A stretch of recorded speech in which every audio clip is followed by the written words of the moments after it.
The House will come to order. The Pledge of Allegiance will be led by Representative Wynn. Please join me in the Pledge of Allegiance. I pledge allegiance to the flag of the United States of America and to the republic for which it stands, one nation under God, indivisible, with liberty and justice for all.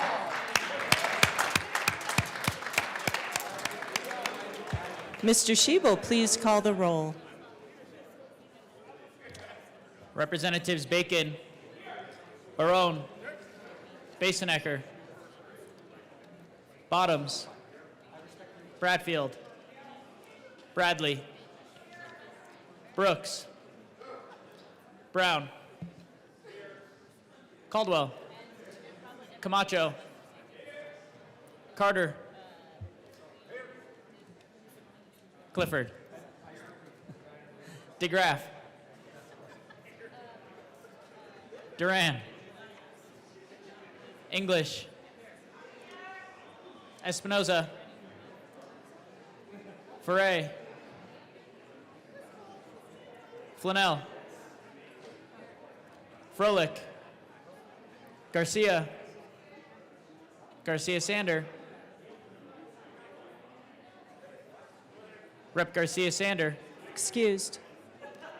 Gilchrist, Goldstein, Gonzalez, Hamrick, Hartsook, Jackson, Johnson, she's here, Joseph, Kelty, Leader, Representative Leader, Excused. she's here, Lindsay, Luck, Representative Luck, Excused. Lukens, Mabry, Marshall, Martinez, Morrow, McCormick, Wynn, Pascal, Phillips, Richardson, Ricks, Representative Ricks, Excused. Rutinell, Ryden, Sirota, Slaw, Smith, Soper, Representative Soper, Excused. Stewart K, Stewart R,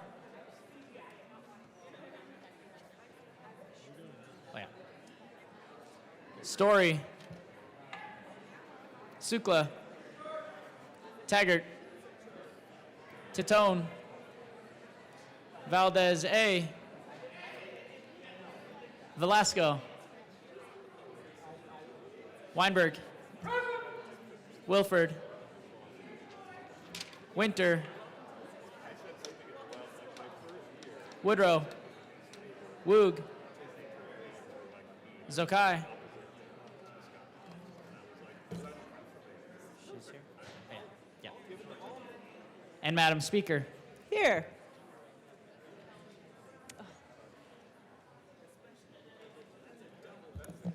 With 62 present, 3 excused, we do have a quorum.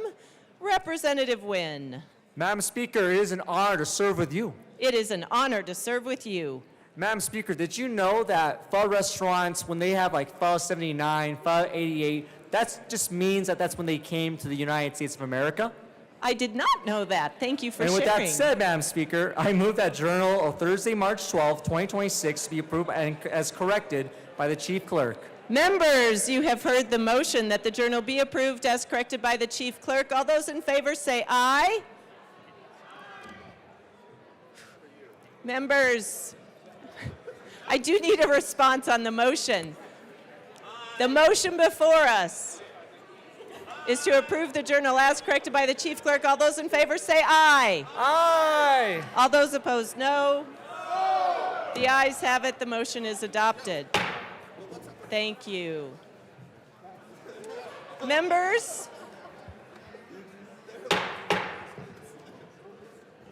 quickly, we are going to do announcements and introductions before we get into our business, but I have to start with a very important announcement. Because we have so many members who owe dollars to the fine jar, our amazing staff had to build a spreadsheet to track the number of folks who owe dollars. Please visit our spreadsheet, find out if you owe a fine, and pay up. Thank you. Representative Brown. Yeah, that's right. Does the House, Madam Speaker, thank you very much. Does the House take Venmo? I don't know. Not yet. Not we can yet. work on okay, that. Great. I know I'm $5 in the hole, and when I have $5 in my pocket, I will give it to you. Colleagues, I want to please help me in welcoming our early career scientists from universities across Colorado who are here today to present posters on their research as part of STEM Poster Day at the Capitol. Hopefully many of you have already had a chance to visit with them in the West Foyer. Legislators, staffers, everybody of the public is invited to stop by, talk with the scientists in the West Foyer. They're working to make change in Colorado and the wider global community, so I hope you'll join me in welcoming them. Wonderful. Representative Johnson and Foray. Thank you, Madam Speaker. It'll just be me today, and I apologize you can't read my handwriting every time I sign up. That's okay. So we have Colorado Children's Hospital professionals from all aspects of their agencies and departments here today to learn about the legislative process, to get engaged, to share their stories on healthcare and how we can better help our children stay healthy or get healthy. If you could please recognize all of our amazing experts from Colorado Children's.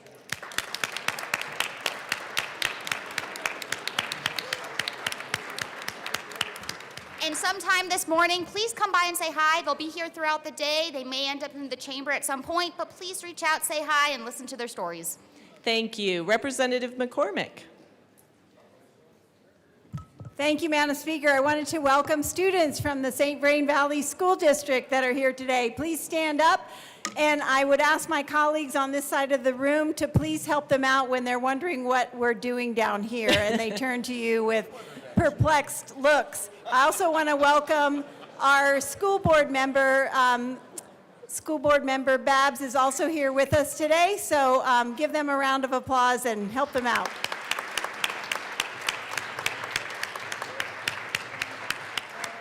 Representative Tatone. Thank you, Madam Speaker.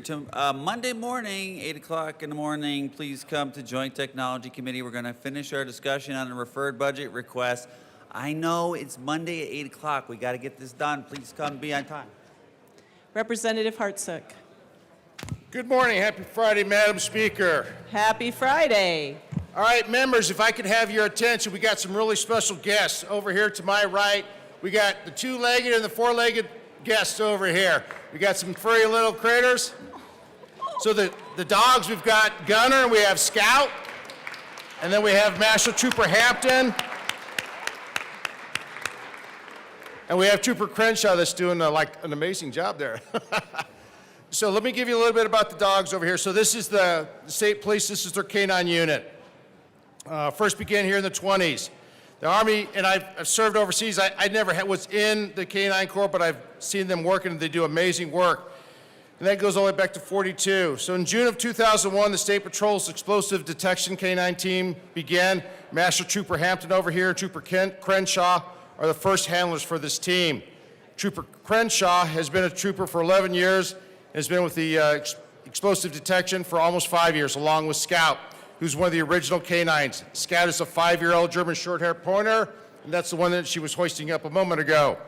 Then we have Master Trooper Hampton, who's been a trooper for 27 years. He's been assigned to the explosive detection canine handlers for 5 years as well. And he has Gunner, which is the short-haired lab sitting over there. Gunner is his second canine, and he's a 3-year-old. Both teams are primarily assigned to the Capitol and Judicial buildings, so they are the ones that help provide protection for all of us around here when they're going through the Capitol. They assist with the Governor's Protection Detail, travel with the Colorado Supreme Court, the appellate court justices, and assist partner agencies throughout the state. Both Scout and Gunner are trained to detect 25 different explosive orders and used to find shell casing and guns. They help keep us safe. They do an amazing job, and thank you so kindly. Welcome. Thank you. Thank you for your service.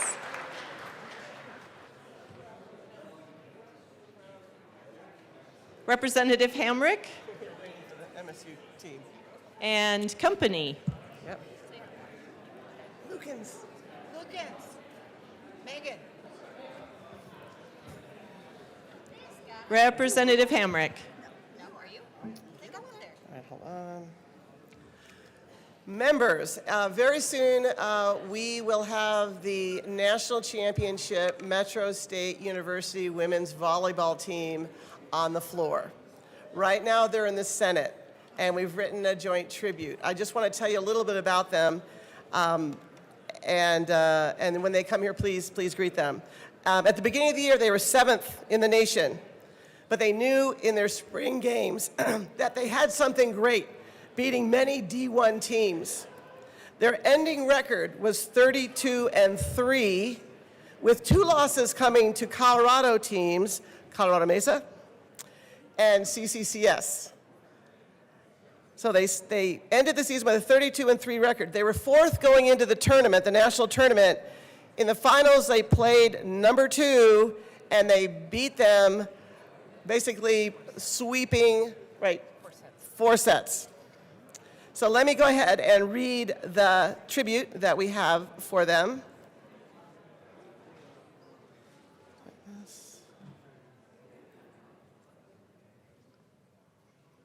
So bad. The members of the Colorado Senate and House are proud to join the family and friends of the MSU Denver women's volleyball team in celebration of their national championship victory. The skill and dedication that has been displayed by the players and coaches will be celebrated and remembered for years to come. Congratulations and best wishes for many years of continued success. Signed, Senators Chris Coker, Julie Gonzalez, Representatives Liza Hamrick, Dusty Johnson, Rebecca Kilty, Megan Lukens, and Leslie Smith. And Rep. Barone is a proud alum. Representative Barone. Go Roadrunners. Beep, beep. Thank you all. We'll be sure to give them a round of applause if we see them later. Representative Woodrow. Members, can I have your attention, please?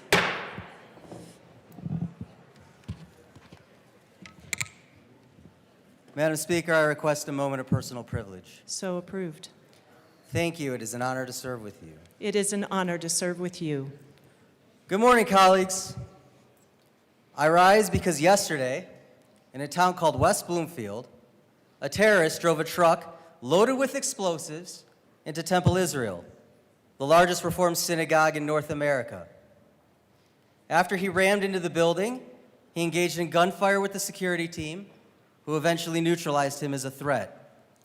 Of course, this isn't the only suspected terrorist attack that has been in the news lately, and Jews are not the only targets. Yesterday, a convicted ISIS supporter opened fire at Old Dominion University, killing 1 and injuring others.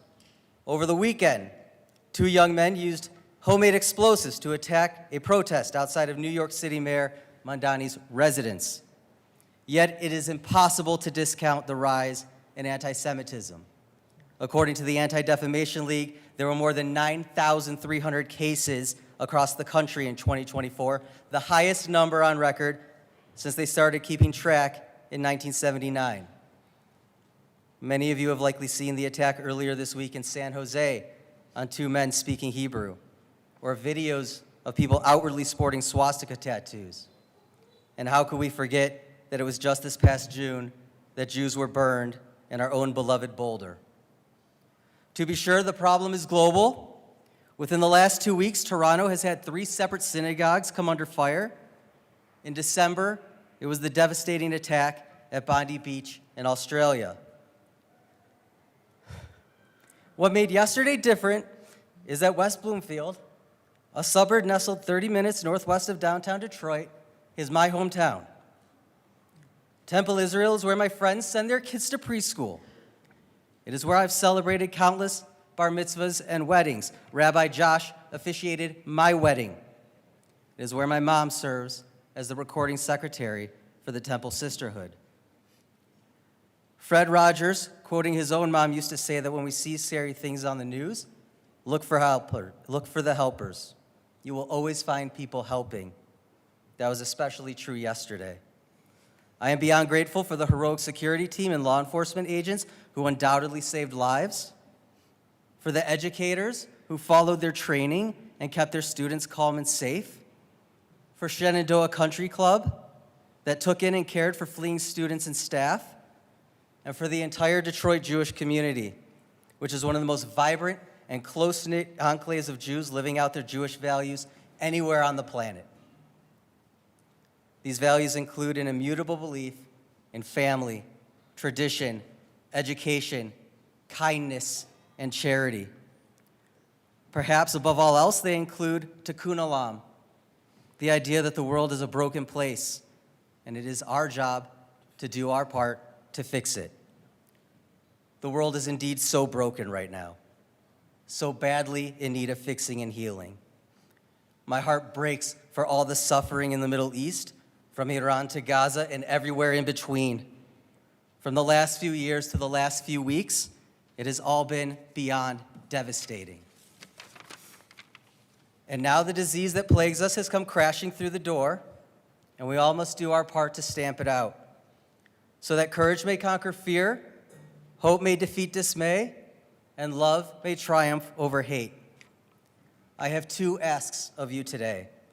First, as we do our work the second half of session, let's do it with what we Jews call chesed, righteous kindness, with hearts filled with compassion, minds open to persuasion, and words crafted with consideration. As President Kennedy once said, the unity of freedom has never relied on uniformity of opinion. For our remaining 60 days, let's let this chamber serve as an example for how people who often and strongly disagree can settle their differences with care, curiosity, and respect. It would honor my hometown and bring us one step closer to healing this broken world of ours, for us to do so. Second, if you are able, please join me in the Jewish caucus to welcome Shabbat that starts this evening. Come to my office, we'll light Shabbos candles, and we'll say the brachot over challah and wine. As we close out the week, let us come together in prayer and planning for better days ahead. Thank you.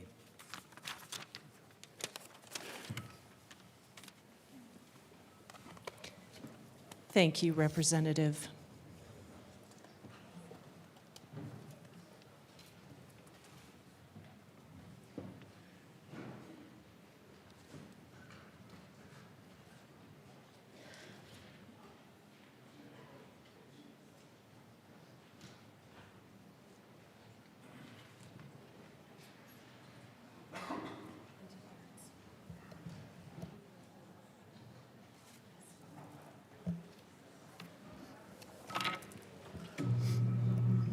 Members, please take your seats.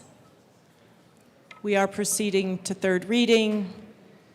However, given that we've already celebrated the amazing accomplishments of the MSU volleyball team, and they are now here, let's give them a round of applause.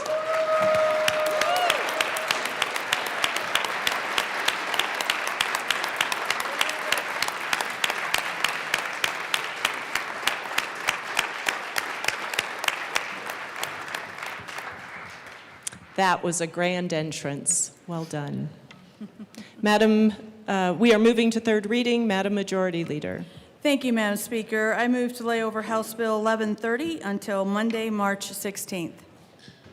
Seeing no objection, House Bill 1130 will be laid over until Monday, March 16th. Mr. Schiebel, please read the title to House Bill 1259.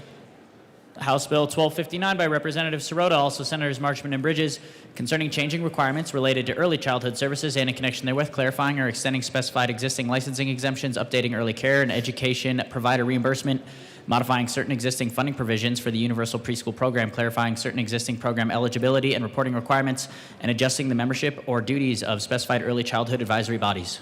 Madam Majority Leader. Madam Speaker, I move House Bill 1259 on third reading and final passage. The motion before us is the adoption of House Bill 1259 on third reading, final passage. Mr. Schiebel, please open the machine and members proceed to vote.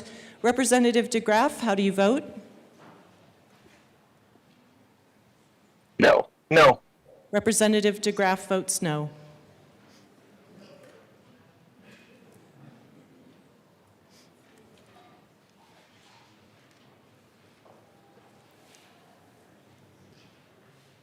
Please close the machine.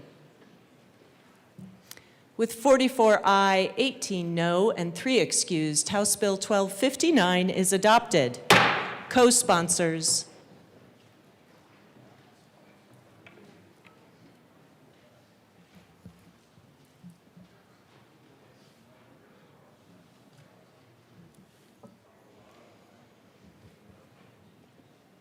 Please close the machine.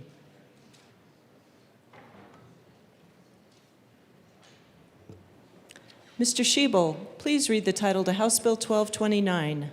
House Bill 1229 by Representatives Taggart and Frey, also Senators Mobley and Rich, concerning authorizing the Health Disparities and Community Grant Program to consider the human-animal bond as a social determinant of health. Madam Majority Leader. Madam Speaker, I move House Bill 1229 on third reading and final passage. The motion before us is the adoption of House Bill 1229 on third reading, final passage.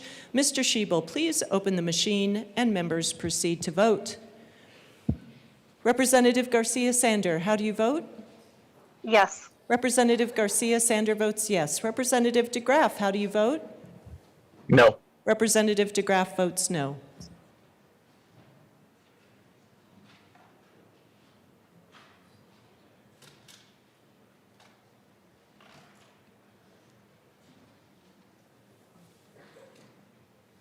Please close the machine. With 55 aye, 8 no, and 2 excused, House Bill 1229 is adopted. Co-sponsors.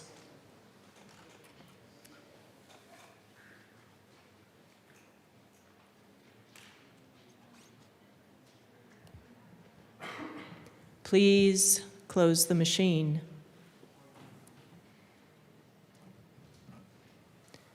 Mr. Schiebel, please read the title to House Bill 1232. House Bill 1232 by Representatives Espinoza and Bacon, also Senators Gonzalez and Lindstedt, concerning prohibition of certain monetary assessments against the juvenile in the justice system. Madam Majority Leader. Madam Speaker, I move House Bill 1232 on third reading and final passage. The motion before us is the adoption of House Bill 1232 on third reading, final passage. Mr. Schiebel, please open the machine and members proceed to vote. Representative DeGraff, how do you vote? No. Representative DeGraff votes no. Representative Garcia Sander, how do you vote? No. Representative Garcia Sander votes no.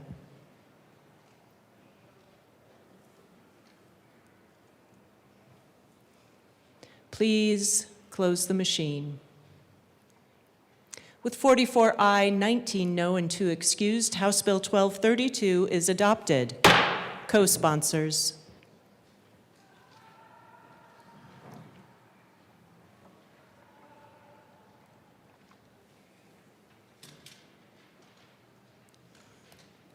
Please close the machine.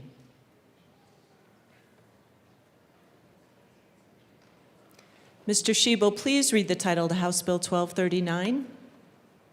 House Bill 1239 by Representatives Goldstein and Richardson, also Senator Mullica, concerning modifications to a county's enforcement authority in connection with property in the county.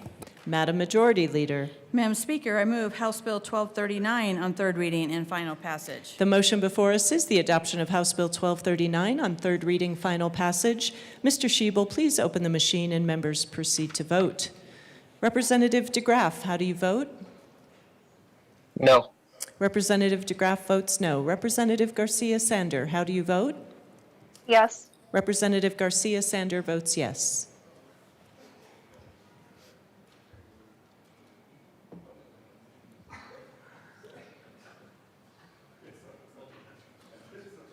Please close the machine.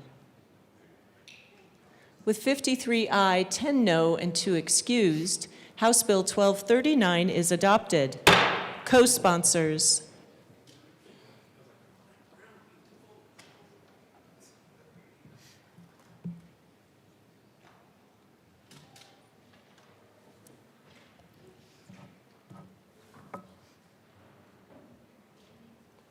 Please close the machine.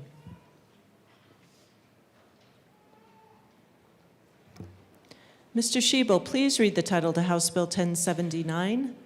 House Bill 1079 by Representatives Bradley and Basenecker, also Senator Bright, concerning a requirement that a minor have written permission to obtain an instruction permit to drive a motorcycle. Madam Majority Leader. Madam Speaker, I move House Bill 1079 on third reading and final passage. Representative Bradley. Oh, good morning, members. I'm sorry, I'm very emotional. With everything going on in this world right now, it's just a sad state. Thank you for standing. You do not have to. Sorry. September 11th was the worst night of my life and every parent's worst nightmare. We received a phone call from the chaplain at Parker Adventist Hospital to come quick. Your son is critical, with no other details to offer. When we got there, we were ushered into a private room where a nurse told us our son was very injured and we would have to wait for more details. We would later learn that he needed 2 units of blood just to get him to the hospital, and thank God for EMS. He sustained so many injuries. He had a grade 3 kidney laceration, double pneumothorax that were causing him grave danger. They were desperately trying to stabilize both of these injuries and were unsure if he would make it through the night. They told us to go into the room as he lay there, ventilated with more tubes and machines I have ever seen on one body, and tell him to fight like he has never fought before. And he did, one day at a time. Over 25 fractures riddled his body and massive internal injuries. And as I spent every day and night with him, I vowed to try to make sure no other parent felt this pain. So I reached out and we began looking at the law and we found this loophole. Does this go far enough? It does not. It is a good first step to try and prevent serious injury and death. We have children dying on motorcycles. Every day in Colorado, it has gone up substantially, and we must take care of these kids. I wanted to ban motorcycles, to be quite honest with you, but I can't do that. So this bill will prevent anyone over the age of 21 writing an instruction permit for a child. It needs to belong with the parents and the guardians so we can help keep these minors safe. They have to stop dying. Cole has lost 3 friends on motorcycles alone. So thank you for standing, and thank you for listening to this mother's heartbreak as she watched over her child fighting for his life. And thank you for your support of me in this journey and for supporting this bill. And to the rep from Larimer, thank you for getting on this bill with me. Thank you. Representative Brooks.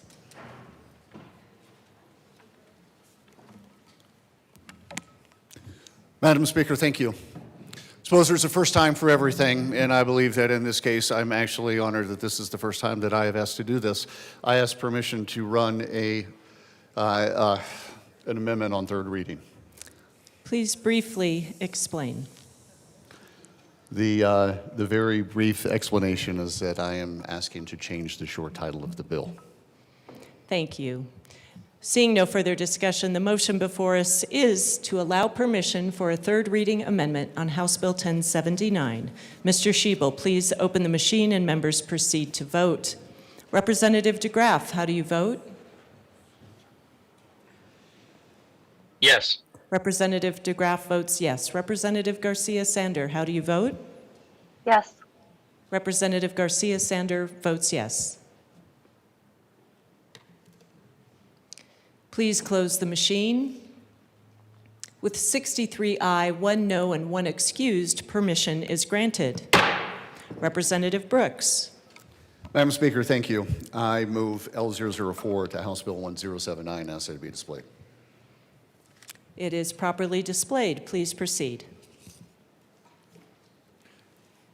Madam Speaker, I don't know that this needs tremendous explanation. It is asking to change the short title of 1079 to simply the Cole-Bradley Act, and I would ask for your support to do so. Seeing no further discussion, the motion before us is the adoption of L004 to House Bill 1079. Mr. Schiebel, please open the machine and members proceed to vote. Representative DeGraff, how do you vote? Yes. Representative DeGraff votes yes. Representative Garcia-Sander, how do you vote? Yes. Representative Garcia-Sander votes yes. Please close the machine. With 64 ayes, 0 no, and 1 excused, Amendment L004 is adopted. Madam Majority Leader. Thank you, Madam Speaker. I move House Bill 1079 as amended on third reading and final passage. The motion before us is the adoption of House Bill 1079 as amended on third reading, final passage. Mr. Schiebel, please open the machine and members proceed to vote. Representative DeGraff, how do you vote? Yes. Representative DeGraff votes yes. Representative Garcia-Sander, how do you vote? Yes. Representative Garcia-Sander votes yes.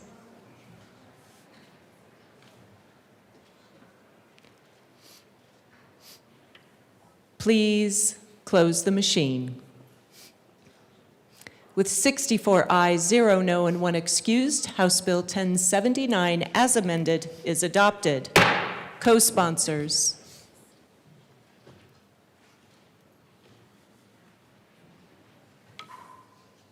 Representative Garcia-Sander, co-sponsors.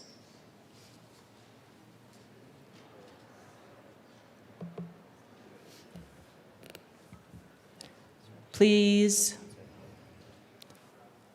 Yes. Representative DeGraff, co-sponsors.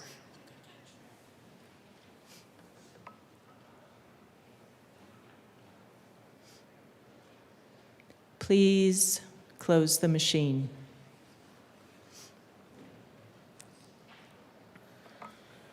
Mr. Schiebel, please read the title to House Bill 1244. House Bill 1244 by Representatives Slaw and Joseph, also Senators Frizzell and Exum, concerning considerations for the Department of Public Health and Environment to use as a basis for making distributions from the Nursing Home Penalty Cash Fund. Madam Majority Leader. Madam Speaker, I move House Bill 1244 on third reading and final passage. The motion before us is the adoption of House Bill 1244 on third reading, final passage. Mr. Schiebel, please open the machine and members proceed to vote. Representative DeGraff, how do you vote? No. Representative DeGraff votes no. Representative Garcia-Sander, how do you vote? Yes. Representative Garcia-Sander votes yes.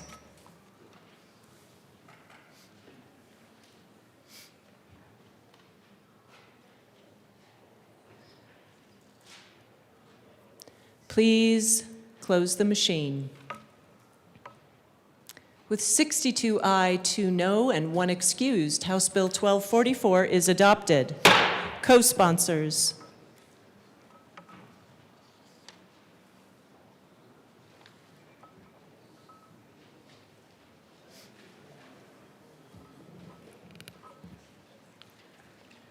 Please close the machine.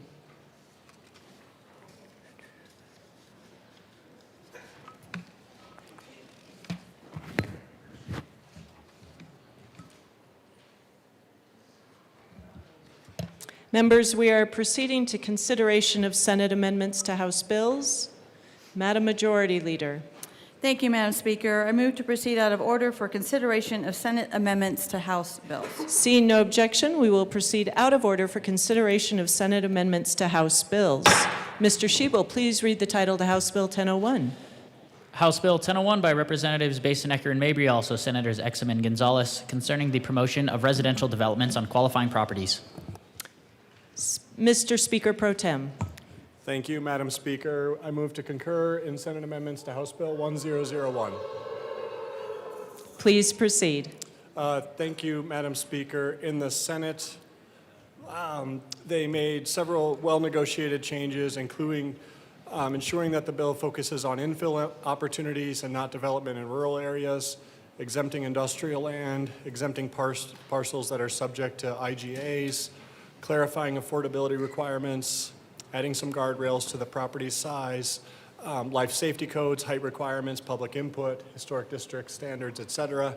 All in all, these changes, I think, really center the development where we want it to be, where there's resources, where people need additional housing.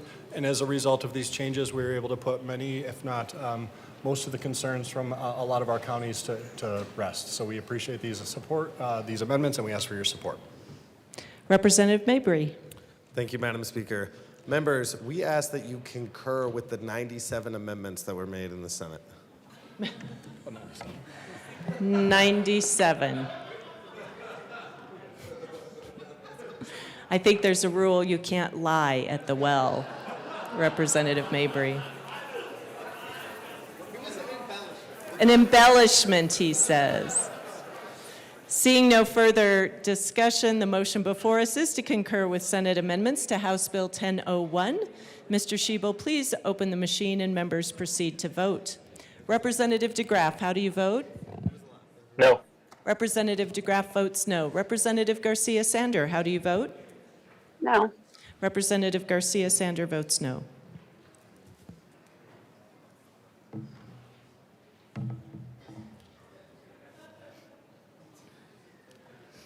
Please close the machine. With 46 aye, 18 no, and 1 excused, the motion to concur is adopted. Madam Majority Leader. Madam Speaker, I move for the repassage of House Bill 1001 as amended. The motion before us is the repassage of House Bill 1001 as amended. Mr. Schiebel, please open the machine and members proceed to vote. Representative DeGraff, how do you vote? No. Representative DeGraff votes no. Representative Garcia-Sander, how do you vote? No. Representative Garcia-Sander votes no.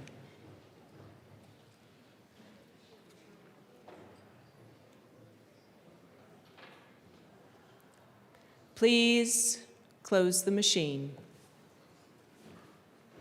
With 40 aye, 24 no, and 1 excused, House Bill 1001 is repassed as amended. Co-sponsors.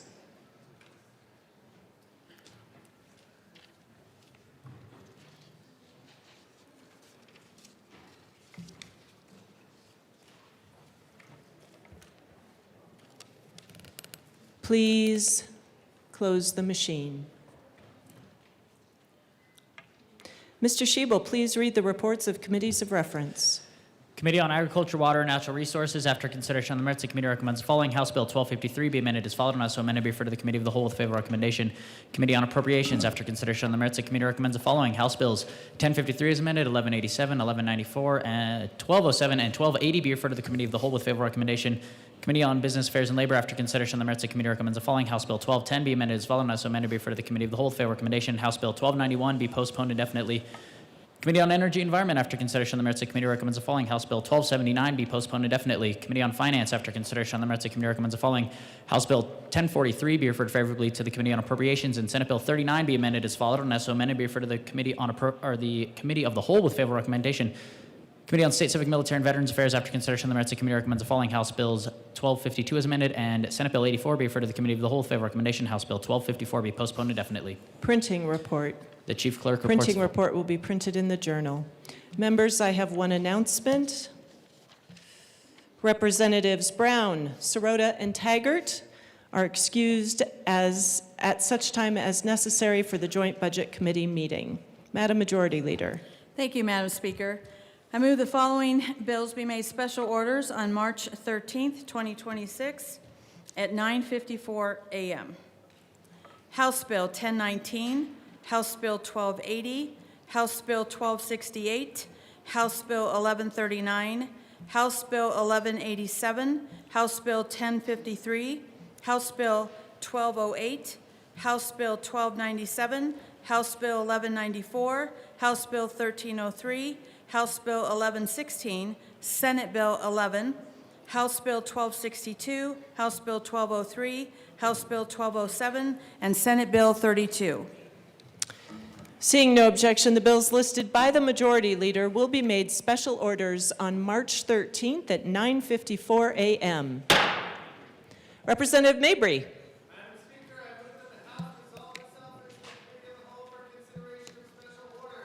Members, you have heard the motion. Seeing no objection, Representative Mabry will take the chair.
The committee will come to order.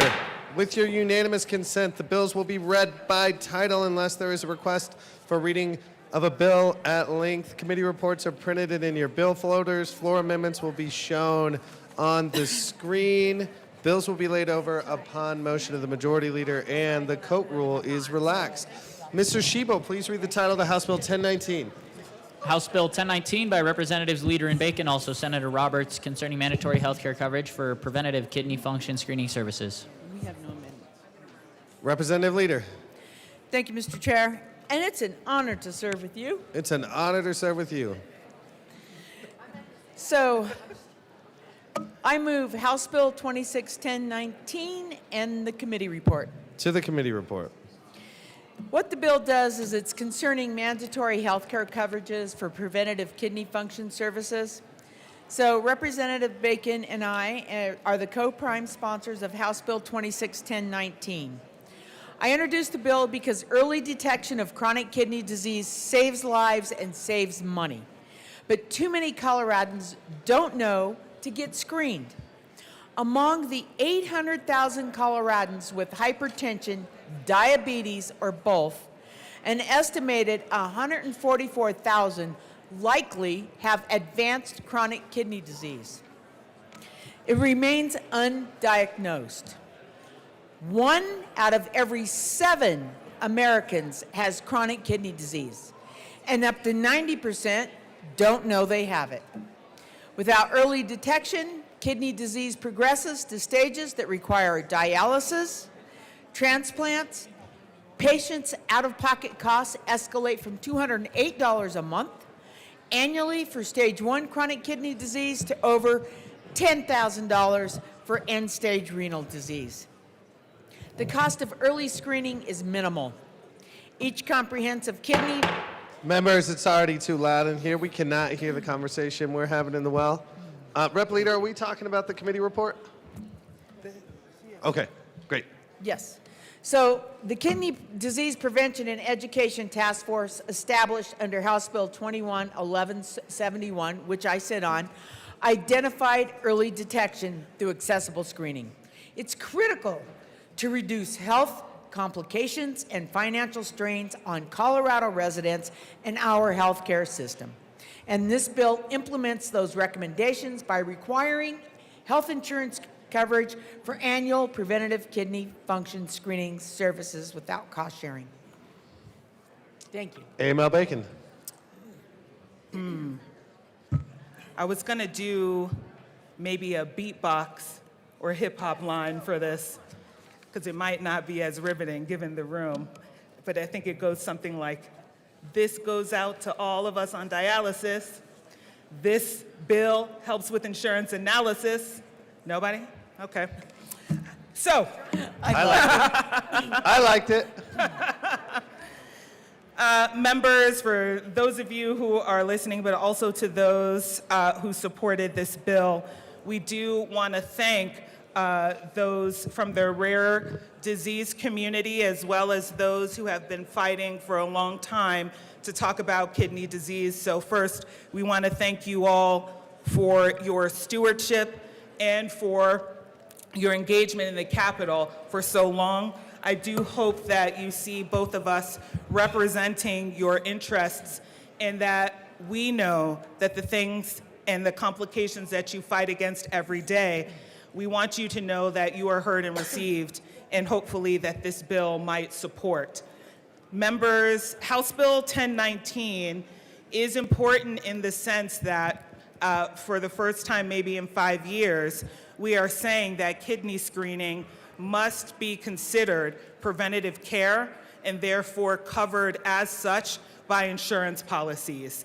We know the devastating impacts of this disease, and we know, quite frankly, those who might be exposed to it. While our data shows that there are some communities, particularly communities of color, that are disproportionately impacted by this disease, particularly kidney disease, we also know that this disease hits every community in different ways. We want to thank all the folks who came to share about their journey with lupus, for example, and why it is that they need this to be covered. If you all did not know, the relative cost to treating diabetes and hypertension is very inexpensive, low-cost pills. But the cost of having to deal with dialysis every day, the cost of having to be put on a transplant list, let alone the cost of going through a transplant, are astronomical.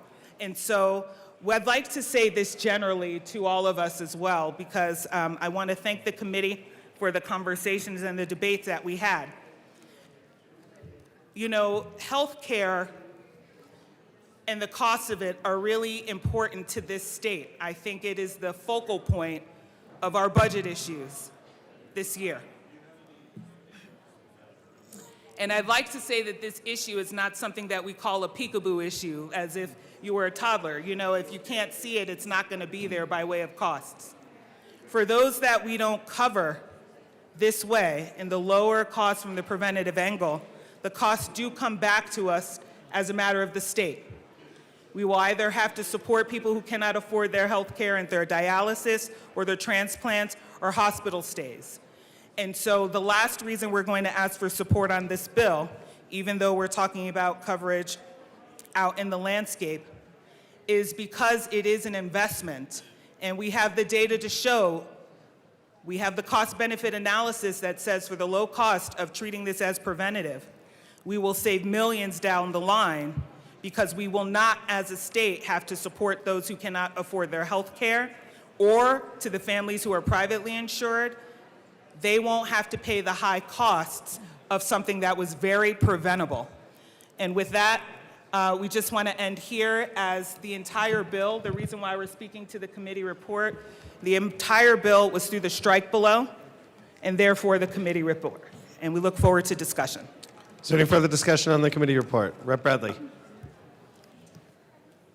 Thank you, Mr. Chair, and thank you to the bill sponsors for their heartfelt stories and committee and all the people that came to testify. Truly very moving, and I just appreciate when we bring things from the heart because of things that have impacted us in our lives, and clearly I just did the same thing.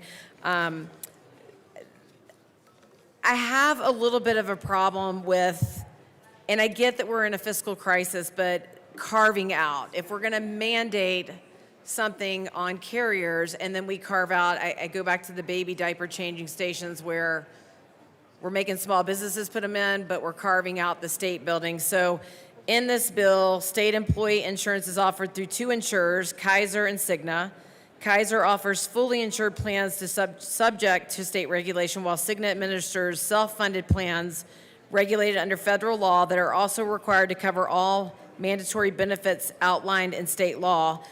So this carve-out seems a little bit like the rules for thee and not for me kind of thing, that we're carving out certain carriers and then forcing other ones to mandate this. So I move Amendment L003 to the committee report and ask for it to be displayed.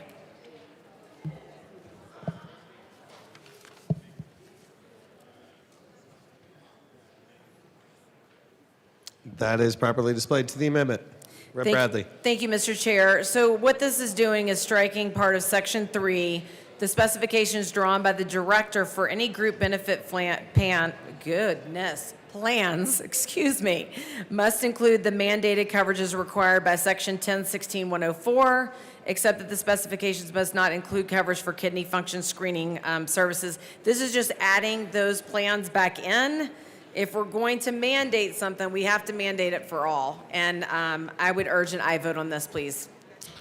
Any further discussion? Rep. Luck. Thank you, Mr. Chair. I rise in support of this amendment. As the bill sponsors noted, this particular policy will, over time, on a cost-benefit analysis, actually be beneficial to insurance carriers as well as to patients, because if it is caught early, then it will be able to be treated at a much reduced cost. And so in this instance, basically what we're talking about is a penny of prevention is worth a pound of cure. I say this specifically to the JBC members because if we do allow this to be in the bill and say that this is part now of state plans and this cost-benefit analysis is accurate, then indeed we would be able to reduce overall structural deficit because we wouldn't be spending $100,000 to treat folks with kidney disease. We would already be treating them in the short time for something what was testified to in committee of $2,000. And so I think that this is not only a fairness issue, as was raised by the prior representative from Douglas County, but it is a long-term fiscal issue that would help to sustain budgetary cycles. Any further discussion on L3? Rep. Leader.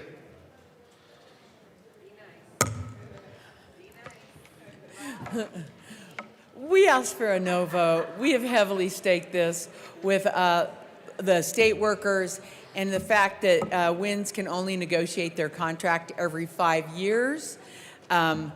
That it wouldn't be able to apply. So they are absolutely in agreement with them. And with the actuary report that we did for Senate Bill 40, I believe it was 2021 that did this, the actuary report will actually help them when they come to negotiate their benefits, because then they will be able to get this put into their contract, which they cannot do anything for every 5 years. I ask for a no vote. Any further discussion? Seeing none, the motion before us. Amel Bacon.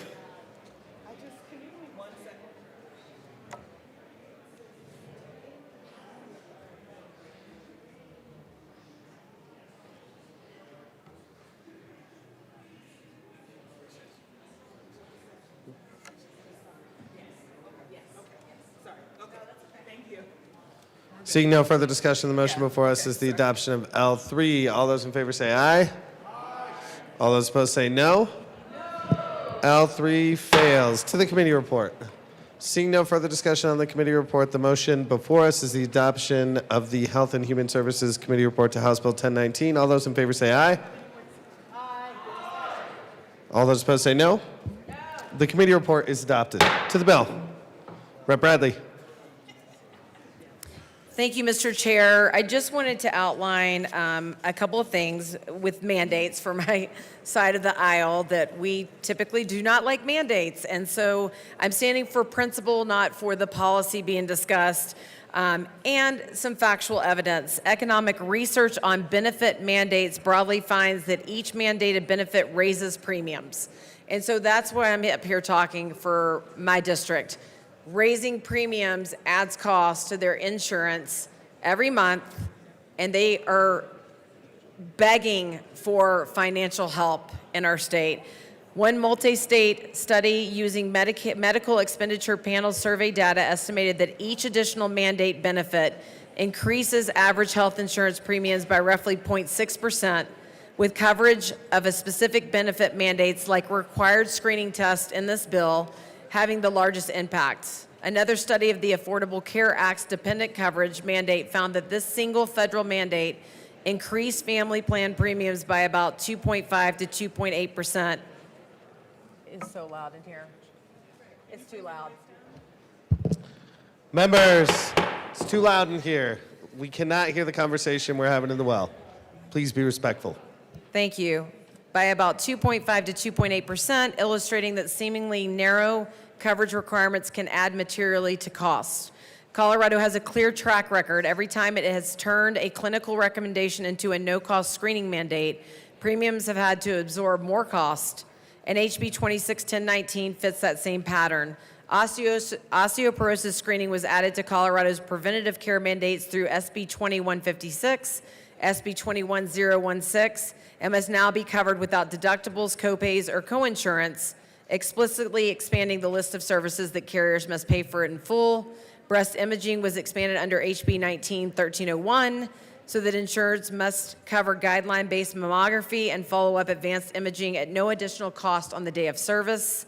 A University of Colorado economic analysis concluded that this policy was not at all justified economically because without any state subsidy, it forces insurers to raise premiums and makes it harder for low-income families to afford coverage, which is the people we're trying to cover right now.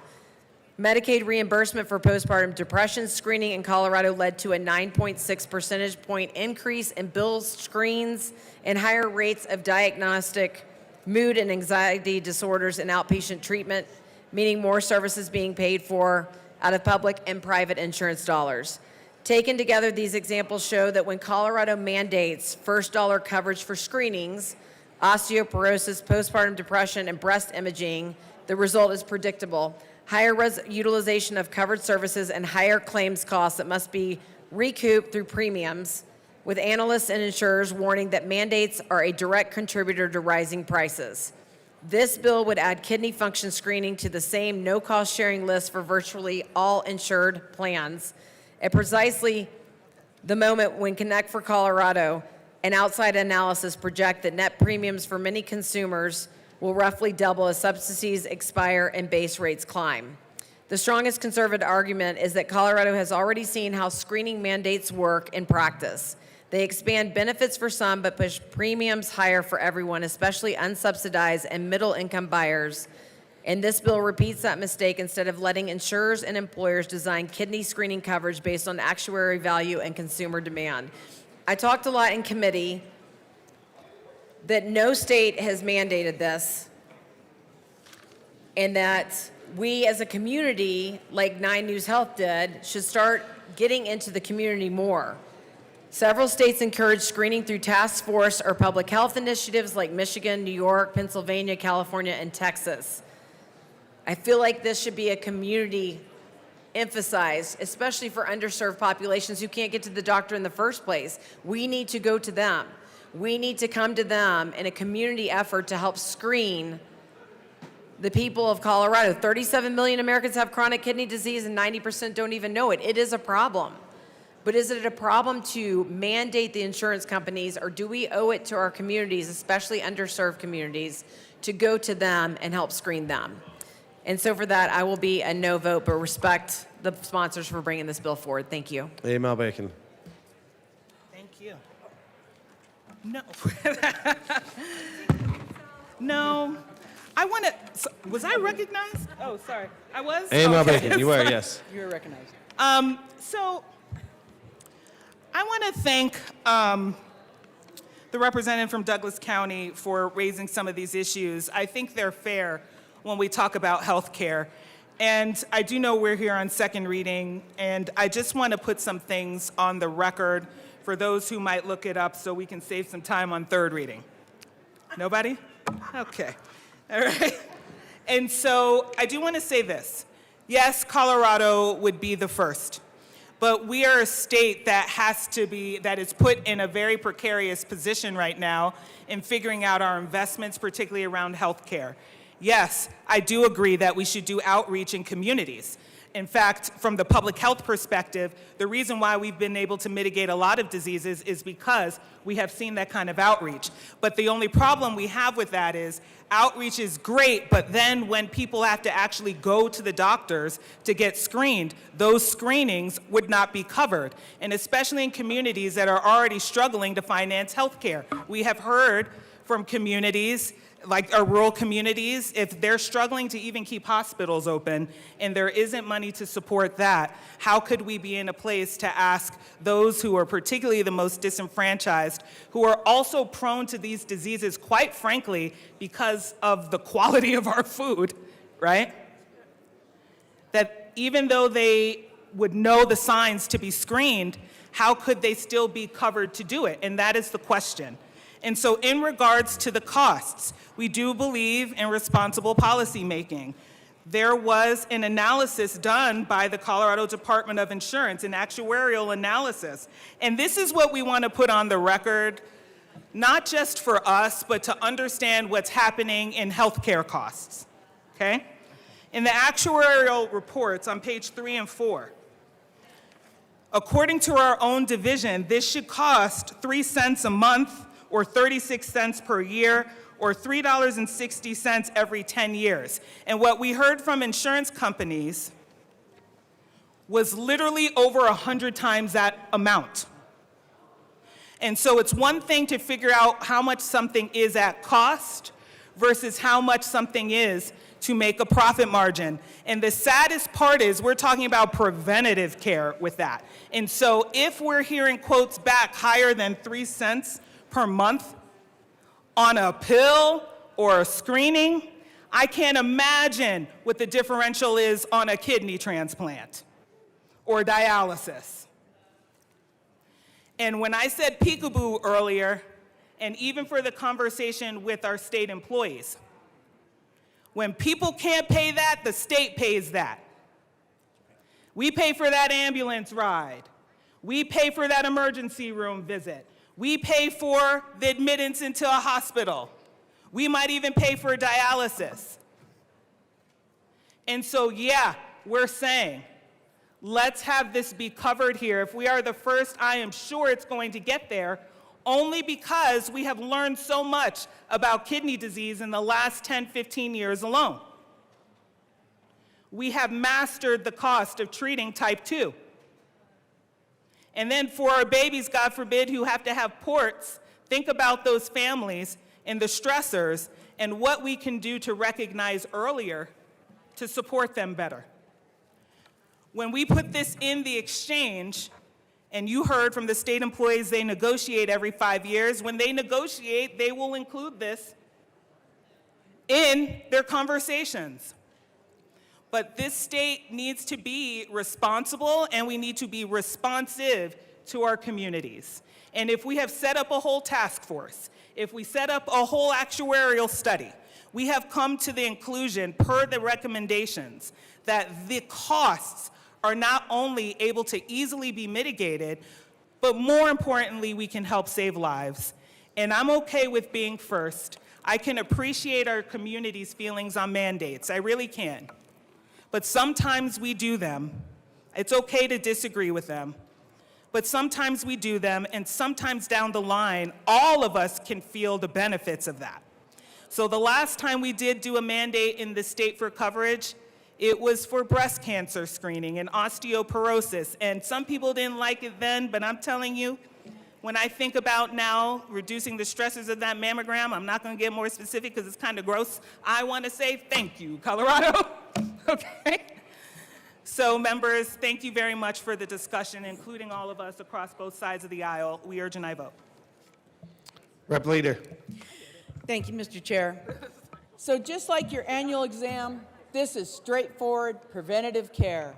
The Affordable Care Act requires coverage for cancer screening, as my good colleague said, heart disease screening, and diabetes screening. Kidney disease is the 9th leading cause of death globally. Early detection works, it saves money, and it saves lives. I ask for an aye vote. Rep Johnson. Thank you, Mr. Chair. And I did hear when they were talking about the mammograms, the women's chest exams. We did that last year, and I have concerns because it's still not being implemented. Those who have sought them are being denied still. So I am scared by putting more mandates on this that will drive up costs. And we did something like this last year, and patients are still being denied. So I'm curious how that's going to help with this disconnect for those who mostly need it, and wondering if the sponsors have any answer to that. Rep Barone. Thank you, Mr. Chair. So I come up here, and I want to go ahead and reiterate that I appreciate the sponsor for bringing this up. I understand it is needed. I have kidney failure history in my family. Thank God I don't have it. I've prevented it.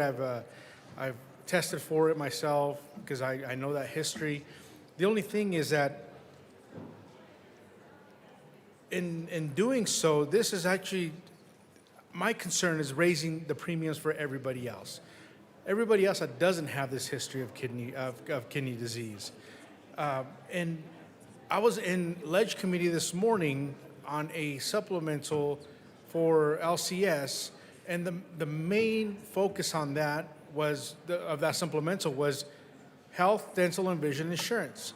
When premiums go up, it affects. I know this bill specifically is not going to affect us as a state, which is, it was carved out, which I don't agree with at the same time, because it was carved out because it created a fiscal note.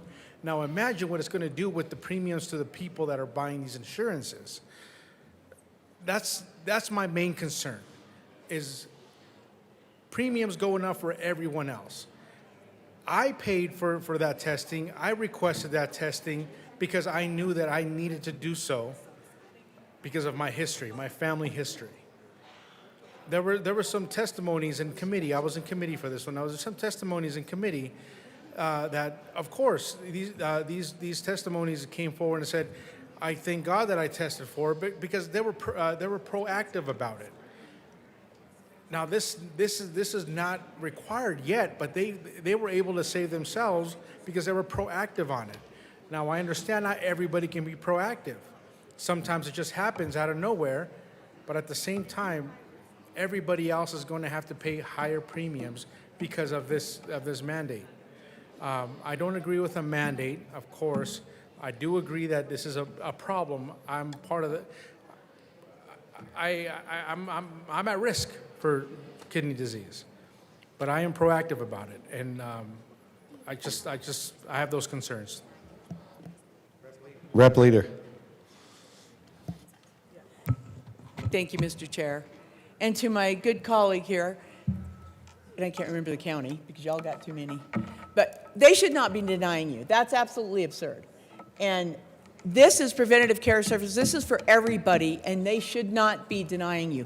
This is why we are mandating it, just as with the screenings. And I will work with you at that. Let me know, because they should not be. That was mandated now. It's passed a long time ago. And there's an appeal process, and you should have been absolutely covered, as well as everybody should be absolutely covered with this. Seeing no further discussion, the motion before us is the adoption of House Bill 1019. All those in favor say aye. All those opposed say no. The bill passes. Mr. Shebo, please read the title of House Bill 1280. House Bill 1280 by Representatives Leader and Hamrick, also Senators Judah and Mullica, concerning the continuation of the regulation of hemodialysis treatment by the Department of Public Health and Environment and in connection therewith, implementing the recommendation contained in the 2025 Sunset Report by the Department of Regulatory Agencies. Representative Leader. It's not really the leader show, but you got one more after this. So thank you, Mr. Chair. I move House Bill 26-1280 to the committee. Oh, yeah. Yep. And the That's committee proper report. motion. To the bill. Rep Leader. So I'm here to present House Bill 1280 concerning the continuation of regulation of hemodialysis treatment by the Department of Public Health and Environment. This bill is straightforward, but a vital piece of housekeeping for our state's healthcare system. It implements the recommendations from the 2025 Sunset Report to continue the regulations of hemodialysis clinic and technicians for another 11 years, extending the program's life to September 1st of 2037. To appreciate why this oversight matters, we have to look at what those patients go through. For a person with kidney failure, hemodialysis is quite literally their lifeline. Think of the machine as an artificial kidney. During a session, a patient's blood is pumped out of their body and through a specialized filter called a dialyzer. This machine does the heavy lifting with their body when their body can no longer do. It scrubs toxins from the blood, balances electrolytes, and removes excess fluid. This isn't a one-time procedure. Most patients visit one of Colorado's 83 licensed facilities 3 times a week for sessions that last about 4 hours each. Without this consistent, high-quality care, the buildup of toxins in the body become fatal very quickly. Because this process involves circulating a patient's entire blood supply through a machine, the margin for error is 0. That is where the Department of Public Health and Environment comes in. Representative Hamrick. Thank you, Mr. Chair. Our state regulators ensure these clinics meet rigorous safety and sanitation standards. While the state doesn't license individual technicians, this program requires clinics to strictly verify the credentials of every technician on staff. These technicians are the ones performing vascular access, meaning they are responsible for the needles and sterile connection to the machine.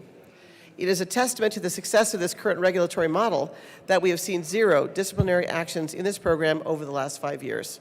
The system is working exactly as intended, quietly and effectively protecting Colorado patients. Financially, this bill is a win for taxpayers. The program is entirely cash funded by the industry, meaning it pays for itself without requiring a single dollar from the general fund. Colleagues, this is about providing stability for a very vulnerable population. By extending this regulation to 2037, we are ensuring that when a Colorado neighbor walks into a dialysis clinic, they can trust that the water is pure, the machines are calibrated, and the staff is qualified. I respectfully ask for an aye vote on House Bill 26-1280. Seeing no further discussion, the motion before us is the adoption of House Bill 1280. All those in favor say aye. Aye. All those opposed say no. House Bill 1280 is adopted. Mr. Shebo, please read the title to House Bill 1268. House Bill 1268 by Representatives McCormick and Smith, also Senator Lindstedt, concerning measures to advance renewable energy products on previously disturbed lands through the designation of renewable energy reinvestment areas. Representative McCormick. Thank you, Mr. Chair. I move House Bill 1268 and the Energy and Environment Report. To the committee report. In committee, we brought a strike below amendment that incorporated a lot of feedback that we got from many stakeholders across the state to make this a workable solution for our local governments, for our tribes, for our oil and gas community, for the Department of Natural Resources and CDPHE. So it was simpler to bring a strike below amendment, and we urge an aye vote on the committee report. Seeing no further discussion, the motion before us is the adoption of the committee report. All those in favor say aye. Aye. All those opposed say no. The committee report is adopted. To the bill, Representative McCormick. Thank you, Mr. Chair. This bill addresses how we can better utilize disturbed lands, otherwise known as closed landfills or old oil and gas sites, some mining sites, and land that is not really able to be used for other purposes, sometimes known as brownfields. And in Colorado, there are potentially over 2,500 of these sites identified throughout our state, which amounts to over 61,000 acres of previously disturbed land. And the potential, even if just 10% of those lands were utilized for renewable energy projects, we could potentially provide enough electricity for an additional 1.4 million homes. So this is a great opportunity, and what this bill does, it creates a voluntary local government-led pathway for these renewable energy and storage projects to be developed on these brownfields or capped landfills and all of the things that are under the disturbed land definition. It provides planning and financing tools, not mandates, again, a voluntary tool to allow local governments to proactively identify these suitable areas for redevelopment if they choose to do so. This will incentivize development on these lands, which will help protect our agricultural lands across the state and reduce conflicts with agriculture and our natural areas. It is important to remember that utilizing these sites will also allow these local governments to use tax increment financing as a tool for public infrastructure associated with renewable energy projects. This will help attract those developers that are looking for pieces of land. So it's a win-win situation for the local governments as well as the developers that are coming in. It will be able to be utilized on private lands. So people that own land that could be partnered with their local government, they can utilize this tool. It will require community engagement in advance of renewable energy investment areas to make sure that there are the voices that need to be heard. We made sure we added in language to protect the tribes in the Bruno areas of our state, and it improves transparency for these local governments. So we are very excited about this tool. It did get through committee unanimously, which is also exciting. And we urge an aye vote on this bill for us to move forward in our state and utilize these lands that are presently just sitting there. Rep. Smith. Thank you, Mr. Chair. And I was very excited when the representative from Boulder County asked me to co-prime, because this really is a win-win. And we heard from a couple of mayors, one from Longmont, where they're trying to reach their clean energy goals, and another one from Greeley, where they already have the urban renewal plan, and they've got some areas that are brownfields where this sort of solar development would be perfect for their community. So I urge a yes vote because everyone's excited about this. Rep. Barone.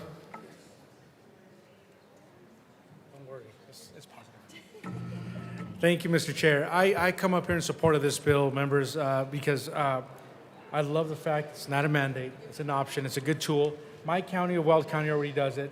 Adams County kind of falling a little bit behind, but this is a good tool for them to use with all the abandoned wells that are the orphan wells, they call it in the county. So yeah, I've always said that I'm an all of the above type of energy. I know source kind of guy. I know it's contrary to popular belief. I do agree with solar. I do agree with wind. My beliefs on that in more detail is a little bit different, but I do believe in having all types of energy sources.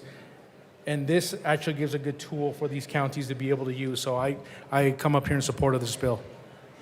Seeing no further discussion, the motion before us is the adoption of House Bill 1268. All those in favor say aye. All those opposed say no. House Bill 1268 passes. Mr. Sheeple, please read the title to House Bill 1139. House Bill 1139 by Representatives Joseph and Leader, also Senator Cutter, concerning the use of artificial intelligence in healthcare. Rep. Joseph. Thank you, Mr. Chair. I move House Bill 1139 and the Health and Human Services Committee report. To the committee report. Rep. Leader. Mr. Chair. So the bill is responding to a practical shift in healthcare.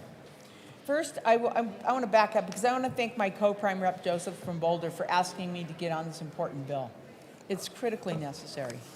So the bill responds to a practical shift in healthcare coverage administration. So artificial intelligence systems are increasingly being used in utilization management and related processes that can influence whether care is approved or denied. Could be the issues with my other colleague. That technology can improve consistency and efficiency, but it also raises a basic accountability question. When an automated system influences a coverage decision, who is responsible? What oversight exists? And what transparency should the state and Coloradans expect? So who is it affected? So who's affected?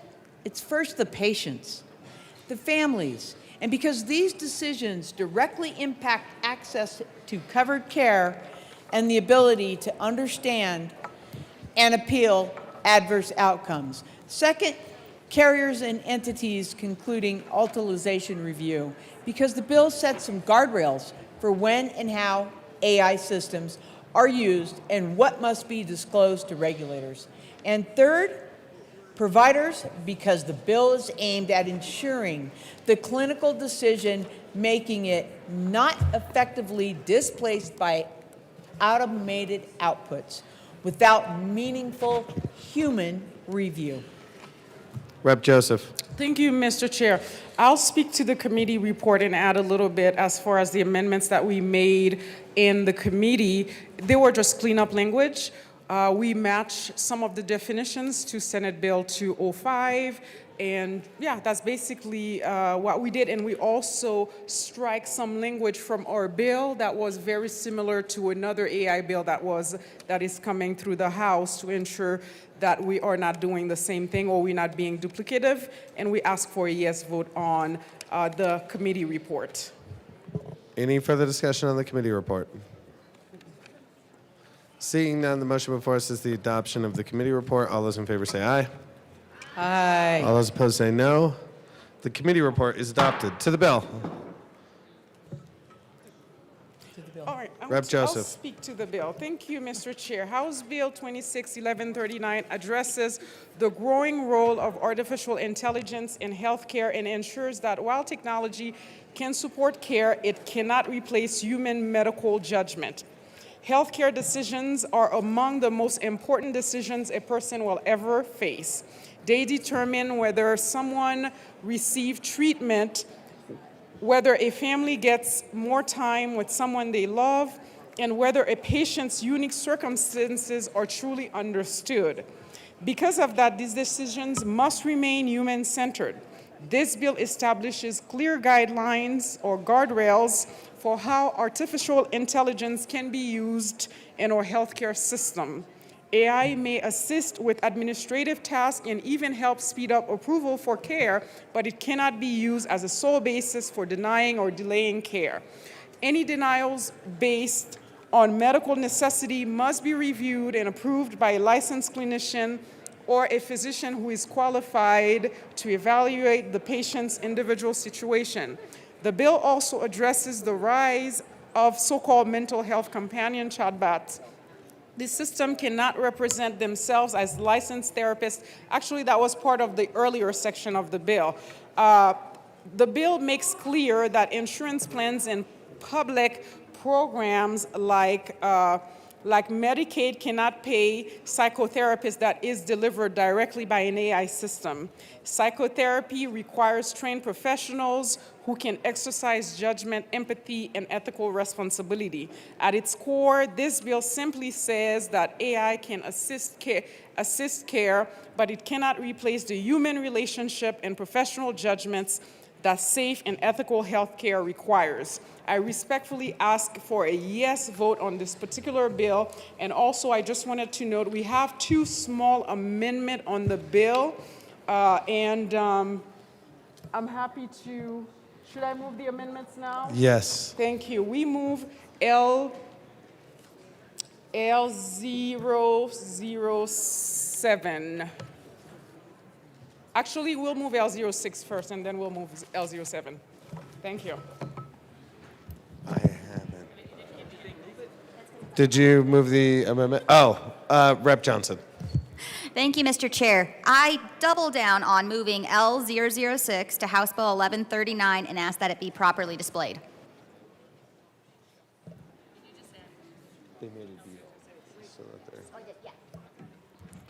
I move L006 for the record.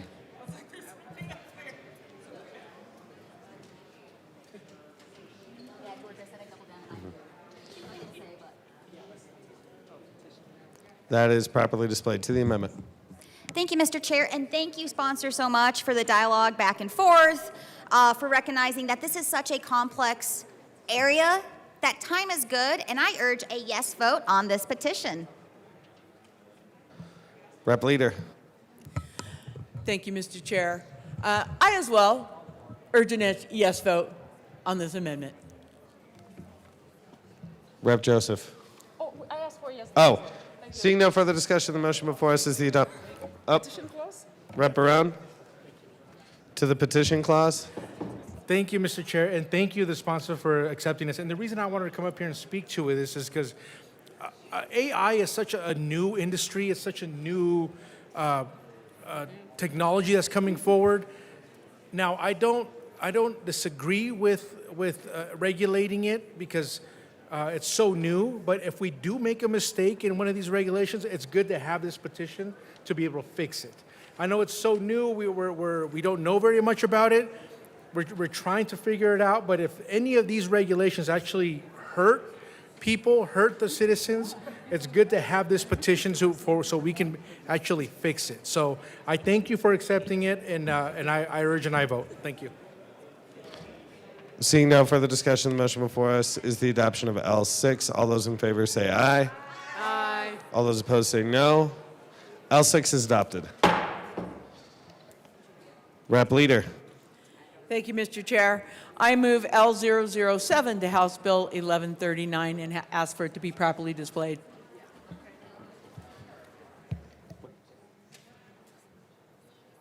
That is properly displayed to the amendment. Thank you. And what this amendment does, it was kind of a technical cleanup. Page 8, line 23, just strike or delay from it. I ask for an aye vote. Is there any further discussion on L7? Seeing none, the motion before us is the adoption of L7. All those in favor say aye. Aye. All those opposed say no. L7 is adopted. To the bill. Rep. Bradley. You stay up here with me. I like the bipartisan support. Thank you, Mr. Chair. So I just wanted to come up here and support. I voted no in committee and just talk through it. They took out the unauthorized practice of psychotherapy, which is where I was having a little bit of a problem. They moved it from a safety clause to a petition clause, but I wanted to talk as a provider what is happening in the world of healthcare. In the world of healthcare, we're using AI to deny coverage, and that is not ethical. You need to go to a human being. So in the world of physical therapy, if you have 20 calendar visits per year, then if you want to use 6 of those, let's say, the provider has to go through what we call a utilization review and talk about why we need more visits. And we are usually talking to a human being.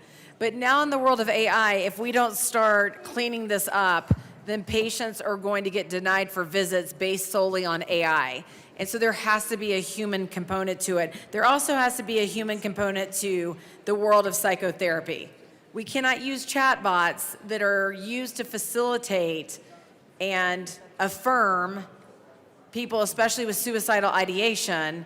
We can't let that continue in the world of mental health therapy as well. So I stand corrected on my vote, even though I was a no in committee because we wanted to make some changes. This is a good bill, and I will be a yes vote today. Thank you. Rep. Leader. Thank you, Mr. Chair. So House Bill 1139 does not ban AI. It sets the rules of the road by requiring transparent disclosure of how it is used and what human oversight exists, and prohibits misleading representation, especially when a tool presents itself as equivalent to a licensed professional or implies confidentiality without clear limits. I look forward to working with the committee. Well, that we'll just end it right there, without clear limits. And I have to wonder if that is not why my good colleague from Morgan County was denied on one of her tests. Thank you. Rep. Joseph. Thank you, Mr. Chair. I just want to say this bill is about accountability within the healthcare system, and I ask for a yes vote on House Bill 261139. Thank you. Rep. Johnson. Thank you, Mr. Chair, and thank you, sponsors. And I just want to clarify, while no in committee, because this is a very complex issue, and they had to hear some really bad artificial insemination on cattle jokes on artificial intelligence, appreciate the work they've been doing. The two amendments really help clarify some of the angst that we had, and I will be supporting yes. Seeing no further discussion, the motion before us is the adoption of House Bill 1139. All those in favor say aye. All those opposed say no. House Bill 1139 passes. Mr. Shebo, please read the title of House Bill 1187. House Bill 1187 by Representatives Stewart R. and Wynn, also Senators Exum and Snyder, concerning the continuation of the fire suppression programs in the Division of Fire Prevention and Control and in connection therewith, implementing the recommendations of the Department of Regulatory Agencies in the Department's 2025 Sunset Report. Representative Wynn. Mr. Chair, it's an honor to serve with you. It's an honor to serve with you. Yes, sir. I move House Bill 1187. To the bill. To the bill. Representative Stewart. Thank you, Mr. Chair. This bill simply implements the recommendations of the Sunset Review process. We made no additional changes or amendments, and we ask for your aye vote. Seeing no further discussion, the motion before us is the adoption of House Bill 1187. All those in favor say aye. Aye. All those opposed say no. House Bill 1187 passes. Mr. Shebo, please read the title to House Bill 1053.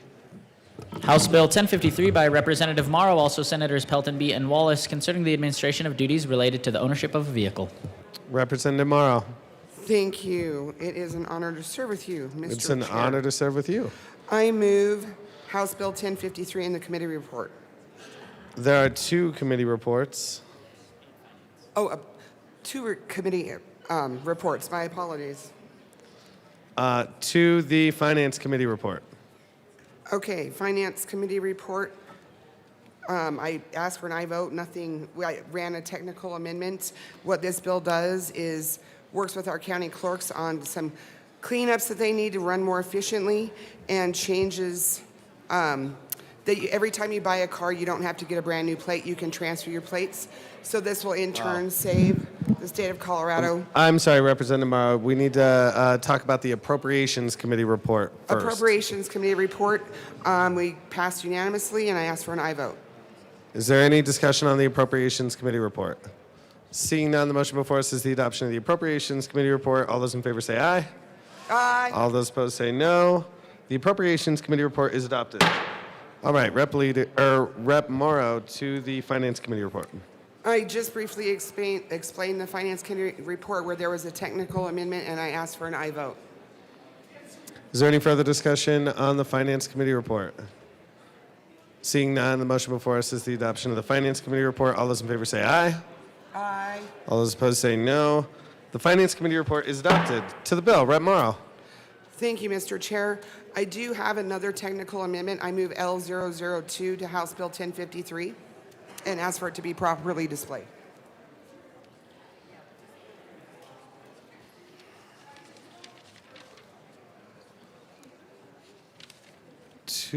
That is properly displayed. To the amendment. Like I stated, this is a technical amendment. It changes the word Colorado to Colorado that has existed and has been active for at least 10 years. And I ask for an aye vote. Is there any further discussion? Seeing none, the motion before us is the adoption of L2. All those in favor say aye. Aye. All those opposed say no. L2 is adopted.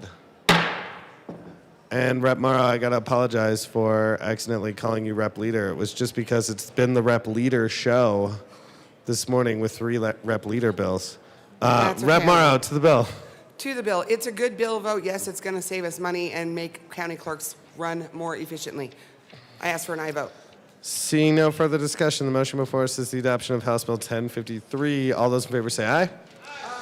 All those opposed say no. House Bill 1053 passes. Mr. Shebo, please read the title to House Bill 1208. House Bill 1208 by Representative Velasco, also Senators Lindstedt and Exum, concerning the continuation of the Compliance Advisory Panel to the Air Pollution Control Division in the Department of Public Health and Environment and in connection therewith, implementing the recommendation contained in the 2025 Sunset Report by the Department of Regulatory Agencies. Representative Velasco. Thank you so much, Mr. Chair. I move House Bill 1208 and the committee report. To the committee report. Thank you. In the committee report, we just added a 10-year review for the sunset. To the committee report. Amel Winner. Thank you, Madam Chair. I would like to move Amendment AL 002 to the committee report.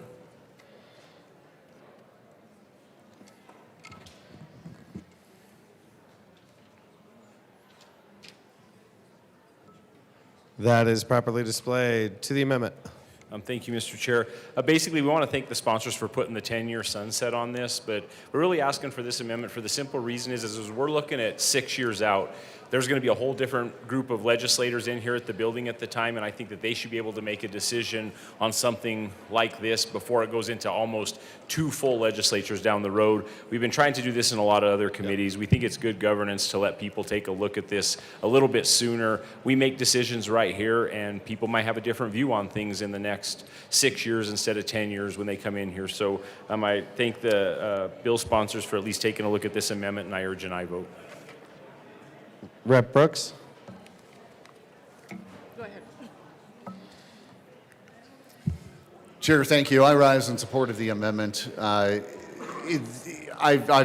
sure we all at this point have had several of these sunsets come through the committees on which we sit, and I have seen something a little bit different this year than I remember from last session. The extensions reaching out 11, 12 years. It seems to have been kind of the standard. I believe that at 10, we're in a better position, but yet still I would ask, I believe really just for the same rationale as expressed by my colleague that we don't really, let me rephrase it. I don't know that we should be doing something when it comes to these reviews that outlive everybody that has the ability to have had any sort of institutional knowledge whatsoever of the program.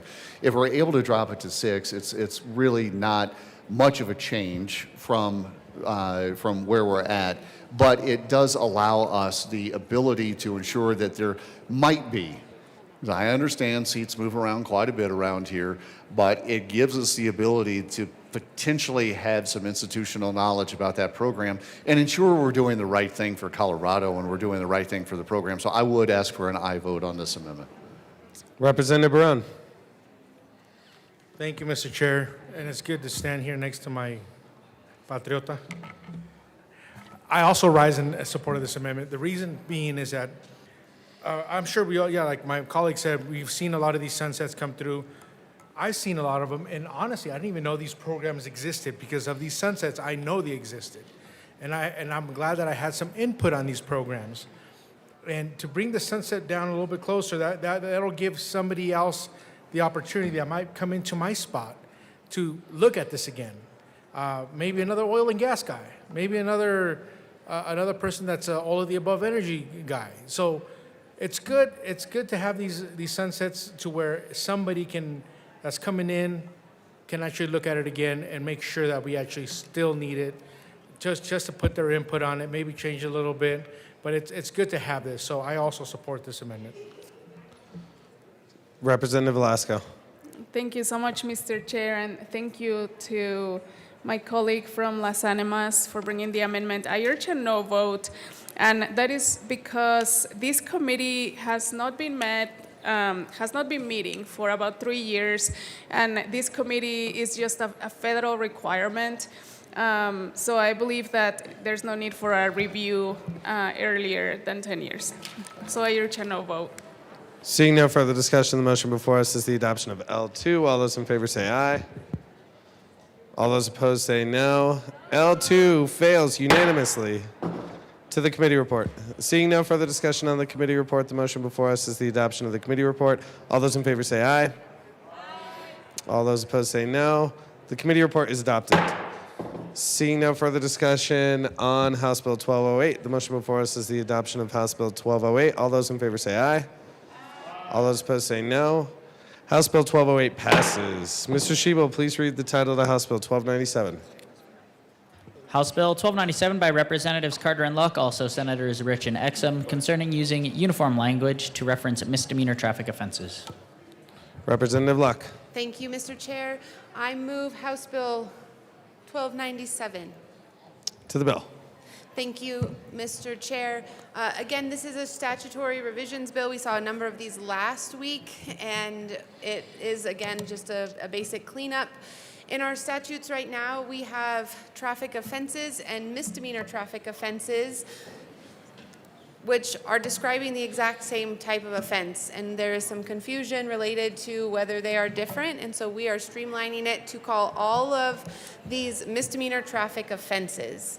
And while it is normally the case that we would actually choose the shorter term, because in statutory revisions, one of our tasks is to shorten the red books, in this instance, it was decided to use that longer term, largely because in the statute books, that's the term that is most frequently used. I ask for an aye vote. I believe my co-prime does as well. Rep. Carter. Thank you, Mr. Chair. What I want to say is during my time practicing law as a criminal defense attorney, this has come up more than once.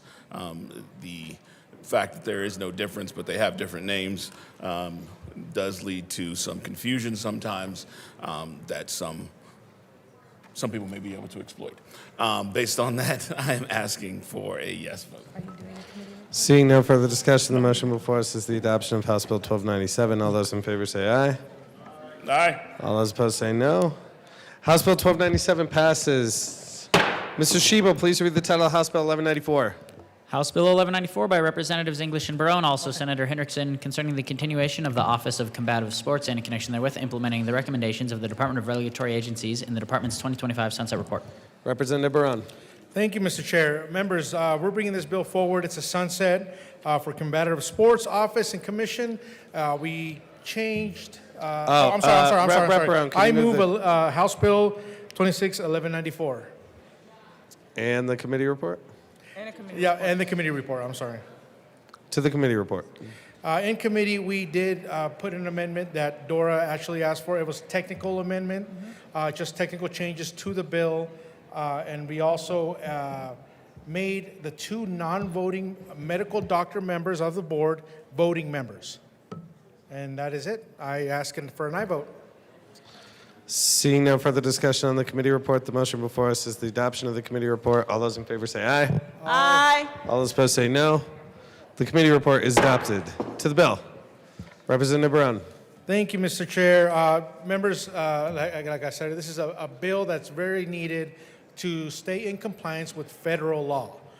Federal law for combative sports, we actually need to have this board to comply with federal law up to this point. Now, I had some ideas for some amendments, but I shared them with Dora. Dora came back to me and told me their reasoning why we shouldn't have them. I agree. I'm not going to go over it right now because it's not necessary. I do agree that those amendments did not work, but this board has not met since 2020 because there has been no reasoning to meet. We still follow the federal law of combative sports and the safety aspects and the regulation of this industry. We understand the importance of the regulation of this industry for the safety aspect of the athletes that are competing in either boxing, MMA, all these combative sports. So I urge an aye vote on this bill. Rep. English. Thank you, Mr. Chair. And just real quick, because we don't even need to prolong this, but what this sunset is doing is continuing oversight protects athletes and the public. Expanding the law reflects the reality of modern sports as it has evolved, which is why it's now the combative sports. The Colorado Office of Combative Sports and the Competitive Sports Commission, which is added in sports it's like mixed martial arts, kickboxing, and what is that? Is that Muay Thai? Muay Thai. Muay Thai. Yeah, there you go. Because as the sports evolves, our responsibilities to protect the athletes who participate, and it has to evolve as well. So this sunset also ensures that athlete health must come first, preventing exploitation and conflicts of interest, protecting athletes from dangerous and unregulated events, and this is more so evidence-based regulation. So at its core, House Bill 261194 is about responsible governance. It protects athletes, it prevents exploitation, it strengthens safety standards, and it ensures Colorado, not outside interests, sets the rules for combative sports within our state. And for these reasons, we ask for your yes vote for House Bill 261194. Seeing no further discussion, the motion before us is the adoption of House Bill 1194. All those in favor say aye. Aye. All those opposed say no. The bill passes. Mr. Shebo, please read the title to House Bill 1303. House Bill 1303 by Representatives Bradley and Carter, also Senators Ball and Catlin, concerning technical changes to energy and carbon management statutes. Rep. Carter. Say it's not an oil and gas bill. Yeah. Thank you, Mr. Chair. Senate Bill 19181. Can you move the bill, Rep. Carter? Can we move House Bill 261303? To the bill. Senate Bill 19181 required the ECMC to adopt rules to require certification for certain workers. Those included the oil and gas as well as process lines. That statute was codified and certifications required that ECMC made rules to address it, including the requirement for welders working on oil and gas process lines to pass the International Code Council exam F31, the National Standard Journeyman Mechanical Exam, or an analogous successor exam referred to as the F31 exam. This is not an oil and gas bill. Bradley.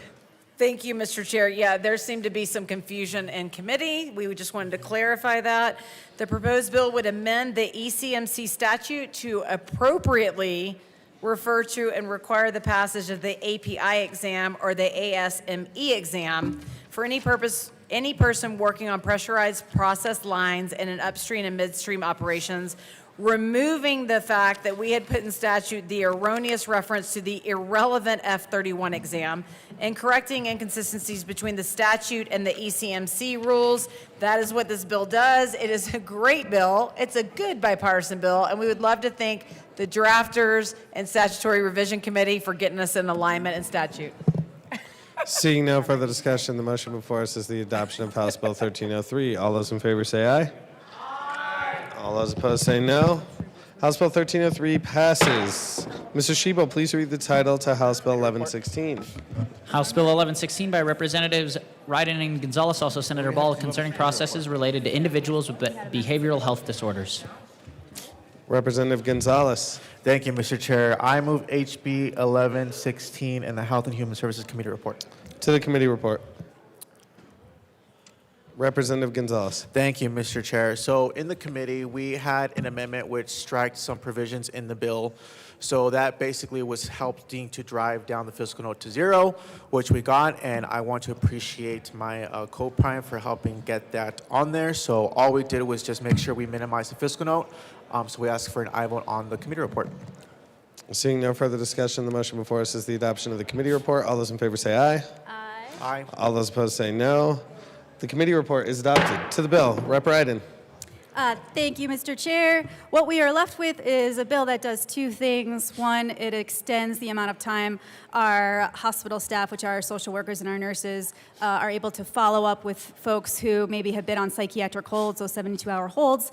Current law says that it needs to be within 2 days. That is kind of confusing, and it conflicts with some other some other programs in the other departments that say 72 hours. So we're just making it absolutely clear that it's actually 3 days that you have to follow up with them in some capacity or another, and also that it excludes holidays and weekends. The second part of this bill helps eliminate wait times for providers seeking outpatient mental health treatment. It does that by allowing the Behavioral Health Administration to accept certificates of inspection for their brick and mortar outpatient clinics from local, like county, fire inspection teams, and so they don't have to get one from the state.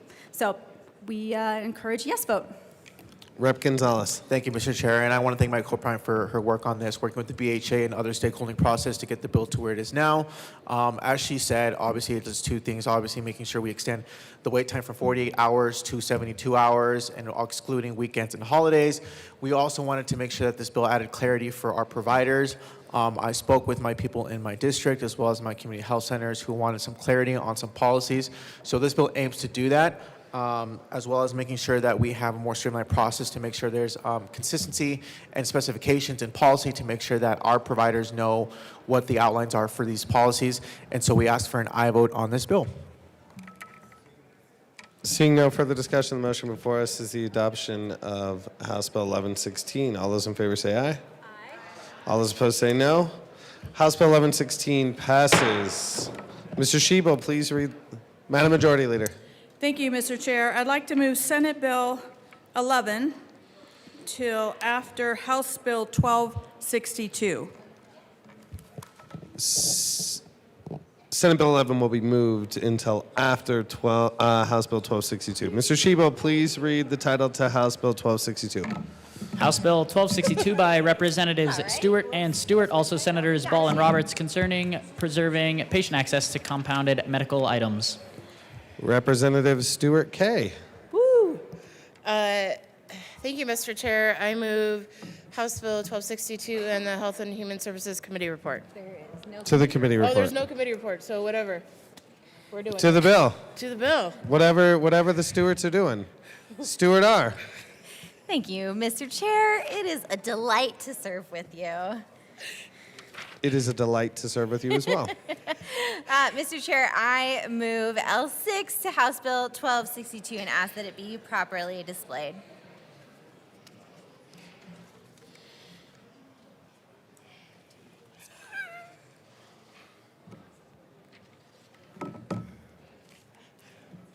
So many people here. That is properly displayed. To the amendment, Representative Stewart. Thank you, Mr. Chair. This is in addition to the Legislative Declaration Act that provides clarification around the two types of compounding pharmacies that this bill purports to regulate, and I would ask for an aye vote. Is there any discussion on L6? Seeing none, the motion before us is the adoption of L6. All those in favor say aye. Aye. All those opposed say no. L6 is adopted. To the bill. Representative Stewart K. Thank you, Mr. Chair. As many folks may know, I am a board-certified music therapist, and much of my work was done in interdisciplinary settings, both within hospital settings, outside of hospital settings, and in those environments, it just became very clear how critical it is that different parts of the healthcare system work together to make sure patients receive the care that they need, and access to the medications that their care teams rely on is a really important part of this equation. This bill is really about maintaining the accessibility and the affordability of compounding medications, both through large outsourcing facilities as well as small in-hospital and corner store pharmacies, to make sure that all patients in Colorado who need access to these critical medications, and frankly outside of Colorado as well, maintain access to those. We're incredibly proud to bring this bill, and I'm very excited to be on another House of Stewart bill here in the chamber. Sorry, I said Representative Stewart K. That was Representative Stewart R. Now we will hear from Representative Stewart K. Thank you, Mr. Chair. It is truly a privilege to serve with you. It is a privilege to serve with you as well. So as my co-prime stated, this bill is really important to healthcare access within the state of Colorado, but not just within the state of Colorado. Compounding pharmacies in the state of Colorado. We have one of the only 503B facility that compounds concentrated albuterol, and that is sent to 78 children's hospitals across the country. So enshrining and codifying compounding pharmacies is really important, not just to access within Colorado, but across the country. And we hope you will support this bill. Thank you. Rep. Johnson.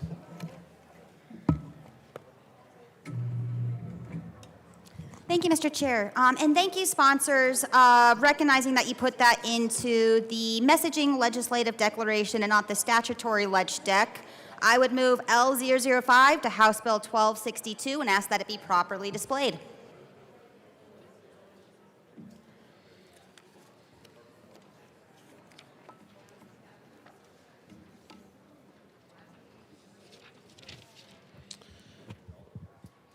L5 is properly displayed to the amendment. Rep. Johnson. Thank you, Mr. Chair. And this moves it into the statute itself because the short title does say clarity.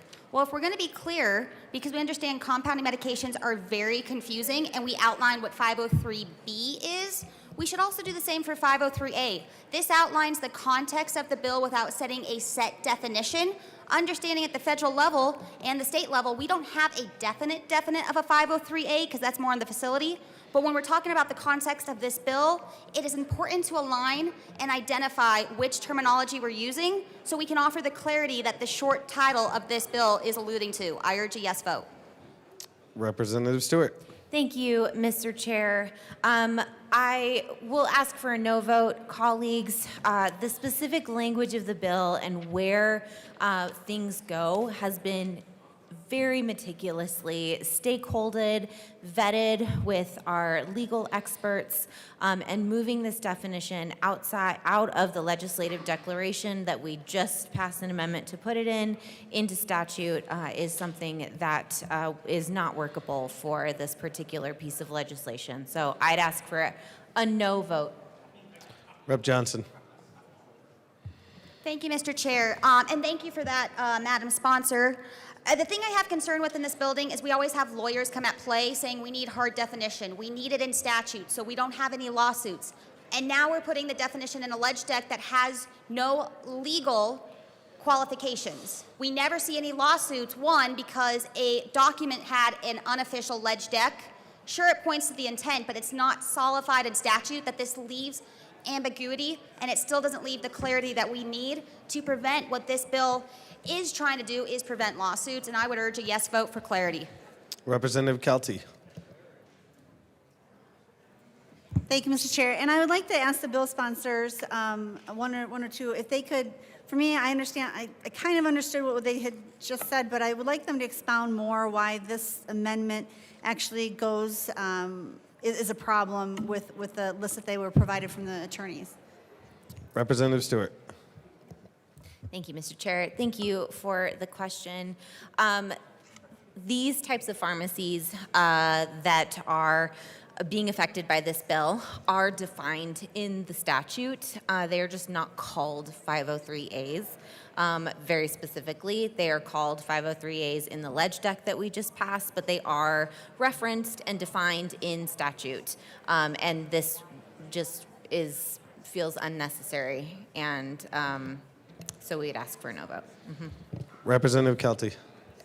Thank you for that. Well, for me, I guess if for the non-lawyer people out there, I guess having more clarity and being able to make it easier on those who are referencing the new law that you're doing would actually be to the benefit of those reading it. So would you not agree that bringing more clarity is better than having it not be clear? Representative Stewart. Thank you, Mr. Chair. Thank you for the question. 503A is a federal term. It's used in that terminology. It's a classification. But I lost my train of thought too. And we established that through the legislative declaration, but I don't think putting it in statute defines that clarity because it's a federal term and it just muddies the water to put that in statutory language versus this is what they call it at the federal level. That's not what happens at the state level. So 503A pharmacies that are classified that way are overseen by the Colorado Board of Pharmacies, which is a state level statutory thing. So Representative Johnson. Thank you, Mr. Chair. And I would just like clarity because I just heard the sponsor say that this is what's at the federal, not at the state. But the whole intent of this bill is to follow state protocol. So we're aligning with what they're saying. I want to make sure we're aligned with that definition. Representative Stewart. what this bill seeks to do is clarify what the state of Colorado and the federal government have been doing for years. 503Bs are overseen by the FDA. 503A pharmacies are overseen by the Colorado Board of Pharmacies. That's what we're working to codify, something that has been done for many, many years. Representative Kelty. Thank you for that. And for me, I guess, if you think that this is really, I mean, it's not necessary, but it does clarify things, as you've heard, you know, up here, it's already kind of muddy.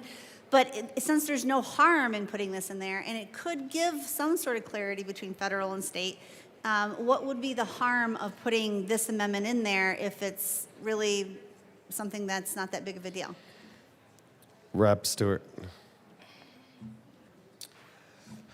I appreciate the question, and I appreciate the representative for bringing this forward. And we did have a conversation with our stakeholders, who are numerous. It is independent pharmacies, chain pharmacies, hospitals, hospice, pediatricians, family doctors, dentists, nurse anesthetist, and this is a non-starter for our stakeholders. So we will not be accepting this amendment, and I ask for a no vote. Thank you. Seeing no further discussion, the motion before us is the adoption of L5. All those in favor say aye. All those opposed say no. No. L5 fails. To the bill. Representative Johnson. Thank you, Mr. Chair. And because we have some ambiguity on the definitions that we're not aligning to make sure that the state and federal are matching, per what I heard in the testimony saying that that's what the intent of this bill is, I move L003 to House Bill 1262 and ask that it be properly displayed.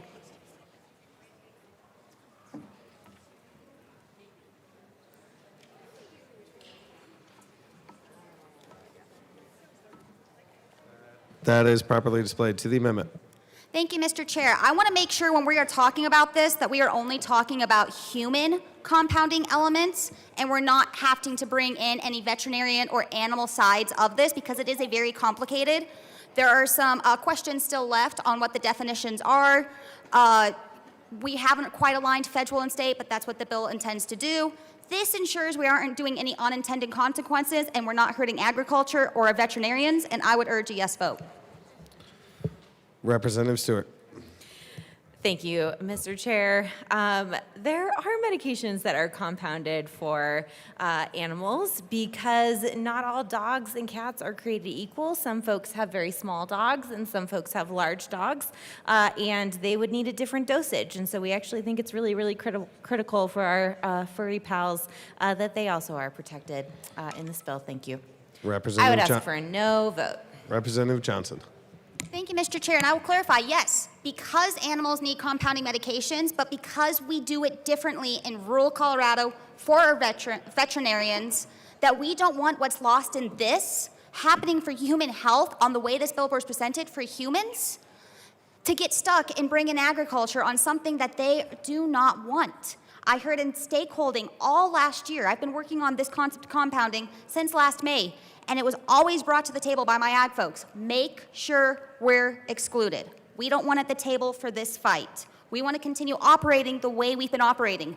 Whatever you guys do, leave us out of it. This just ensures that we are not bringing in the ag animal side with any unintended consequences. I urge a yes vote. Rep. Stewart. Thank you, Mr. Chair, and I do appreciate the conversation. I had a conversation with the veterinarians, and they wanted to make sure that this would not impact their ability to compound medications for their patients. And so we ask for a no vote on this amendment because the veterinarians want to save the puppies and the kitties. Rep. Johnson. Thank you, Mr. Chair. And I'd like to clarify that on the Secretary of State's reporting method, no veterinarians have commented on that site. I work with them daily in rural Colorado, so maybe a few have liked it. The ones I've talked to want to be left out. For rural areas, please vote yes on this amendment. Rep. Kelty. Thank you, Mr. Chair. And going through the bill, I don't see where veterinarians are excluded, or rural agricultural areas and veterinarians out in that area are excluded. So I can completely see how this bill could have an unintended consequence. If it's agreed upon that the rural areas and agriculture should be excluded, then I would think that the sponsors of this bill would be in appreciation and a yes vote on this amendment, because that does exactly that. It excludes them so they can continue their business out in the agricultural world, which a lot of them don't understand and aren't part of. So why don't we go ahead and, since we agree, accept the amendment? Seeing no further discussion, the motion before us is the adoption of L3. All those in favor say aye. Aye. All those opposed say no. No. L3 fails. Representative Johnson. Thank you, Mr. Chair. And I would just like to ground the conversation in the fact that this topic has been floating around the Capitol since the end of last session. And as it's been moving forward through the process from last spring, through summer, through fall, through December, through January of this year, the lobby has not been able to get on the same side of this. The proponents of this bill have not been able to get the side of this. I've been told multiple things that, yes, we want to make sure that this aligns with federal law. We want it in statute. No, we want to be able to go beyond federal law and not have it in statute and kept in rulemaking. And it keeps going back and forth when I talk. The last conversation I had with folks in January was we do not want this in statutory. We want it left to rule. And we actually want the ability to go over federal because the U.S. Supreme Court said the states have the authority over the federal government when it comes to compounding abilities. And because this has been going on back and forth within a few months, that's quick for policy. I move L001 to House Bill 1262 and ask that it be properly displayed. That's what I'm...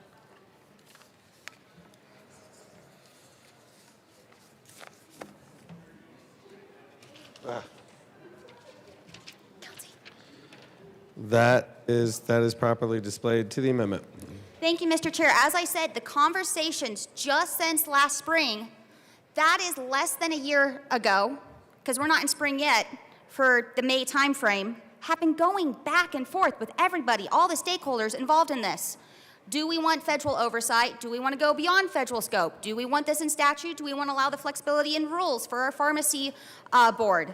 And because it keeps swaying so fast, I would urge our colleagues to move to the petition, because what we face in this body, should this bill right now without this amendment go through, and something sways again, because this is such a volatile, multifaceted topic we're talking about, we face potential lawsuits if we don't have a way to save this, or we face a special session and having to come back and fix this. This petition clause allows us until August 1st to make sure we know the time frame we need, and we're not going back and forth with these conversations and no one can stay on the same page. This ensures we don't have lawsuits. This ensures we have time to look at it. And I guarantee none of us want to see each other this summer in a special session. Give this time so we can figure out where all the stakeholders are. I urge a yes vote. Rep. Stewart. Thank you, Mr. Chair. We appreciate the distaste for our safety clause. However, this is a really crucial issue for the health, welfare, and safety of Coloradans to ensure that they can continue to receive their medications in the way that they always have. Again, this bill changes nothing. I want to be very clear.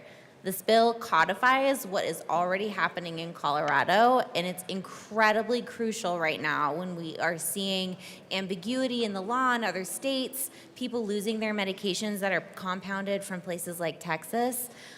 We want to make sure that that doesn't happen. And so we actually see this very differently and see the safety clause as a critical piece of protecting Coloradans' access to their medications. So I would ask for a no vote. Rep. Johnson. Thank you, Mr. Chair. And I value that our colleague, the sponsor, just said this changes nothing. We have no active lawsuits in Colorado right now. We are still operating the same because we have a great pharmaceutical board in rules operating. The federal government just a few weeks ago actually approved 26 compounding medications. Nothing right now is in conflict except for the fact we can't get all our stakeholders in line here in Colorado with how back and forth we have been. We need time before we put this in so we're not coming back and chasing. Because I would hate to say this is the day I tried to warn you all next year when we're having a cleanup bill per this same topic because we rushed this through way too fast. Seeing no further discussion, the motion before us is the adoption. Rep. Kelty. Thank you, Mr. Chair. I know I'm short, but I'm not that short. For what I agree with my colleague. What I also heard was this changes nothing. It's the same thing that's been going on in Colorado. It's not a problem in Colorado, maybe in other states, but it's not a problem in Colorado at all. And that Colorado is actually doing things correctly. And for me, I'm not even sure why this bill is even needed. But I especially don't understand why the safety clause is needed, because the safety clause is used when there's an emergency situation. It's got to be done right now. But if it's something that Colorado is already doing, it's something that doesn't change anything, it's really not an emergency. So then why, in God's sake, do we have a safety clause? We're overusing safety clauses where safety clauses are not needed. So if this is truly not a problem for Colorado, then there's not a reason that we cannot put a petition clause on there, because if there is an unintended consequence, I believe that the voice of the people need to be heard. By a safety clause, you're cramming it down the throats of Colorado because it's an emergency. And it's already been established that it's not an emergency. It's already established that it's not even happening in Colorado. This is a bill that's looking for a problem that doesn't exist. So I firmly and strongly would like to ask for a yes vote on this amendment, because a safety clause is not necessary. This just shows the abuse that the safety clause is being used on bill after bill after bill because it wants to exclude and take away the voice of the people if they do have a problem. We need to have a petition clause on this, not a safety clause. It's imperative. Thank you. Seeing no further discussion, the motion before us is the adoption of L1. All those in favor say aye. All those opposed say no. No. L1 fails. Rep. Johnson. Thank you, Mr. Chair. And I would just like to say it's very disheartening when we say that this has been very stakeholdered, but key stakeholders have been left out since last year. I know when I was trying to talk to proponents of this bill outside of this chamber to being involved, I was excluded up until about end of January. We need to make sure that we're doing best by all of Colorado. I share the same concerns that people who testified on this bill, that these sponsors, who I call good friends, have voiced on compounding. And I'm fully in support of everything they're saying, that we need to make sure we're protecting patients.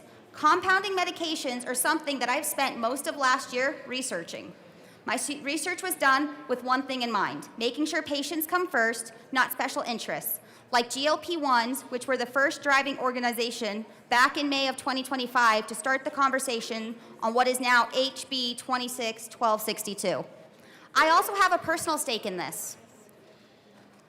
I have benefited from compounding meds, both when I went through a chemo trial for 1.5 years, went on a nebulizer treatment for most of my young child life, as a chronic disease patient. I have benefited from this. On top of that, in rural Colorado, where it's harder to get medications, I have seen why we need to allow our pharmacists, our hospitals, to have the ability to compound both 503A and 503B. This is something very close to my heart. Colorado needs to make a strong stance that the safety, integrity, and the accessibility of compounded medications are essential to the health and well-being of Coloradans. However, how Colorado goes about that is the real question. In all my research of all the legalities and practicalities of the ability to compound, my answer is we do not need a bill. Why mess with something that's already working on the fear of what's happening in other states or the what ifs? Sure, House Bill 26-1262 would work for today and the next few years, but I am worried about the future if the federal level changes or if we get into a lawsuit like other states. Yes, this works right now. I said a couple weeks ago the federal government pointed out their support for compounding meds by approving 26 of them. But what happens if our current administration decides to change on this next year, or a future administration decides at the federal level compounding is no longer supported because they get bought out by other interests? The U.S. Supreme Court has given states more authority on compounding meds, so my worry is that House Bill 26-1262 ties our hands at the state level by making a blanket match to whatever the federal level does.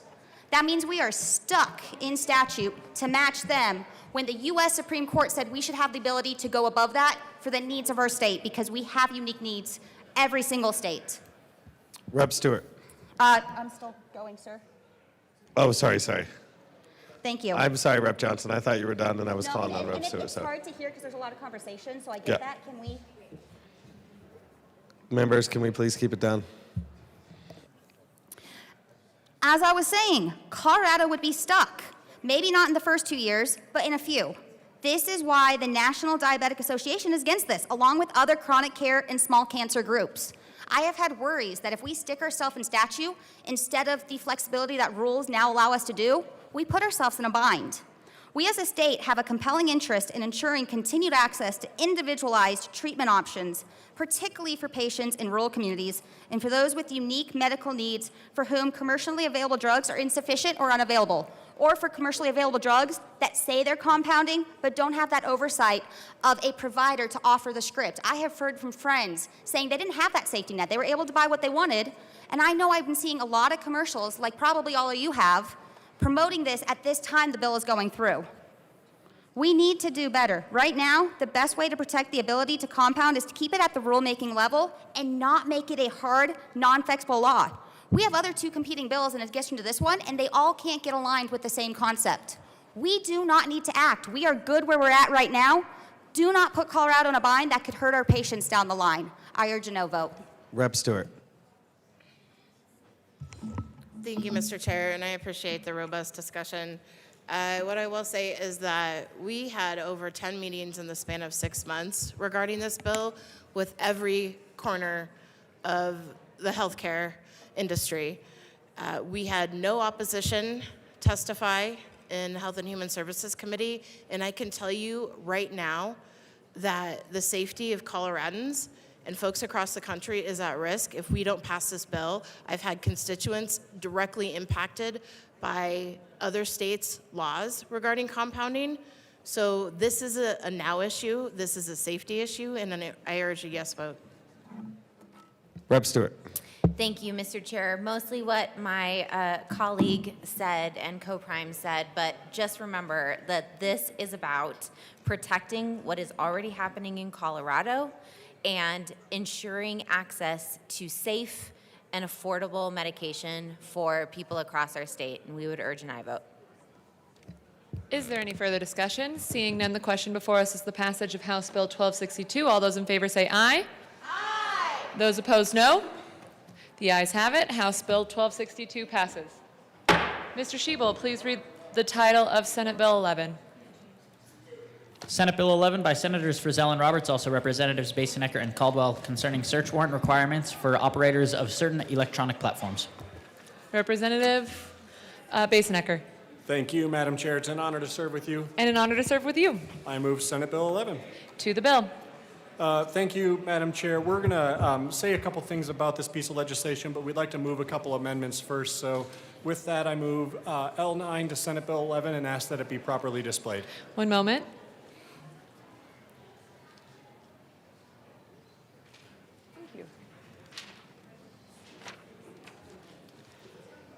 L9 is properly displayed. Rep. Basenecker. Minority Leader Caldwell. Thank you, Madam Chair. So L9, this was something that we came up with after working with some members on judiciary, they had some really great questions. They were very engaged, and so one of our colleagues from Denver and our colleague from Delta, they made some good points. And so what L9 does, it notes a reference to current law related to contempt of court powers and clarifies that if a public-facing social media company has messaging capabilities between users, those services are also under the scope of the warrant. And so again, we really appreciate the effort from the members on judiciary, which by the way was unanimous in House Judiciary. And I believe we're going to have one of the members speak to it as well. Rep. Soper. Thank you, Madam Chair. And I rise in full support of this amendment and appreciate being able to work with the sponsors on this amendment and the stakeholders. The issue that came up in House Judiciary, and I do want to lay this for the record, the bill contemplates or proposes having a speedier time frame for complying with search warrants for social media companies and dating apps. And the concern that came up, especially when it came to social media companies, is as we're trying to describe a platform and the component parts of the platform, that if a social media company is being accused of not complying with this search warrant, the first thing the corporate counsel is going to say is, well, what's the law on point? And they're going to turn to this when it becomes law, and they're going to review this very carefully. And if they're being subjected to fines from the Attorney General's office, they're going to try to find some way to have as a get-out-of-jail-free card, as it were, in the law. And we're really worried that there's a gap, that if we don't specifically say the features and services of the covered platform, that all that could be argued and parsed out. And we wanted to make sure that even the messaging function within a app or within a website tied to social media, that still could be part of the covered platform, because it's important when you're serving a search warrant, that's really what you're after.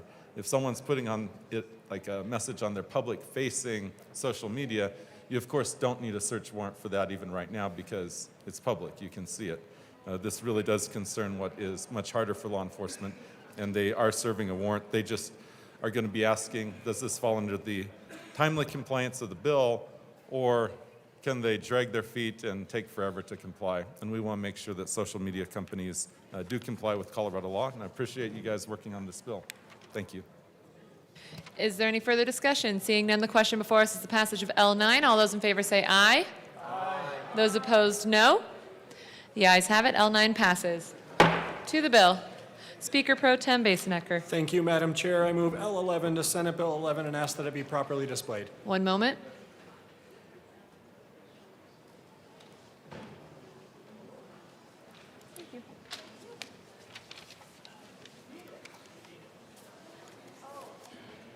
L11 is properly displayed. Minority Leader Caldwell. Thank you, Madam Chair. So we worked with a lot of different stakeholders in this, and what we wanted to make sure that we didn't do is capture the traditional online retail marketplaces that are almost exclusively just buying and selling goods. And so this is an amendment that we came to make sure that we didn't catch up certain areas that we weren't intending to do. And so I would certainly ask for your support on this one. Is there any further discussion? Seeing none, the question before us is the passage of L11. All those in favor say aye. Aye. Those opposed, no. The ayes have it. L11 passes. To the bill. Speaker Pro Tem Basenecker. Thank you, Madam Chair. Thank you, colleagues. I'll keep my remarks brief, but I will just say this. This bill presents a meaningful solution to a challenge that all too many families, victims, and survivors have faced in the state of Colorado, which is to say that it is increasingly difficult to get a search warrant to be honored by the very companies that I think are at the nexus of that public safety request.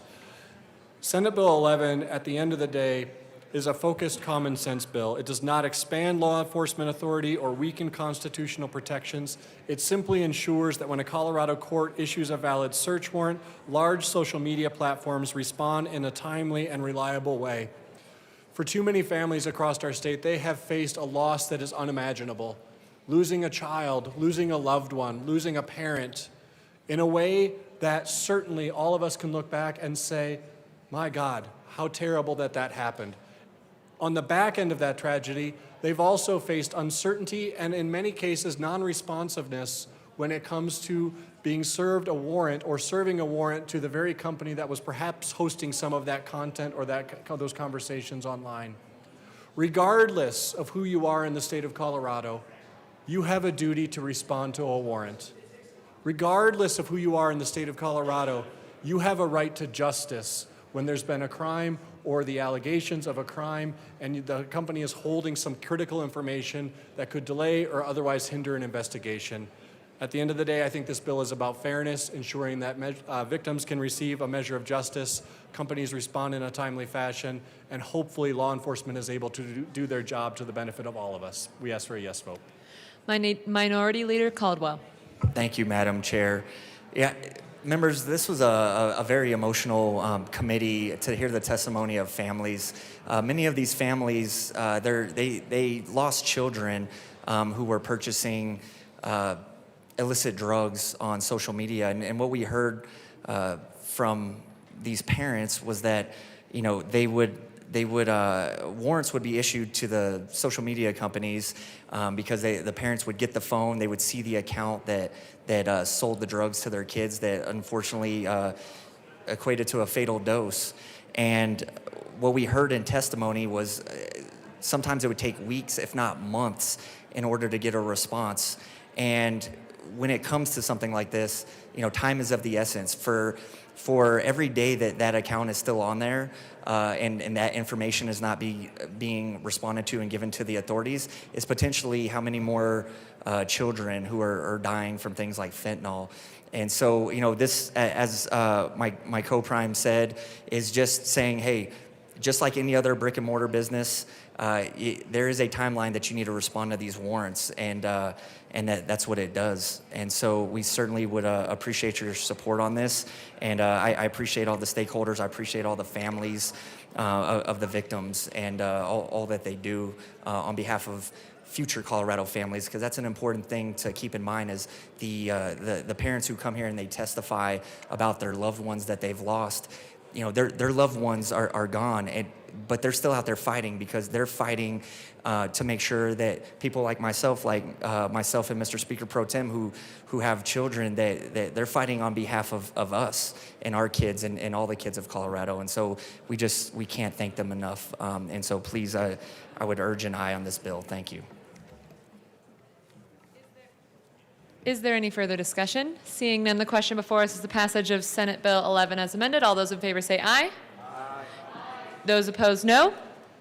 The ayes have it. Senate Bill 11 as amended passes. Mr. Schiebel, please read the title of House Bill 1203. House Bill 1203 by Representatives Marshall and Bacon, also Senators Benavidez and Liston, concerning the modification of county commissioner elections. Rep. Marshall. Rep. Marshall. Thank you, Madam Chair. I move the committee report to House Bill 1203. AML Bacon. Thank you. I move House Bill 1203 in the committee report. To the committee report. Rep. Marshall. Thank you, Madam Chair. So in the committee, we actually did quite a bit of work. We removed the ranked choice voting option that was previously there, and we also made it voluntary, not mandatory, to move to 5 commissioners for counties over 70,000, so that every decennial, 2030, 2040, 2050, it would have to be sent to the voters to decide if they're in counties with 3 commissioners above 70,000, whether they would like to move to 5. Is there any further discussion? Seeing none, the question before us is the passage of the State Affairs Committee report. All those in favor say aye. Aye. Those opposed, no. The ayes have it. The State Affairs Committee report passes. To the bill. Rep. Marshall. Colleagues, this is a basic civil rights bill for good governance. We've run it multiple times before, but that's the issue. Good governance is always hard because those with power never want to give up power or have power diluted. So this issue, and I'm going to try and be brief because I could go on for an hour on the history of these at-large elections, but it came to my attention originally because I represent Highlands Ranch. Highlands Ranch and Lone Tree make up 27% of the population of Douglas County. We are totally integrated with the city of Denver. Metro line ends right there on Broadway in the middle of town center. The light rail ends right there on Lone Tree. The rest of the county doesn't want to be a part of Denver, and I appreciate that, but our suburban interests are totally ignored. I started looking around the state, and the same issues popped up. Started doing the research, and it turns out these at-large elections are notorious. They are always used to lock out political minorities. It doesn't matter who the political minorities are. So again, when the United States first started, half the states elected their congressional delegations at large. The representation was so bad, Congress in 1842 came down and ordered all the states to elect their congressional delegations by districts, which are the districts we know today. And that was over screams of states' rights and local control, but it was the right thing to do. So we are trying to correct that and do the right thing in the counties. And I'll turn it over to my co-sponsor. AML Bacon. Thank you, members, and thank you to my co-prime for your diligence and your concern over this issue. And so for those who are engaging here, I want to share why I joined this bill, and particularly now. I do understand that, communities have insights into how they want to elect their representatives. But what I also know is between the relationship, whether it is our federal government or state government and local government, sometimes we make statements in regards to values and opportunities that all people in our jurisdictions should be able to access. We have supremacy clauses for that reason. For what it's worth, when we passed the Voting Rights Act in the 60s, and I say we because I take umbrage to the communities who did a lot of that legwork to be sure that all voices could be included in the selection of who represents them. And part of the cases and issues that came out of the Voting Rights Act in the 60s came not only around voter suppression, which is just what we hear the most. People have to pay a poll tax. People can't just, register because of their identities. Or we have always talked about voter suppression when it comes to even creating boundaries of voting districts. But another issue is voter dilution. And that means that a community's voice is diluted in the choosing of who represents them. Last year, I was a proud sponsor of the Colorado Voting Rights Act. And in the Voting Rights Act, we codified the elements of voter dilution, whereas before, that issue had to be argued as a matter of case law. Well, the law firm and the communities that keep bringing voter dilution cases forward includes the NAACP's Legal Defense Fund, and we're proud to say that the NAACP supports this bill.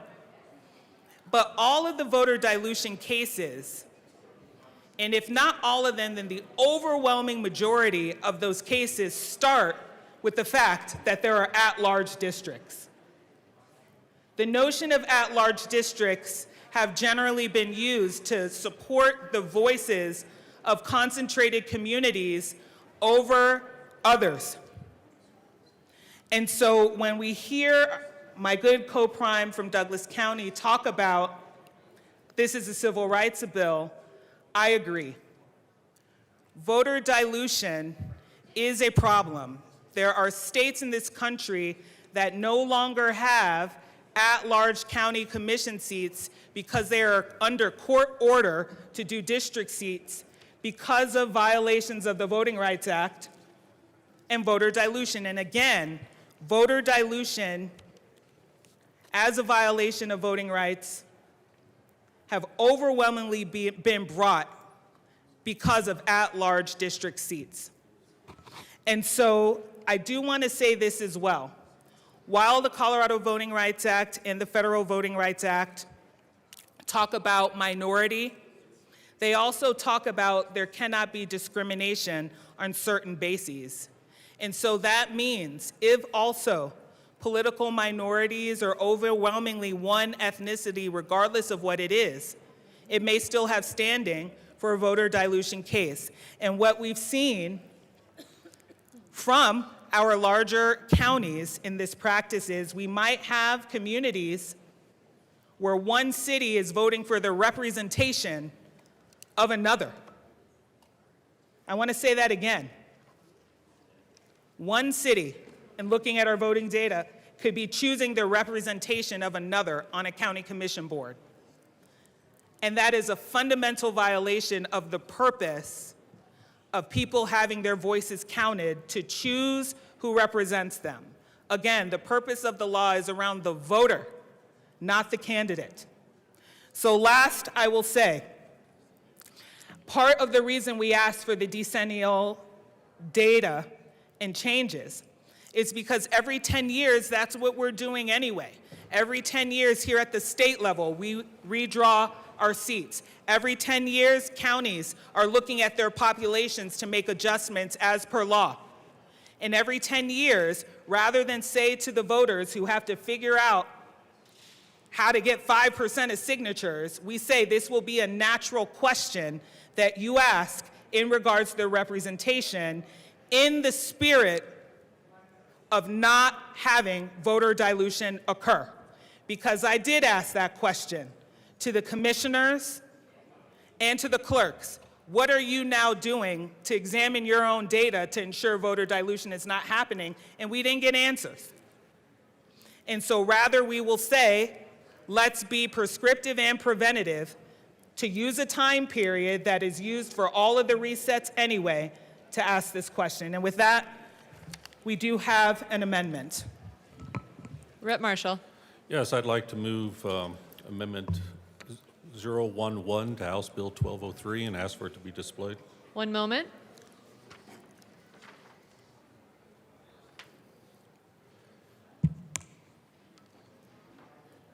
L11 is properly displayed. Rep. Marshall.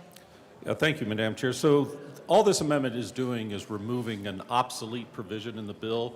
When we removed ranked choice voting, there was still set out in the bill procedures for how people would have to choose in primaries and to deal with the ranked choice voting part. So this is just to remove the obsolete part so people don't get confused. So I ask for a yes vote. Is there any further discussion? Seeing none, the question before us is the passage of L11. All those in favor say aye. Aye. Aye. Those opposed, no. The ayes have it. L11 passes. To the bill, is there any further discussion? Seeing none, the question before us is the passage of House Bill 1203 as amended. All those in favor say aye. Aye. Those opposed, no. The ayes have it. House Bill 1203 as amended passes. Mr. Schiebel, please read the title of House Bill 1207. House Bill 1207 by Representatives Jackson and Bacon, also Senator Kipp, concerning employer accountability through disclosure of demographic workforce data. AML Bacon. Thank you, Madam Chair. I move House Bill 1207 in the committee report. To the committee report. Thank you. AML Bacon. Sorry. Thank you, members. In the committee report, we'll talk a little bit about this bill and why it's important, but in the Business Committee, we added an amendment to be sure that this data is still collected in the event that it is no longer required to be collected at the federal level. We also stated what information should be collected here at the state level in that event, and with that, we encourage an aye vote. Is there any further discussion? Seeing none, the question before us is the passage of the Business Affairs and Labor Committee report. All those in favor say aye. Aye. Those opposed, no. The ayes have it. The committee report passes. To the bill, Rep. Jackson. Thank you, Madam Chair. Basically, what this bill does is it encourages transparency. And we know that Colorado's economy is strongest when opportunity is broad, talent is fully utilized, and businesses compete on innovation. What this bill does is it requires reporting of EEO1 data. This is data that businesses are already collecting, already reporting, along with their periodic filings, and that information would be reported to the Secretary of State. And we know that transparency matters because patterns of opportunity can be identified, workforce gaps can be better understood, policymakers can make informed decisions, businesses can benchmark progress, workers can gain confidence in fair systems. And we would ask for an aye vote. Is there any further? Emil Bacon. Thank you, members. We did have a good conversation about this, but for those who don't know where this forum comes from, this forum comes out of the Civil Rights Act, particularly Title VII that was passed in the 60s. It was a seminal civil rights bill, and it was particularly supported by Dr. King and his communities. What the data shows us and what the data is used for is accountability to ensure that there's true inclusion in the workforce. And with that, members, we ask for an aye vote. Is there any further discussion? Rep. Brooks.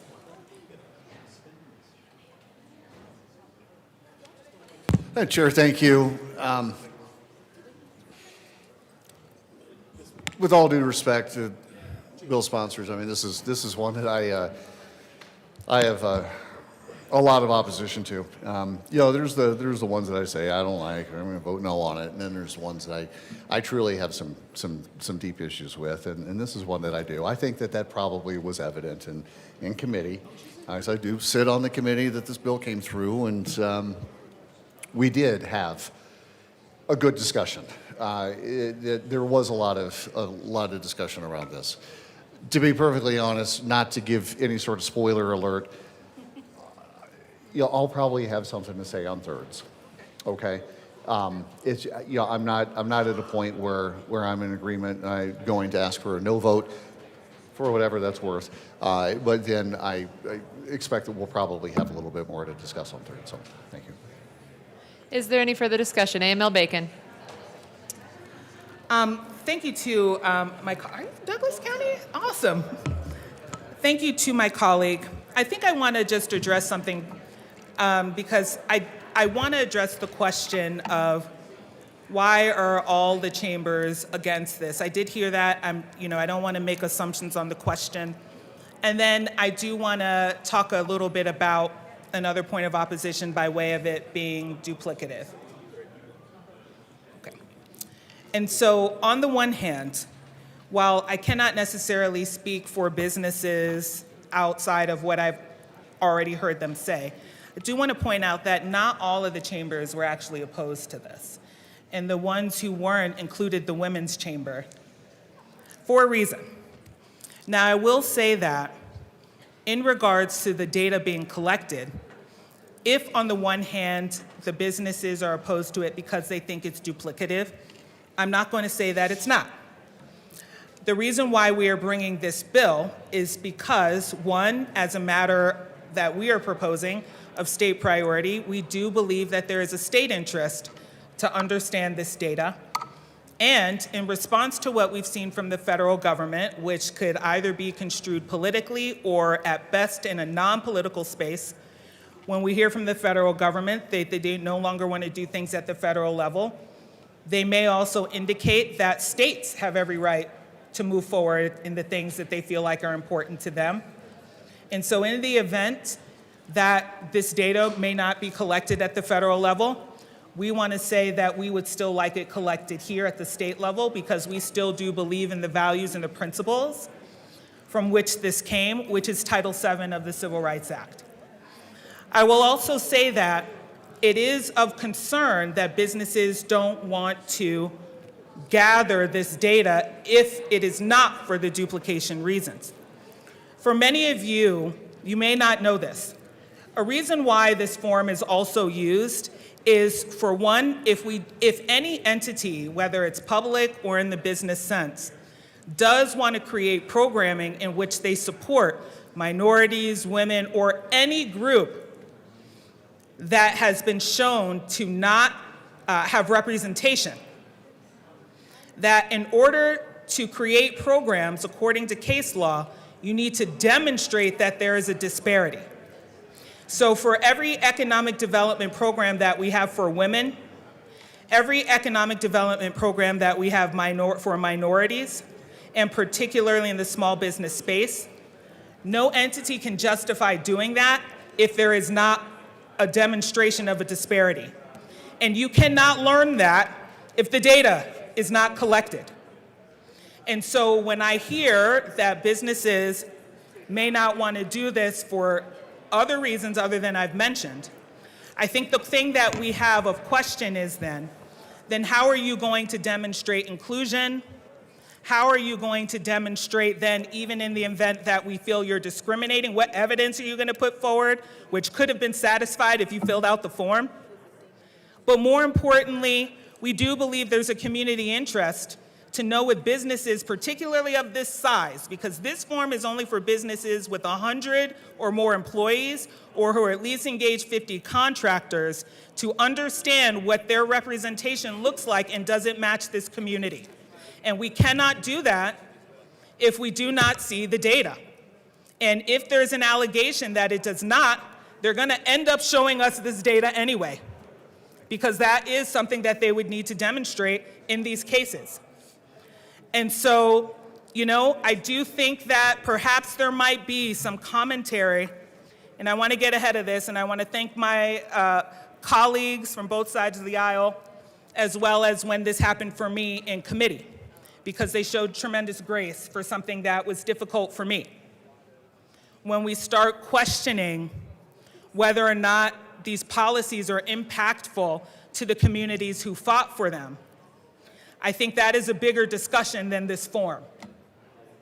This bill is not about affirmative action, and this bill isn't where we're going to put all of our hopes and expectations about racism on it. This bill is about the continuity of a practice that was well fought for the purposes that I just laid out. And if businesses don't want to do it, I understand that. I know they don't. That's why it was required in the first place, right? And now we are in a place where we have made communal and cultural commitments in the good course of business to demonstrate that businesses care to support and be as inclusive as possible. And in the event that they're not, we have some mechanisms and tools to get back to that place. Sorry. Rep. Jackson. Thank you, Madam Chair, and I just want to reiterate that this is something that businesses are already doing. So this is not an increased burden or a new process. This is something they are already doing. They are already collecting this information.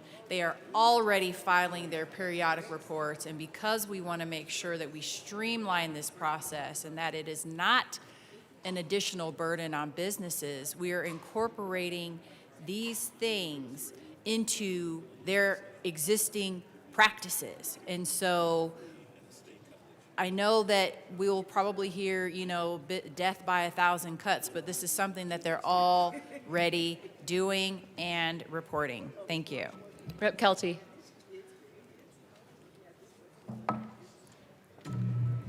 Thank you, Madam Chair. And I was in committee when this bill was heard. And let me tell you my opinion on collection of data. I don't like it. I don't like collection of data in any way, shape, or form. So from one of the bill sponsors on here, they had another bill that was against using data for police, but then now you're saying that you're okay with the collection of the data. Well, the problem isn't the use of the data, it's the collection of the data. It's allowing those to collect data on individuals that you have no idea what it is or what's being done with it. And this is personal data. This belongs to the people. So you can't have one way and then have it another. That's called hypocrisy. So when we were in there, not only were the chambers of Colorado, the Colorado Springs Chamber, the Colorado Springs County Chamber, the Aurora Chamber, Douglas, Denver, South Metro, the Colorado Retail Council. I mean, these are groups that represent hundreds of thousands of people across Colorado. They're all in an opposed position on this bill. All of them. Thousands and thousands of people in Colorado through these chambers, they're saying, no, we don't want this. There's a select few lobbyists that want it, and that's it. The people of Colorado have spoken through these chambers that they do not want this. Hundreds of thousands of people. Millions. Even the individual that is from the Colorado Competitive Council opposed this. I mean, the state of Colorado doesn't even want this. The state of Colorado, just so everyone understands, sells your data. The state of Colorado collects your data and they sell it. So now you're saying you want it to be collected. You're not even speaking out against the fact that the state of Colorado sells your data from the DMV. But then you target other groups like the police from actually using data, that third-party data. I mean, it makes no sense. This bill is just very hypocritical. I mean, through the people that came in there, we saw experts from every realm testify why they oppose this bill. The collection of the data is the problem. I can tell you the collection of data was used against me in getting a job. My racial data was used against me for me getting a job. So when I talk about the collection of data is the problem, that is the problem. That's the head of the snake that we wish to cut off. We keep coming at it from the tail of the snake. We need to cut it off at the head of the snake. That's a collection of data. So you can't say, okay, well, we're going to collect data for this, the state of Colorado, but other individuals want to use the data that's publicly available and able to purchase. We can't let them do it. Can't let them use it to solve crimes. If you don't like the use of data, then you shouldn't like the collection of the data. And for this bill to be put out here in the same week that we saw two bills against each other is ridiculous. We're supposed to make smart legislation.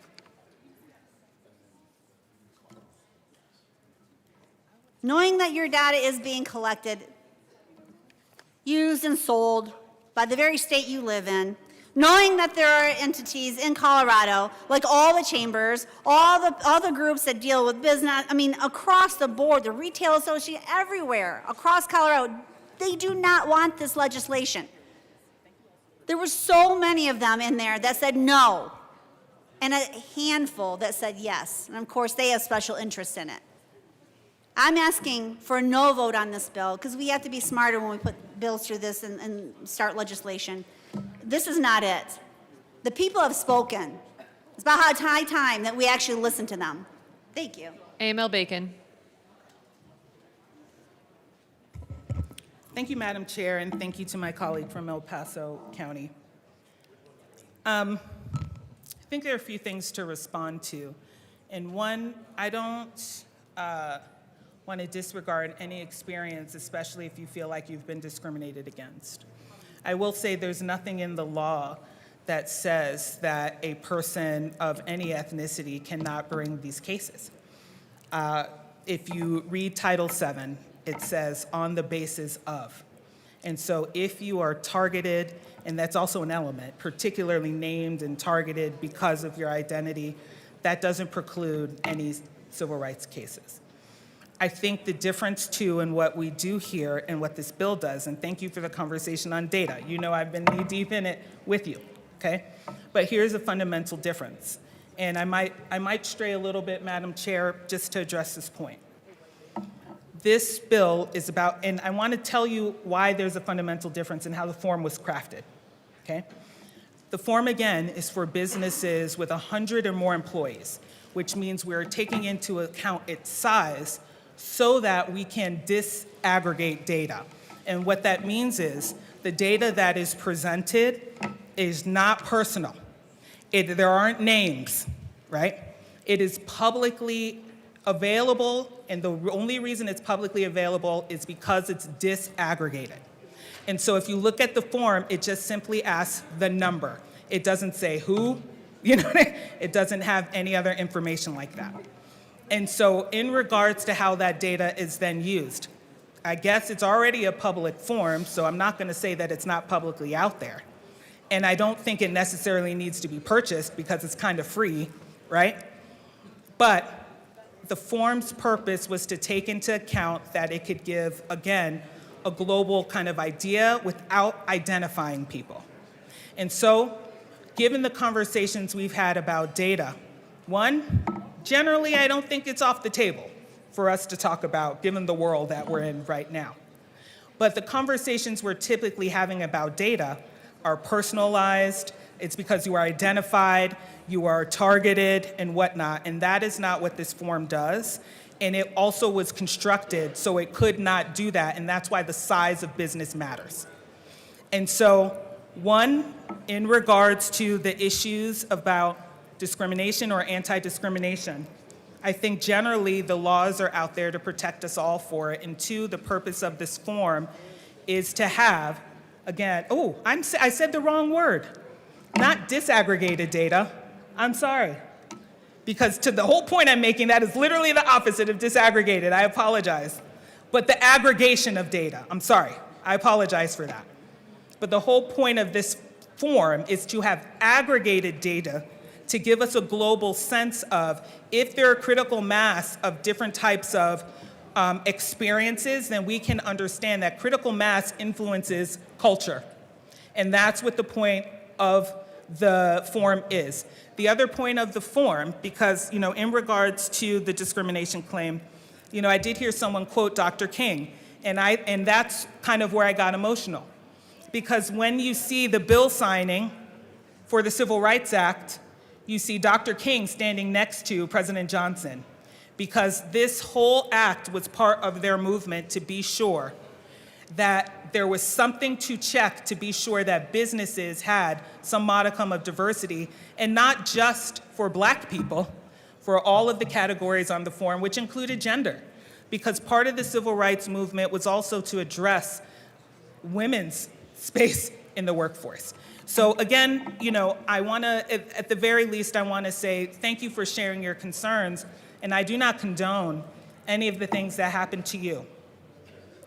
But the point of this form that came out of the statute was for aggregated data so that we are not identified to send cues for culture in the biggest businesses that have the most influences and impact on community.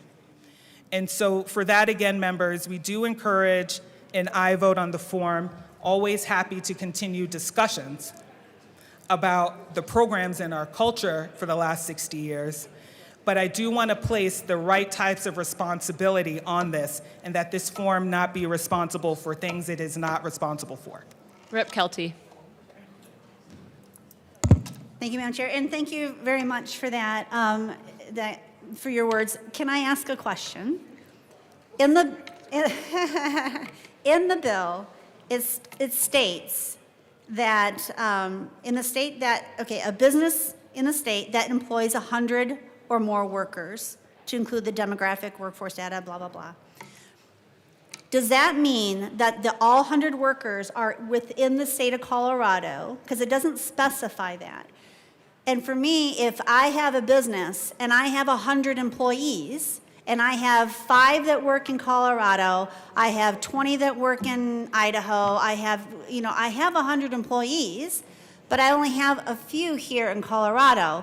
By collecting this data on those who live in Colorado, it narrows it down to 5 people, or it could just be 1 person in Colorado. Now you have identified that an individual, if you know where they work, their data, their information. So is there a way that we can specify in the bill that is for people who have 100 employees within the state, that work within the state of Colorado, versus the nation, or even the world? Rep. Jackson. Thank you, Madam Chair, and thank you, Rep. Kelty, for the question. This form is for businesses that are registered in Colorado with at least 100 employees, regardless of if this person is working remotely out of the state. It is designed for the business to report the demographic data of their workforce, regardless of where they may be working. And if we're open to discussing clarity around this issue, but it really is around the actual business itself and the makeup of that business, not the location of where their workers are assigned. Rep. Kelty. Thank you for that. Well, and I would like to point out, though, I understand that it's for the business, but it's really the employees that I aim to protect, to keep them more identifiable when it comes to this data. So if you only have one employee of that business or two that live in Colorado, but again, the business has 100 across the United States, then they're now identifiable. Right? So by just process of elimination. AML Bacon. Okay. So first, just to reiterate my co-prime's point, we have written this under Title VII, so that means these are for businesses that are registered in Colorado, because that's the Secretary of State's purview. And businesses that are registered in Colorado could have employees everywhere, but they're registered here, and that's our tie to this, if that makes sense. So there could be a business that's registered and all their employees are remote or whatnot. I think the thing that I hear what you're saying in regards to how can the employees be found out, and that's what I want to address. One, I also want to realize that we are in a world in which the only way people would know where they live is if the employees put that out there. You know, where employees live aren't like posted on websites. You know what I mean? And even to some extent, if they say that they work out of an office, you can still be working out an office remotely. And so I just want to point that out, because part of the things that we have to protect for has to be over the things we can control. And what we can't control is if people want to let people know where they live. We don't ask employees to make that public anywhere for purposes of this to discern, if that makes sense. And so while I can hear what you're trying to protect for, we're happy to ask additional questions to see if there's something that we can do there. But there isn't anything else in law that compels people to let them know where they work anyway, and we can't control that. Now, to another point that's kind of similar, you asked something in committee. We can also tell people to tell us how they identify. If they don't want to identify at all under ethnicity, we can't write it down, because there's nothing that compels people, you know, to do things like that. So I just want to offer that here. We're happy to have continued conversations, but for factually speaking, these are for businesses that are registered in Colorado, and there's nothing that's compelling any business or the employees that work there to let people know where they live for that purpose. And so happy to continue to talk about the things, perhaps if there is elsewhere in law where we're compelling people to do something to put themselves out there, we're happy to continue to have that conversation. We just haven't come across that yet. Rep. Jackson.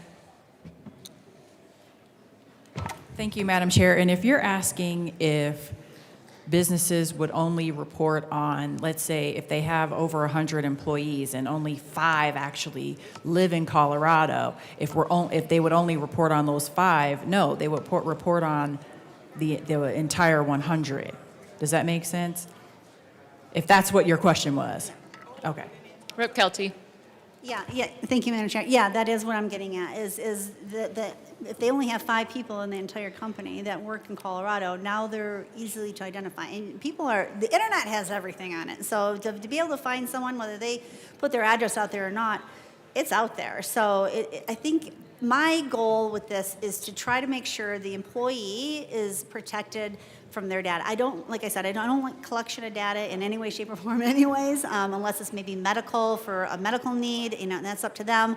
But when it comes to just an employee and an employer just saying, yeah, I'm just going to, report your data to the state, which we know sells the data anyways, because you can look that up and they admit that they do it. I have a problem with that. I just want to make sure, and I understand you guys are going after business, but I'm trying to say, but what about the employee? What about me, the employee? What if, they put my stuff out there and I'm the one and only person that works in Colorado for said company, and they're reporting this because they have 100 people. Well, it's not going to be hard to figure out where I am, because people get doxxed all the time. They come after them. And you could put one political post on the internet and man, they're coming right at you. So as we know, as politicians, boy, I'm telling you what. So I just want to make sure that the employees, if there are 100 employees within the state, where it makes it harder for you to identify, oh, it's this guy or that guy, versus just 100 employees just anywhere.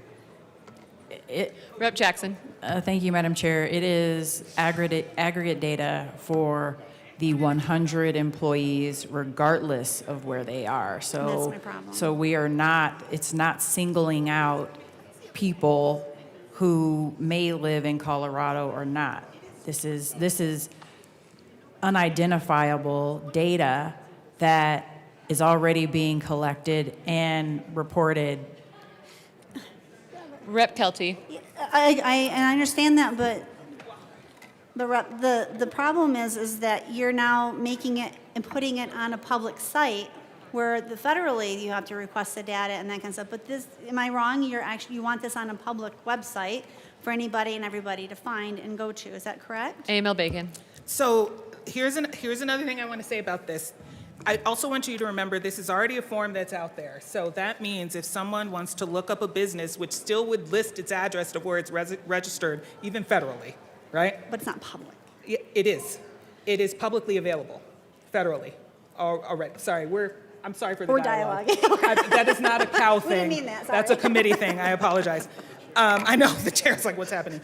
So if I AML Bacon. So I just want to say, like, the federal form is already publicly available, or there are means for the public to get it.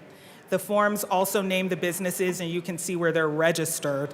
And there are companies in Colorado still filling out the EEO form that say they're registered in Colorado. And that's why we're saying we're not doing anything new. I think, I don't mean to be tongue-in-cheek about this, but in regards to they could figure out who we are, well, that might be a set of circumstances that's already happening with the federal form. And we are not doing anything different. The form is not different. It does not have information that is different from the federal form. I would say if we believe that people can't find our data and docs and do all of those things, we should address that. And we're going to have plenty of conversations in this building about precisely that. But even if we do it, the information that you're talking about, unless it's made public, and to the extent that someone puts it out there, it would be considered private data, and someone would have to actively look for it to get to the purposes that you're at. And in the event they want to do that, there is already a pathway for them to do it because this form is a federal form that is made publicly accessible. Now, I do agree that we have issues about the data, to your point. And if we want to talk about the means to which people are finding other people out, including buying that, I think that's for another statute and another legal premise that we need to address. But it's not something that this form would change or unchange by way of the circumstances of the information, because it has been a federal form that's out there and publicly available for decades. Rep. Richardson. Does that make sense? I mean, you don't have to like it. I mean, Well, that changes everything. Thank you, Madam Chair. Yeah. Sorry. That's all right. And unfortunately, I was presenting a bill and wasn't present for the hearing when we had it in committee. And I did listen to the recording, but still I had a couple of questions, kind of high level. I don't want to get into the weeds. And I think the first one, I think you've partially answered, but I guess a little concern remains that since 49% of our workforce is actually in businesses smaller than 100, we're losing a lot of data by focusing on 100 and above. I understand the aggregation or disaggregation issues, but at the end of the day, we're trying to protect individuals. And I understand there's a protection of the overall culture as well, but I'll grapple with that one. But I was curious, since I know the focus was on the EEO1 form for private businesses, but there's a EEO4 that governments present, and we had the earlier discussion on commissioner makeup and potential issues at county levels, but was there a thought of collecting from local governments as well as their large employers? And I've got a couple of others. Yeah, and then the other lingering one, and then I'm probably good and need to do some more study, but the contractors of 50 plus, does that include anybody that's contracting, like nonprofits that are drawing down contract dollars as well as the traditional contractor? AML Bacon. Thank you. it's kind of everything. I love it when some of our representatives have like 80 counties, and I'm like, thank you to the representative from 93 counties. I appreciate it. There aren't 93 counties in Colorado. I do know that. Right, just the 7 that you have. So here are a few quick answers. Right now, government entities are not required to do this reporting, and again, our purpose was to mirror what was already happening, even for the number of employees. So the EEO1 form is specifically for businesses that have 100 plus more. So if we did something other than that, that would be a new thing. And we didn't want to go down that road. And plus, some of the smaller entities have that end size, right, that disaggregated problem, just as a matter of policy. I will say that in regards to the public space, the public space does not need to turn in this form because their data is more accessible. And can be found through other channels than through this form. In fact, this form was made for business because it doesn't have those same channels that the public sector does. And then depending on, and I think you were, I don't mean to, depending on your county or your own municipalities, they typically have their own hiring and procurement policies around this type of information. We see a lot of foundations. If you want to apply to them, they ask for similar information.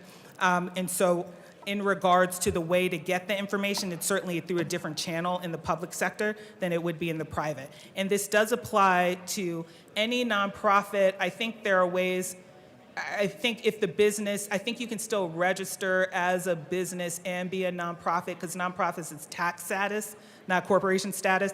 And I would say yes. And so if you think about perhaps an organization that builds houses, right? And so yes, this would apply. Mm-hmm. Is there any further discussion? Seeing none, the question before us is the passage of House Bill 1207. All those in favor say aye. Aye. Those opposed, no. The ayes have it. House Bill 1207 passes. Mr. Schiebel, please read the title of Senate Bill 32. Senate Bill 32 by Senators Doherty and Mullica, also Representatives Foray and Brown, concerning the promotion of immunization access. Rep. Brown. Thank you, Madam Chair. We move Senate Bill 32 and the Health and Human Services Committee report. To the committee report. Thank you, Madam Chair. In the Health and Human Services Committee report, we made a number of changes to clean up language and talk about the Board of Health's schedule by rule. We also added some language related to adult immunizations, and we will ask for an aye vote. Is there any further discussion? Seeing none, the question for the committee report. There is discussion. Okay. Okay, Rep. Bradley. Thank you, Madam Chair, for your flexibility. It has been a long week. I would like to move Amendment L021 to the committee report and ask for it to be displayed. One moment.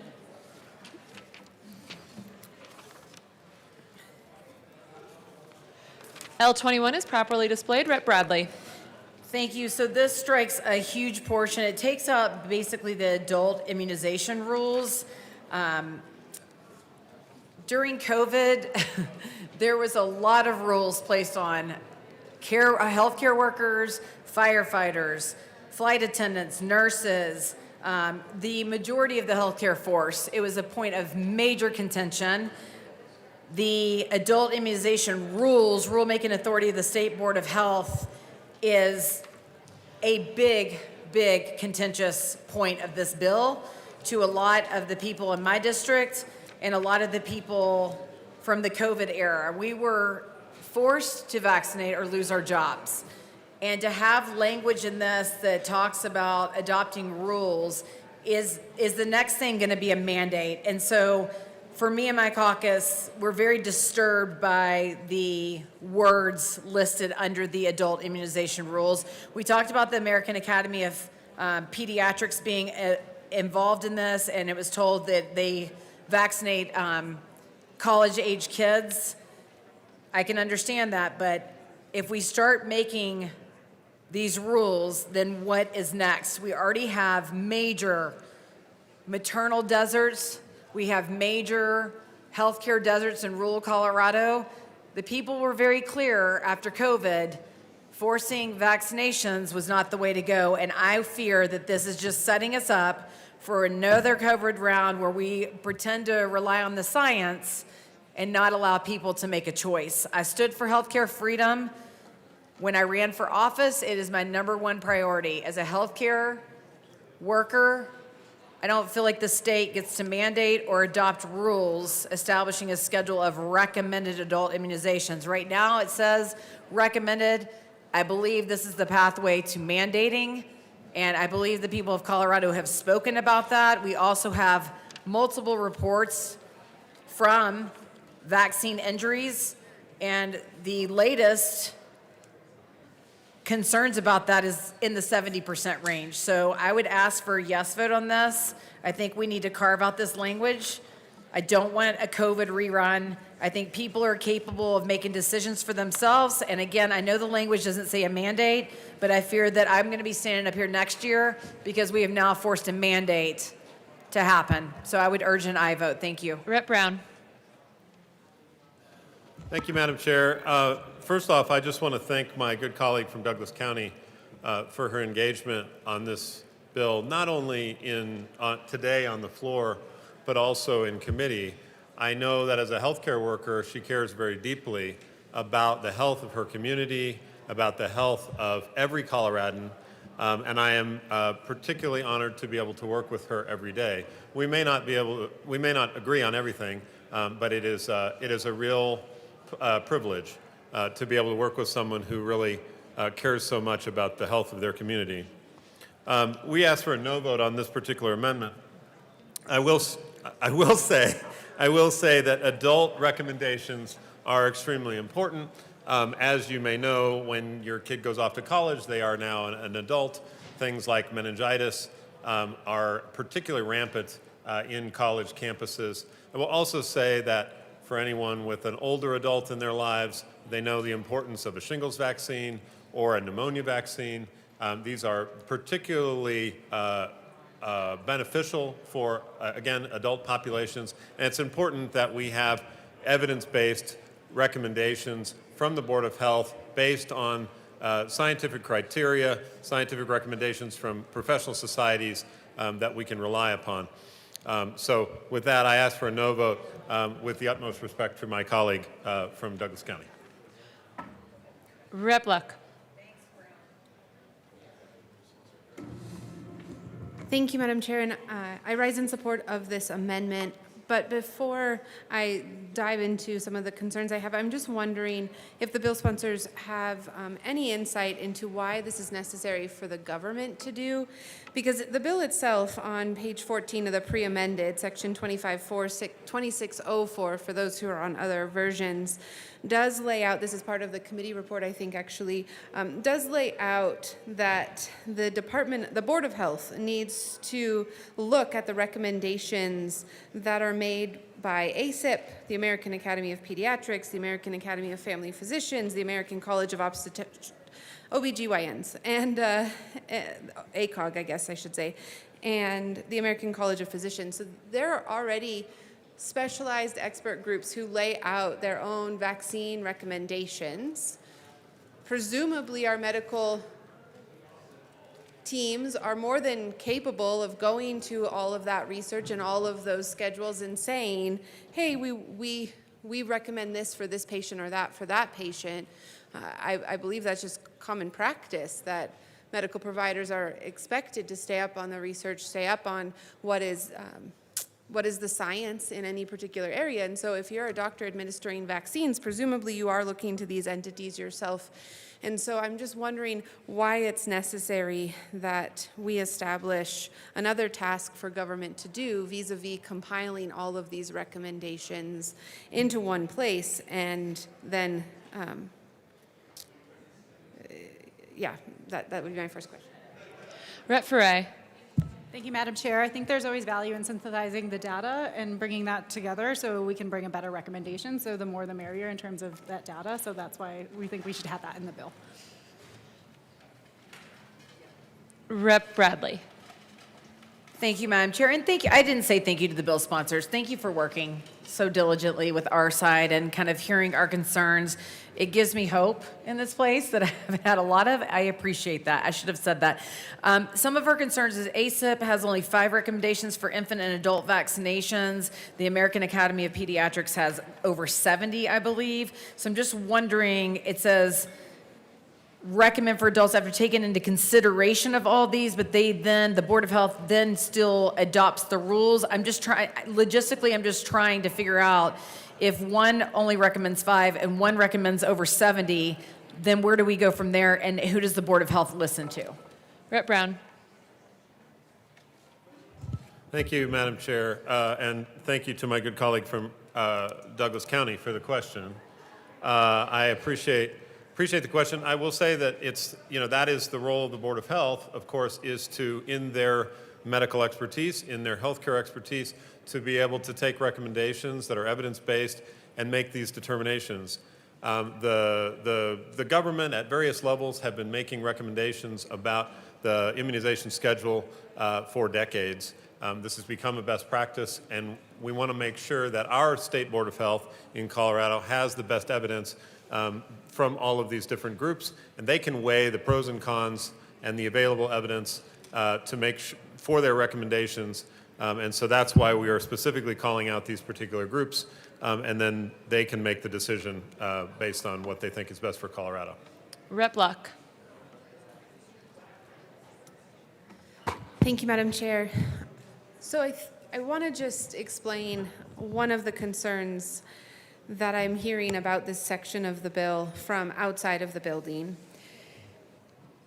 As you know, once a section like this entire act, the Adult Immunization Act, gets added into statute, it is much easier to then amend. Often the hardest thing is to get the whole infrastructure into place. And once that's then done, tweaks are much easier, because then the argument becomes, well, all of that is current law and all we're doing is this one little tweak.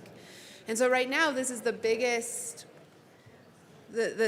part of the potential for a future build out of adult immunizations. And for those who are fully supportive of adult immunizations, that may not be concerning.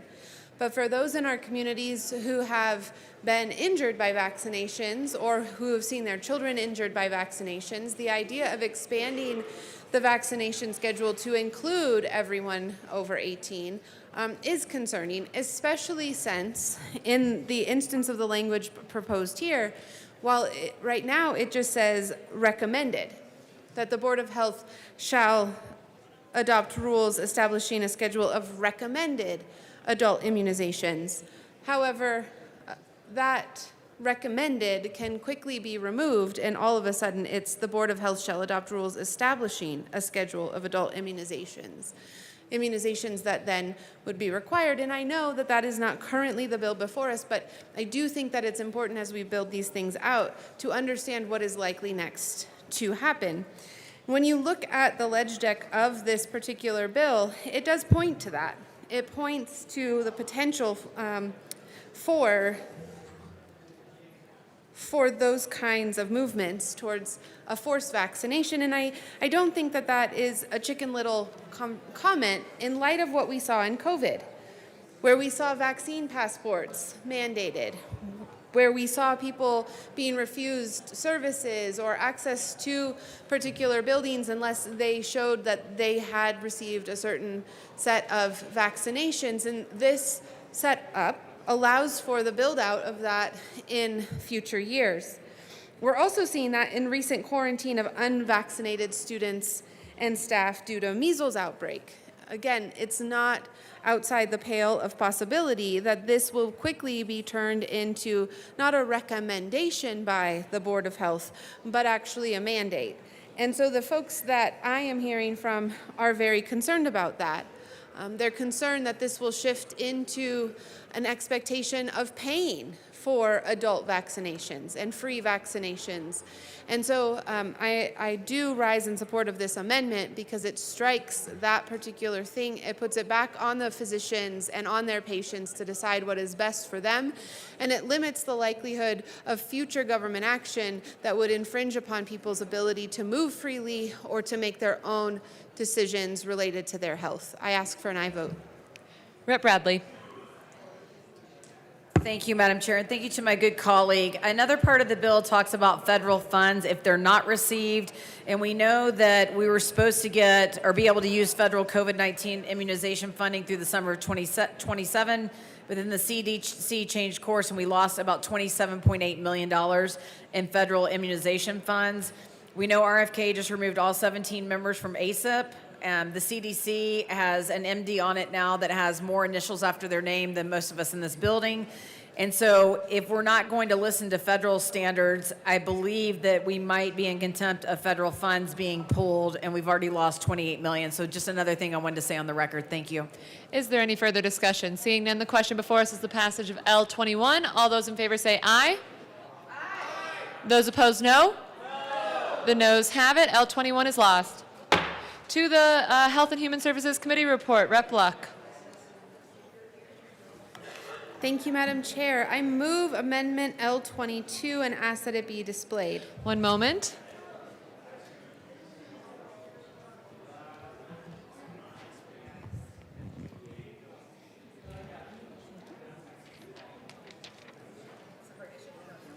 L22 is properly displayed. Rep. Luck. Thank you, Madam Chair. This amendment was brought to me by someone in community asking for the American Academy of Pediatrics to be struck as a recommended site or expert group under the Adult Immunization Act. The reason being that pediatrics is not generally understood to cover adults.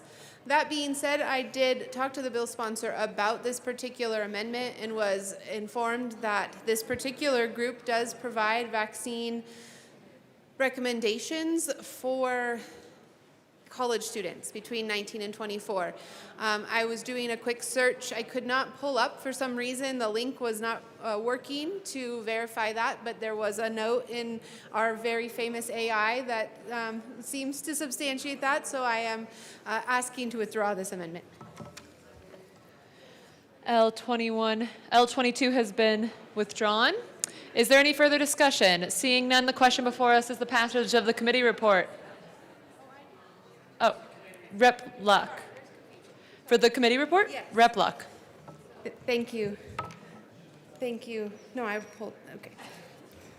My apologies, everyone. All right. I move Amendment L20 to the committee report and ask that it be displayed.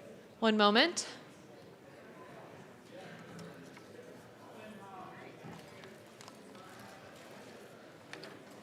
L20 is properly displayed. Rep. Luck. Thank you, Madam Chair. All right, so if everyone will turn with me to, let's see, where is it? The naturopath section of the bill. I have the pre-amended version, so it will likely be different than whatever version you are looking at unless you have specially pulled the naturopath or the pre-amend version. I am on page 6, which is section 5 of the bill. I'm also on the health and the committee report, and basically what I'm seeking to do is strike the compelled speech that currently exists at law. Under the current law, a naturopathic doctor shall not treat a child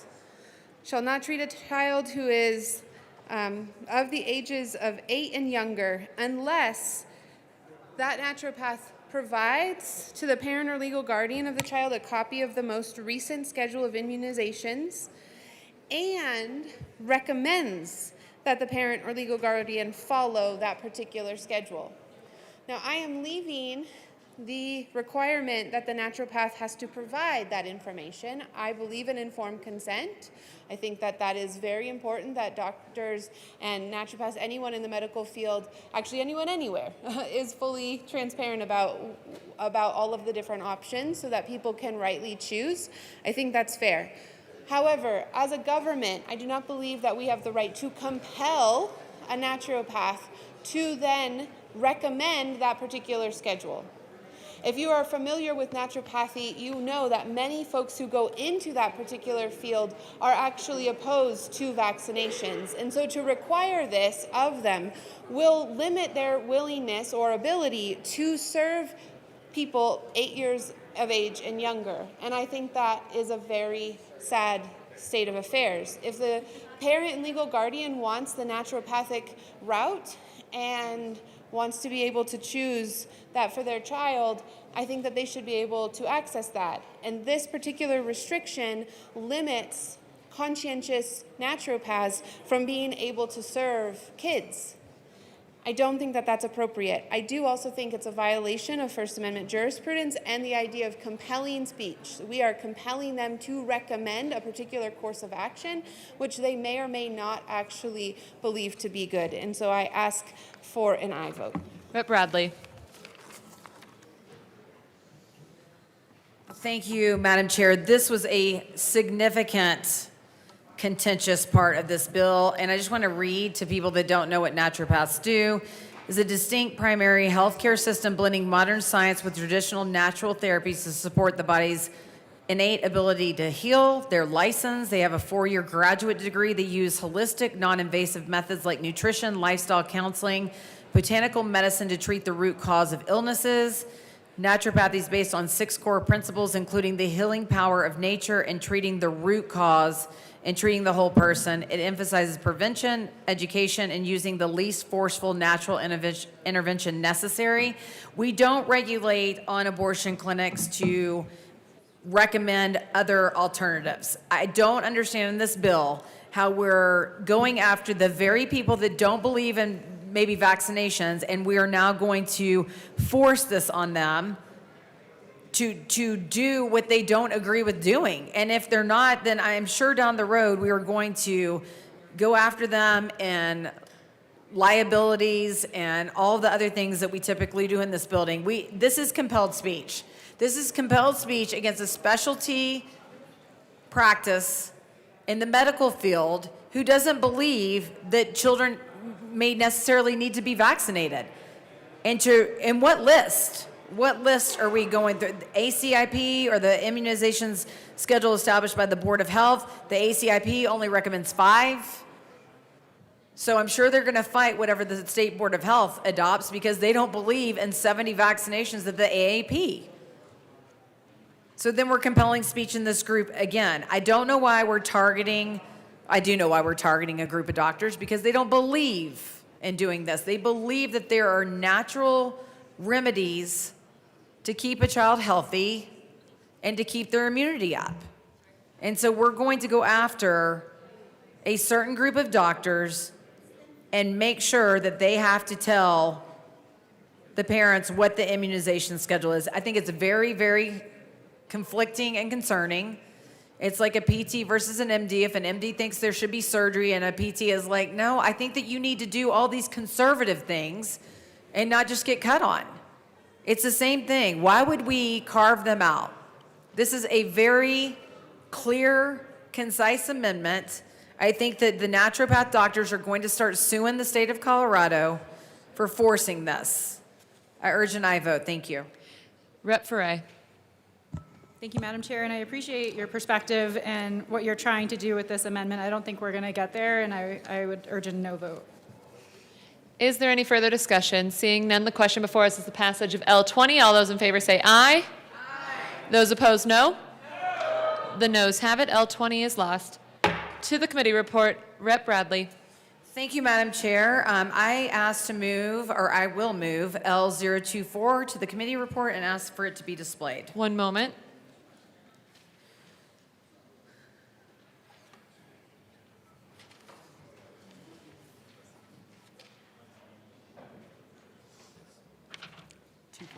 L24 is properly displayed. Rep. Bradley.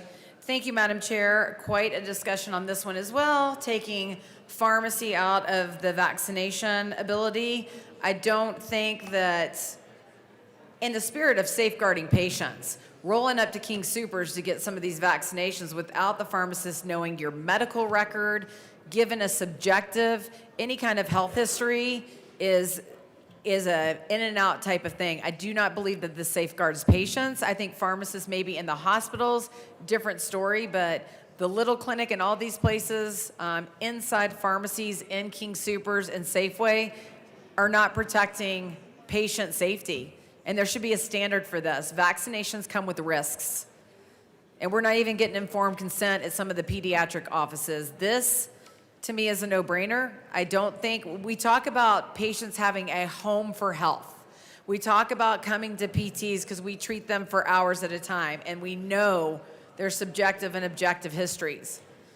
Popping into a King Soopers to get a shingles vaccination that comes with risks, and especially for children who are just going in and their doctor has no idea that they're getting vaccinations at King Soopers, is going to put many people in jeopardy and harm's way.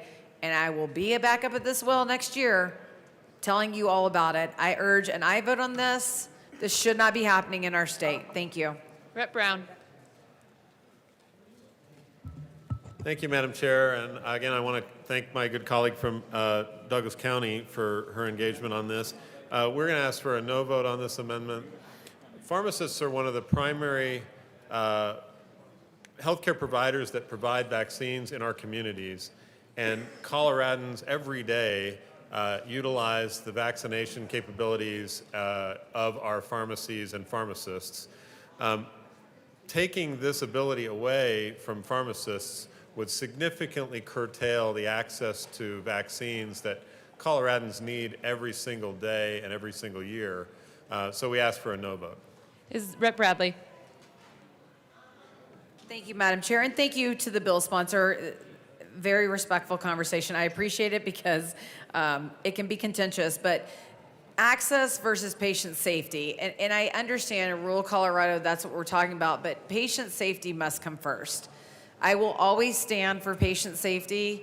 Vaccinations come with a risk, very serious risk for some of these, and I just don't deem it appropriate to put access over patient safety. So I would urge an aye vote on this amendment. Thank you. Is there any further discussion? Seeing none, the question before us is the passage of L24. All those in favor say aye. Those opposed, no. The noes have it. L24 is lost. To the committee report, Rep. Luck. Thank you, Madam Chair. I move Amendment L023 and ask that it be displayed. One moment.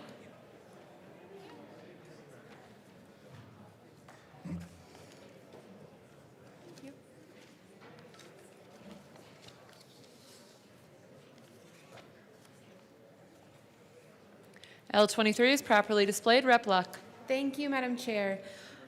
This amendment is pretty simple, just strikes some sections of the bill. The sections that it strikes are basically all the same, and they are speaking to the limitations on liability. Limitations on liability. Basically, they're saying that if the vaccine is administered properly, any consequence of the vaccine is not to be held, any impact that that vaccine has will not actually cause the administering individual to be held responsible. And I do not think that we should exempt folks from that kind of liability. And so I ask for an aye vote. Rep. Bradley. Thank you, Madam Chair, and thank you to the good representative from Penrose for bringing this. Again, we have research, government providing blanket immunity to vaccine manufacturers is opposed by very large margins across all groups, unaffiliated, Democrat, Republicans, in the high 70%. If anyone wants to come look at this chart, you may. We heard testimony in committee, and one of the ladies that was vaccine injured told me that I could read her testimony.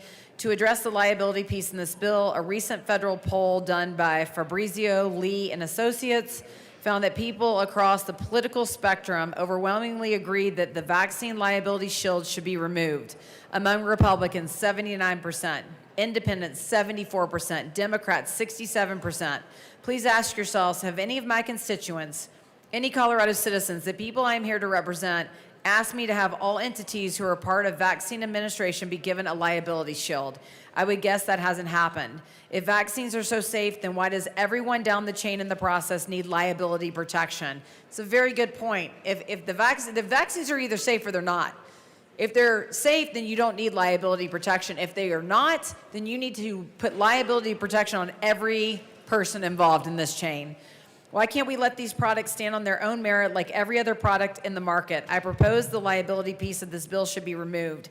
The bill repeatedly specifies who isn't liable when there is a vaccine injury or death, no mentions of who is.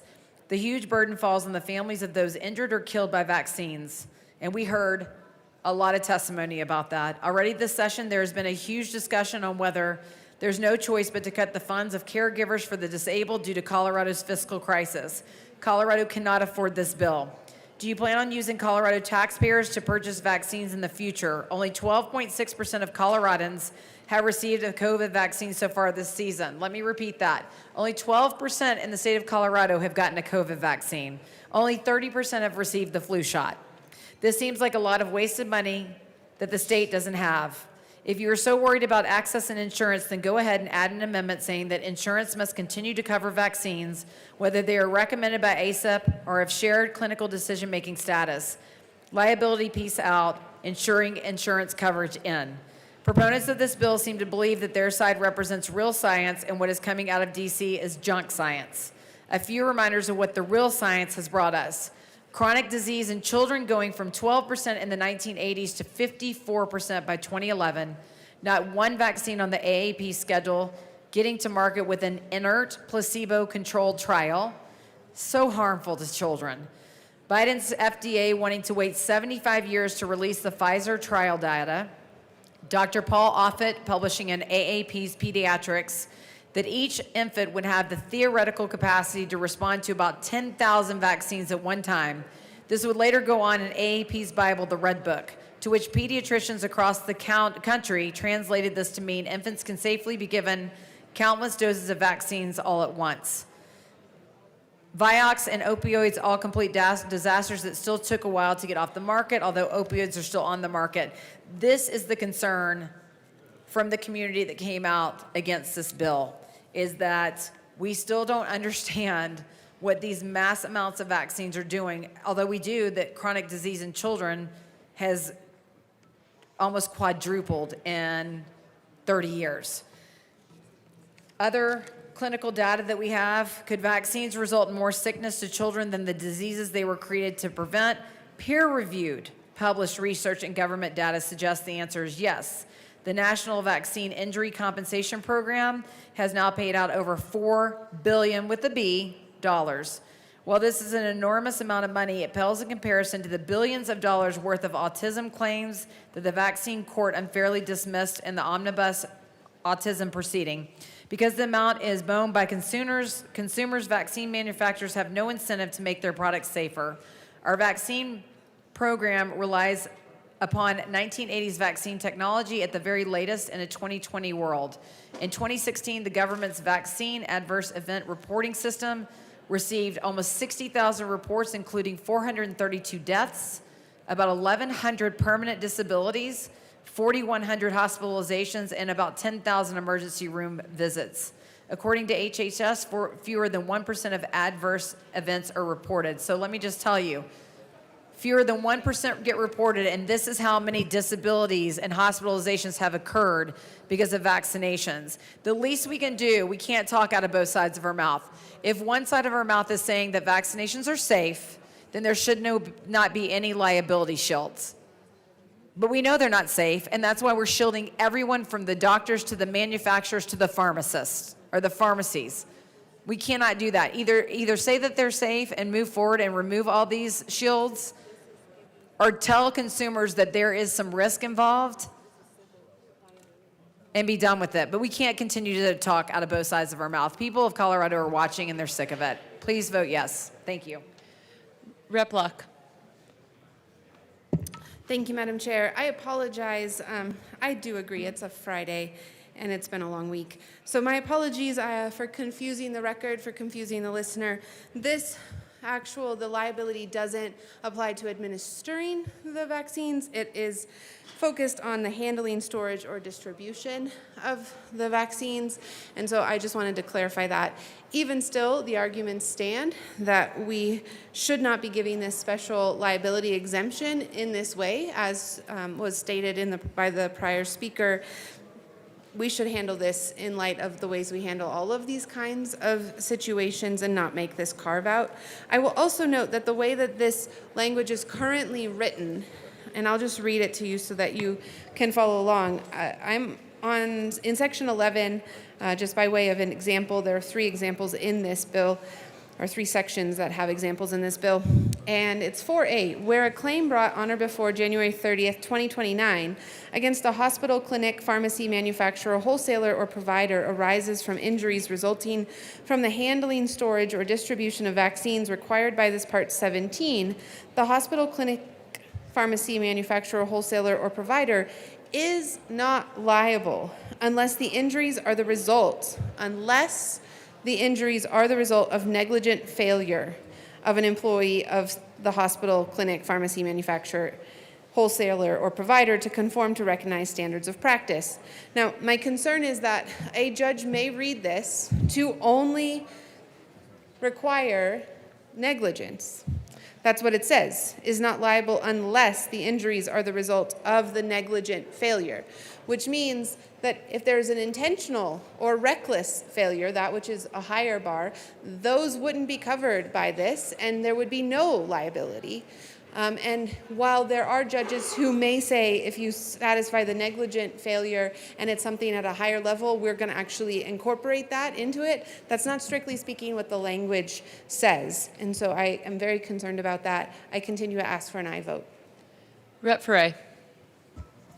Thank you, Madam Chair. Thank you for bringing this amendment. In health, we heard concerns around liability. That was the number one thing that we heard. And in the spirit of making good policy, we will be bringing an amendment forward to the bill to take out that manufacturer liability, and we feel like that is the right thing. One of the members of your party had mentioned that there's still going to be a no vote, but I still think it's a good policy and to hear the constituents and hear the concerns. So we will be removing manufacturer liability. I know it's not everything, that's what you guys want, but it's at least something, and I hope that's a fair compromise. Is there any further discussion? Seeing none, the question before us is the passage of L23. All those in favor say aye. Those opposed, no. The noes have it. L23 is lost. To the committee report. Is there any further discussion? Seeing none, the question before us is the passage of the committee report. All those in favor say aye. Those opposed, no. The ayes have it. The committee report passes. To the bill. Rep. Brown. Thank you, Madam Chair. This bill, I just have to find my notes here. Do we need to make a motion? We'll do that in a minute, yeah. This legislation is focused on supporting the full range of dedicated healthcare providers and entities who are vital to broad vaccine delivery in our state.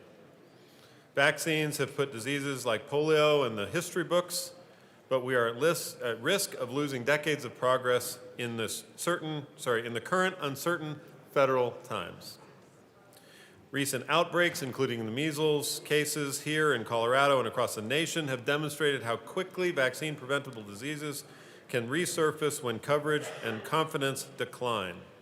This bill ensures that Colorado has a transparent and evidence-based framework for immunization policy and provides clarity for providers, pharmacies, clinics, and hospitals who administer vaccines every day. And with that, I'll turn it over to my good colleague. Rep. Ferre. Thank you, ma'am. I have nothing to add. Okay. Rep. Brown. Thank you, thank you, Madam Chair. At this moment, we move L019 to Senate Bill 32 and ask that it be properly displayed. One moment. Y'all talk to enough. I can talk to them. Okay, you go for it.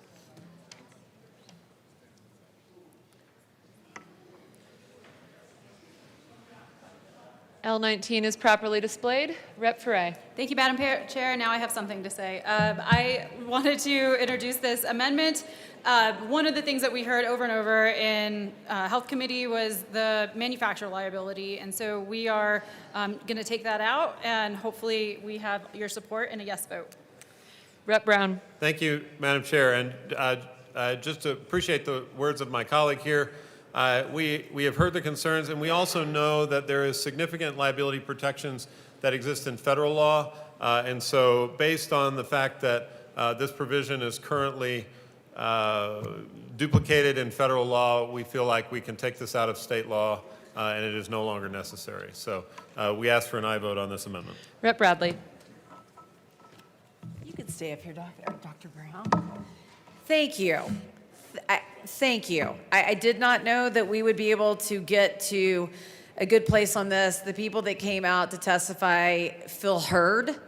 They don't love this bill, but the fact that you can be injured and have devastating effects like death, permanent disabilities, and a lot of these constituents spoke to their children being harmed. I think that is only fair. I really, from the bottom of my heart, appreciate it, and so do the constituents. They feel heard, and a lot of times they haven't for the last couple of years. So thank you, and thank you for them. I appreciate it, and I urge an aye vote on this amendment. Is there any further discussion? Seeing none, the question before us is the passage of L19. All those in favor say aye. Aye. Those opposed, no. The ayes have it. L19 passes. To the bill, is there any further discussion? Rep. Luck. Thank you, Madam Chair. I move Amendment L26 and ask that it be displayed. One moment.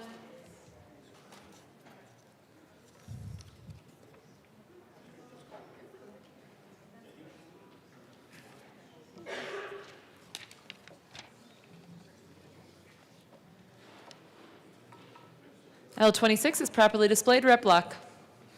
Thank you, Madam Chair.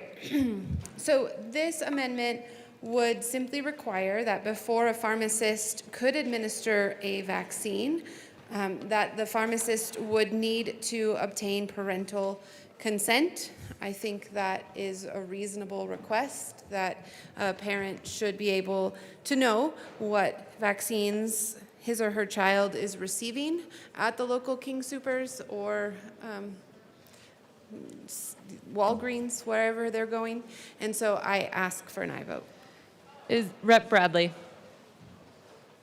Thank you, Madam Chair. I think that the reason we're bringing this amendment is because we didn't have a lot of clarity. In Colorado, a 12-year-old generally cannot legally provide informed consent for vaccines on their own. A parent or guardian must give consent for routine vaccinations. Under Colorado statutes, minors usually need parental consent for medical treatment. There are limited exceptions where minors can consent themselves, but we know that for vaccinations, this should be happening. Schools require signed parental consent forms. Pediatricians generally will not vaccinate a 12-year-old without parental permission. There's ethical considerations. And so I think that this is a good amendment just to kind of provide clarity on who can consent and who can't. Cognitive ability, we talk about this all the time, you guys. For kids under the age, I think 25, that don't have the frontal lobe knowledge. I don't think a lot of parents understand informed consent and are not getting informed consent for their children regardless, but this just clears it up. We know that a 12-year-old cannot, well, I have a 19-year-old. I don't know that he can conceptualize what a vaccine does. Sorry, Cole. But we want to make sure that this group of kids have the notification, their parents can talk through it with them so they understand that there might be risk involved. This just adds that clarity into this bill, and I would recommend an aye vote. Thank you. Rep. Brown. Thank you, Madam Chair. Thanks again to my good colleague from Douglas County. We're going to ask for a no vote on this amendment. I think actually the reason that I'm going to ask for a no vote is in many ways some of the reasons that my good colleague from Douglas County mentioned, which is that there is already parental consent happening, and that writing it into statute at this point in time would not only be redundant, but it would be unnecessary. And so we also don't want to preclude the opportunity for some teenagers to seek care, and even if their parents agree to put another barrier in between them and access to a safe and effective treatment and vaccine would be, I think, inappropriate. So we ask for no vote, but I appreciate the thought. Is there any further discussion? Seeing none, the question before us is the passage of L26. All those in favor say aye. Aye. Those opposed, no. No. The noes have it. L26 fails. To the bill, is there Rep. Luck? Thank you, Madam Chair. I move Amendment L25 and ask that it be displayed. One moment.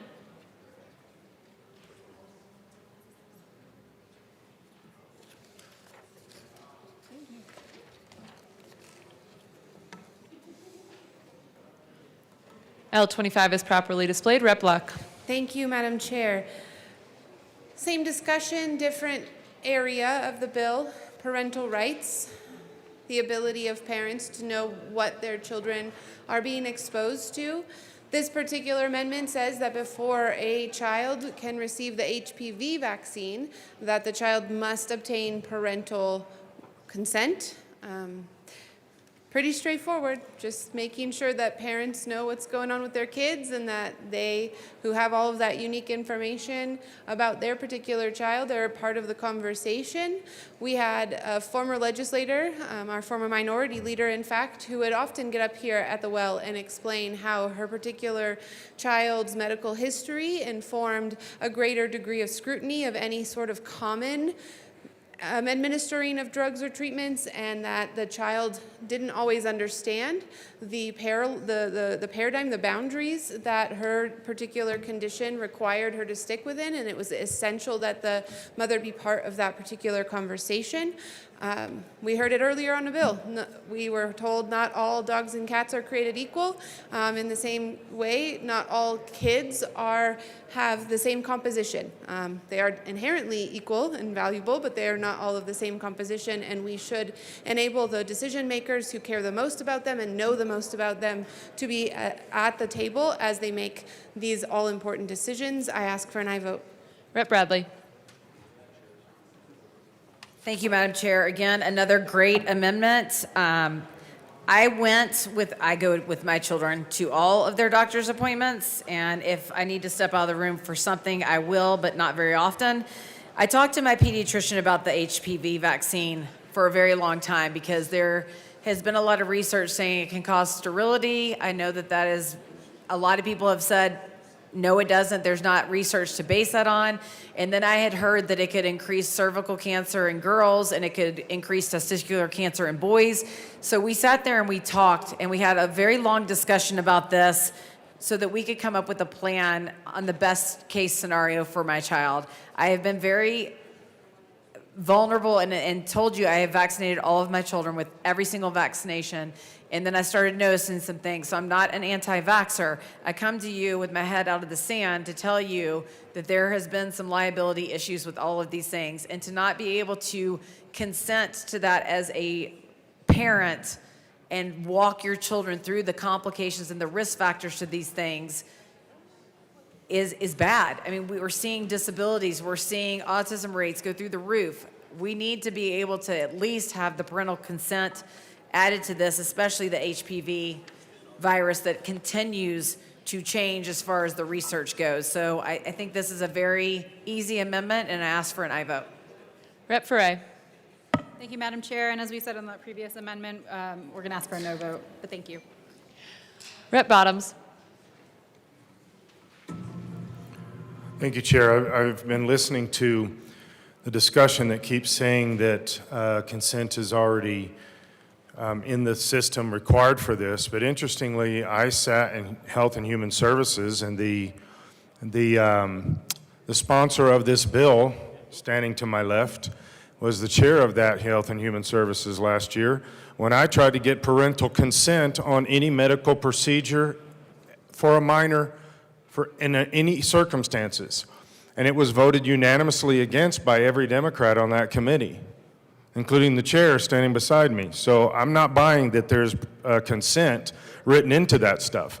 We do not have consent in the state of Colorado. We don't even have parental notification requirements in the state of Colorado. No consent, no parental notifications. And so this previous amendment and this amendment right here, these are both necessary because there is no parental consent. And when people say that there is, then why did they vote against it? Is there any further discussion? Seeing none, the question before us is the passage of L25. All those in favor say aye. Those opposed, no. The noes have it. L25 fails. To the bill, Rep. Luck. Thank you, Madam Chair, and apologies to the bill sponsors for not getting this amendment to you sooner. It's just off the printer, and it's, yeah. It's as a result of conversations we're having currently in real time. I move Amendment L28 and ask that it be displayed. One moment. Thank you. L28 is properly displayed. Rep. Luck. Thank you, Madam Chair. So, as I raised when we were talking about the liability question, I am concerned that the plain language of this bill does limit liability to only those instances of negligent failure. It's very clear. Is not liable unless the injuries are the result of the negligent failure. That's a really low bar, and that excludes intentional or reckless behavior or failure. And so I am adding into this one section this higher standard, and I am doing it as a placeholder for the future, largely because there are other sections in this bill that also have the same problem, and we, in the time we had, did not have enough time to actually do an amendment to get all of the different sections, but I think it's very important for the body to look at this, because I don't know about you, but I think that people who are intentionally failing and causing harm to folks within this space should be held to a higher standard of liability, not be exempt from it. And while I do understand that a judge may look at this differently and may apply other things, the plain reading should be clear that they have the authority to do that. I ask for an aye vote. Rep. Brown. Thank you, Madam Chair. We appreciate, again, to my good colleague from Penrose, I certainly appreciate the intent of this amendment.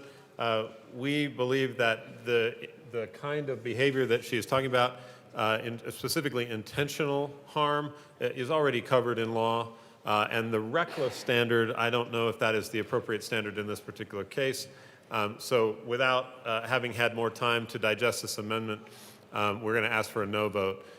Based on what we believe is redundant in it being redundant in current law.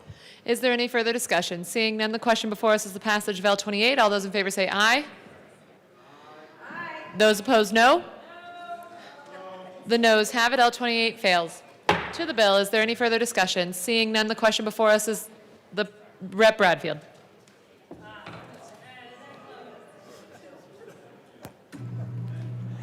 Sat there so long. Thank you, Madam Chair. Sat there so long, I kind of lost track of where I should be. As a ranking member of the Health and Human Services Committee, I feel compelled to be down here just to say a few words. We felt that this bill had some really significant flaws. We really thought that maybe some of the amendments that came forward would be accepted.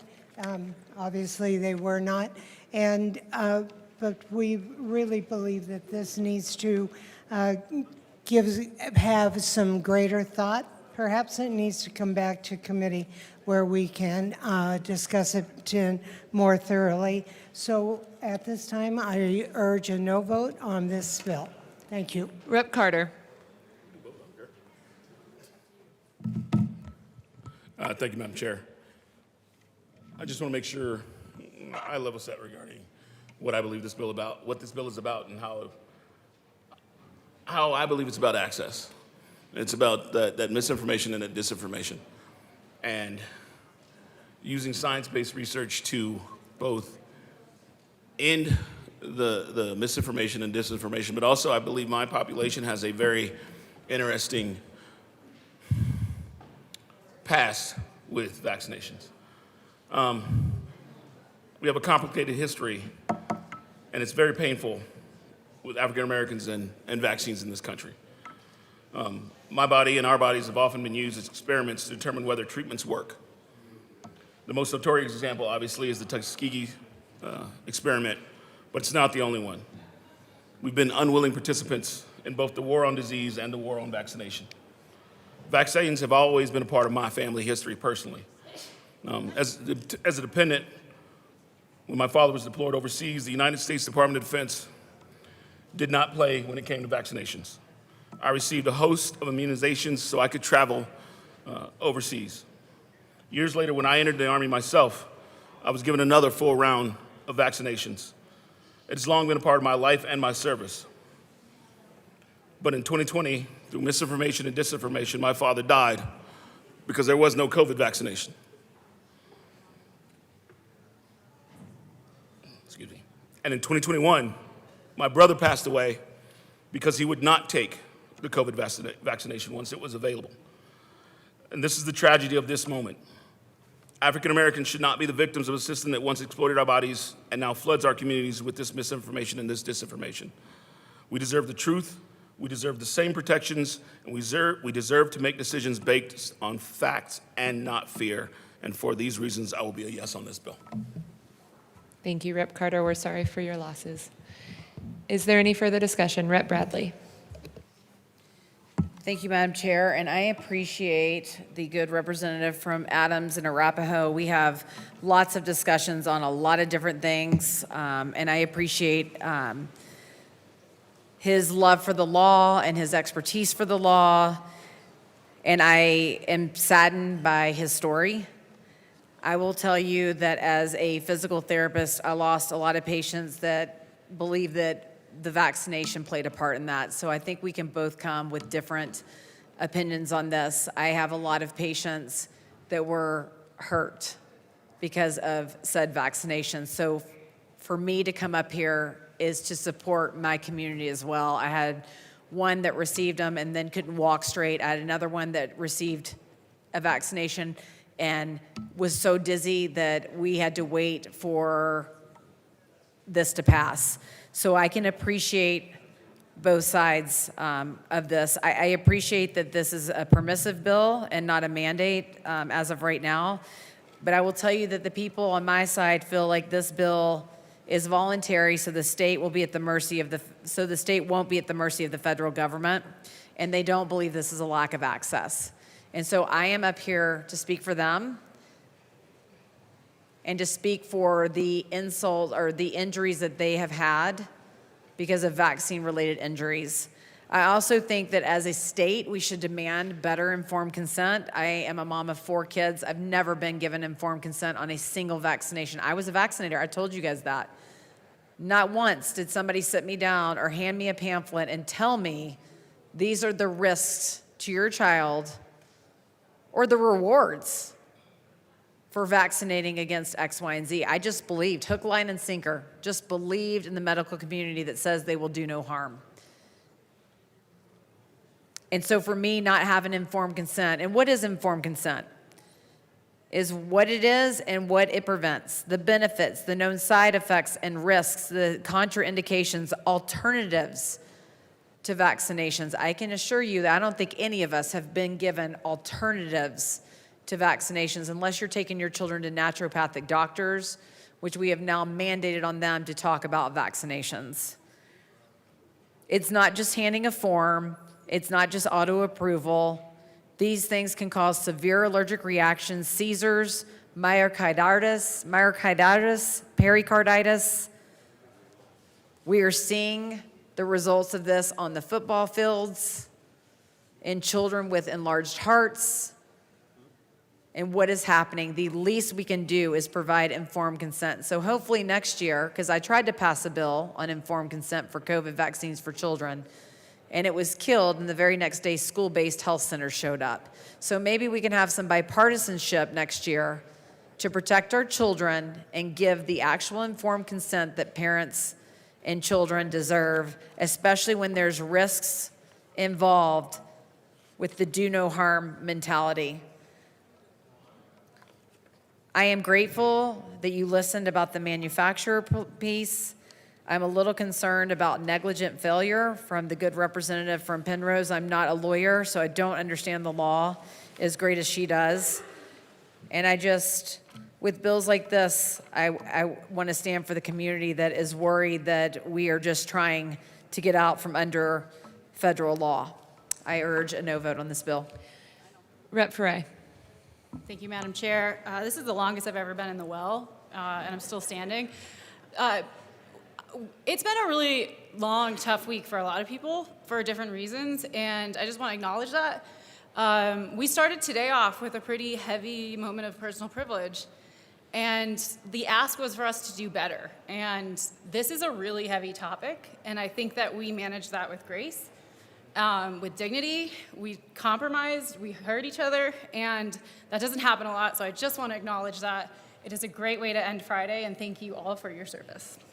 Is there any further discussion? Seeing none, the question before us is the passage of Senate Bill 32 as amended. All those in favor say aye. All those opposed, no. The ayes have it. Senate Bill 32 as amended passes.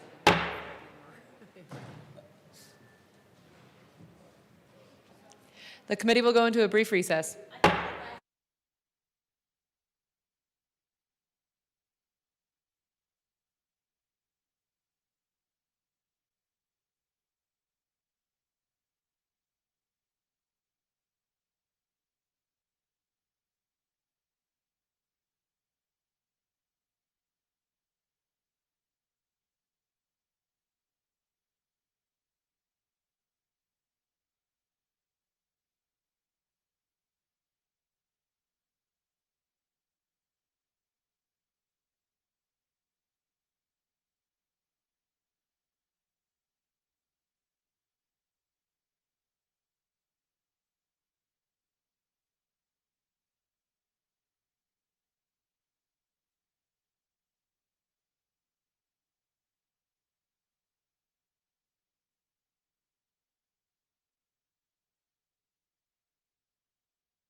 The committee will come back to order.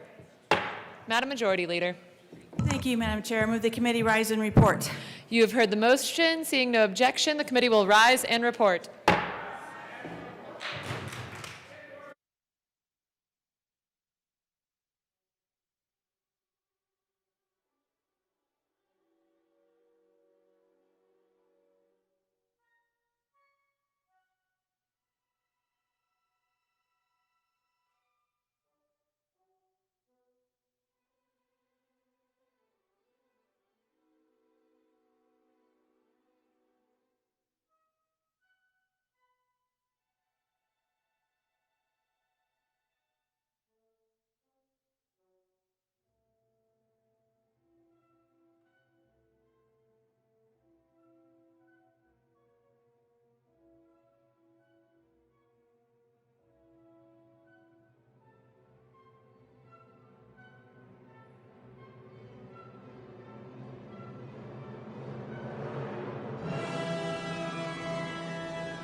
You good? How about you?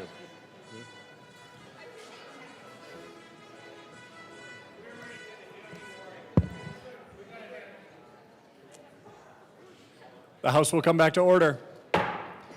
Mr. Shebo, please read the report of the Committee of the Whole. Mr. Speaker Pro Tem, your Committee of the Whole begs leave to report as under consideration the following attached bills, making the following recommendations thereon. House Bill 1019 is amended, 1053 is amended, 1116 is amended, 1139 is amended, 1187, 1194 is amended, 1203 is amended, 1207 is amended, 1280 is amended, 1262 is amended, 1268 is amended, 1280, 1297, 1303, passed on second reading, ordered and grossed and placed on the calendar for third reading final passage. Senate Bills 11 is amended and 32 is amended, passed on second reading, ordered revised and placed on the calendar for third reading final passage. Representative Lukens. You have heard the motion. There are amendments at the desk. Mr. Shebo, please read the first Johnson amendment to the report of the Committee of the Whole.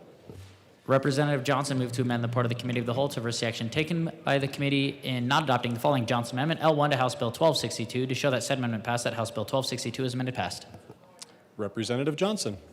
Thank you, Mr. Speaker Pro Tem. I move the first Johnson Amendment to the Committee of the Whole and ask that it be properly displayed. That's a proper motion. One moment.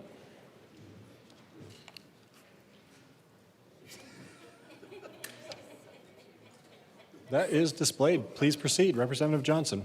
Thank you, Mr. Speaker Pro Tem. Again, colleagues, now that it's quiet and everyone's in the room, I very much urge a petition clause. I know I have a reputation in this building against the safety.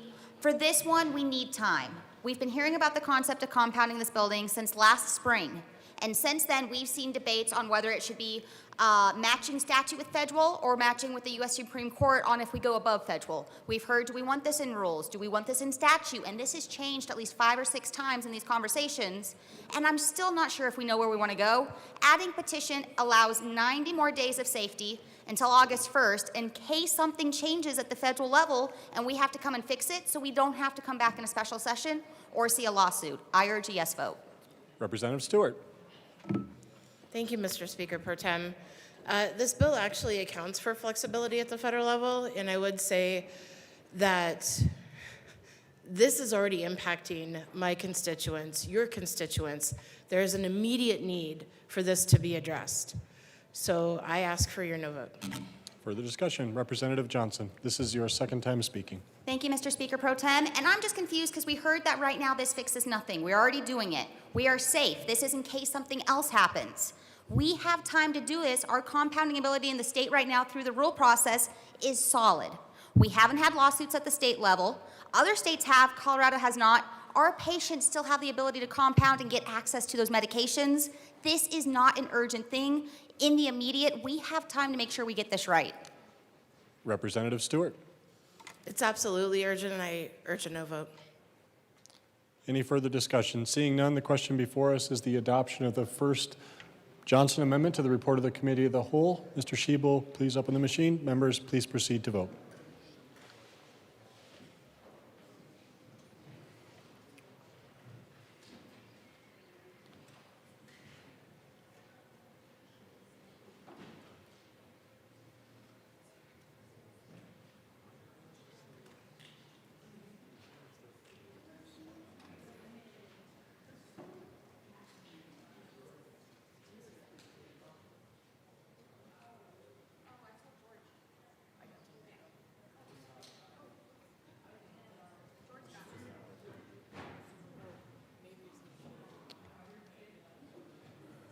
Representatives Valdez and Zokai are excused. Please close the machine. With 21 aye, 37 no, and 7 excused, the amendment is lost. Mr. Shebo, please read the second Johnson Amendment to the report of the Committee of the Whole. Representative Johnson moved to amend the part of the Committee of the Whole to reverse the action taken by the committee in not adopting the following Johnson Amendment L3 to House Bill 1262 to show that said amendment passed, that House Bill 1262 is amended passed.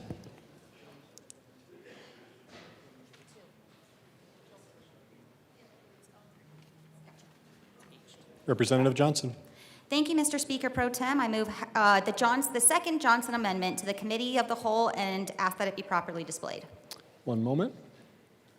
The amendment is before us. Please proceed. Thank you, Mr. Speaker Pro Tem. And what this does is it excludes veterinary use, our animal, our livestock industries. I've spoke with our ag folks. I've spoken in my district. I spoke on this last year in many stakeholder meetings, and it was universally understood that we were not affecting animals and livestock. This is what we had came to the conclusion on. No one wanted to touch this realm. Urged that we put this in statute so we don't have unintended consequences in agriculture, in pets, and stick to what we had been stakeholding all of last year, because in all the discussions, and I had multiple stakeholdings with many folks, over 100 people, they all said they agree that we should have veterinary use excluded. So let's just keep to that and make sure it's clear as day. I urge a yes vote. Representative Stewart. Thank you, Mr. Chair. We urge a no vote and have a veterinarian here to explain why. Representative McCormick. Thank you, Mr. Speaker Pro Tem, and I apologize for not being here earlier. Veterinarians are allowed to be compounders under the Pharmacy Act and under the Veterinary Practice Act. We depend on compounding in a variety of ways for all kinds of animals, and we absolutely need to be in this bill, so I urge a no vote on this amendment. Further discussion? Seeing none, the question before us is the adoption of the second Johnson Amendment to to the report of the Committee of the Whole. Mr. Schiebel, please open the machine. Members, please proceed to vote.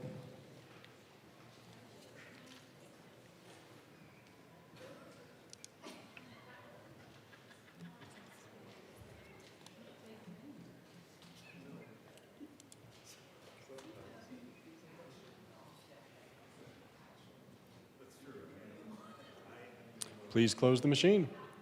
With 19 aye, 40 no, and 6 excused, the amendment is lost. Mr. Schiebel, please read the first Luck Amendment to the report of the Committee of the Whole. Representative Luck moved to amend the report of the Committee of the Whole to reverse the action taken by the committee, not adopting the following Luck Amendment L20 to Senate Bill 32 to show that said amendment passed, that Senate Bill 32 is amended passed. Representative Luck. Thank you, Mr. Speaker Pro Tem. I move the first Luck Amendment, the first Luck Amendment to the Committee of the Whole report and ask that it be displayed. That's a proper motion. One moment. The amendment is displayed. Please tell us about your amendment. Thank you, Mr. Speaker Pro Tem. In this bill, there is some direction giving to naturopaths, and part of that direction reflects a requirement to actually recommend to their patients the vaccination schedule, not just to provide it to them, in order to be able to treat children under the age of 8 and younger. This recommendation goes against many naturopaths' actual belief system, and it is a form of compelled speech, and so I ask that we take this particular requirement out. There is already another requirement in the bill that says that the naturopath has to provide information about the immunization schedule. But providing that information in order to allow for informed consent is markedly different than acting as a care provider and saying that they align with these recommendations and encourage them to be followed. And so many naturopaths actually are precluded from serving children as a result of this, and so I'm asking for it to be struck. Thank you. Further discussion. Representative Brown. Thank you, Mr. Speaker Pro Tem. We ask for a no vote. Seeing no further discussion, the question before us is the adoption of the first Luck Amendment to the report of the Committee of the Whole. Mr. Schiebel, please open the machine. Members, please proceed to vote.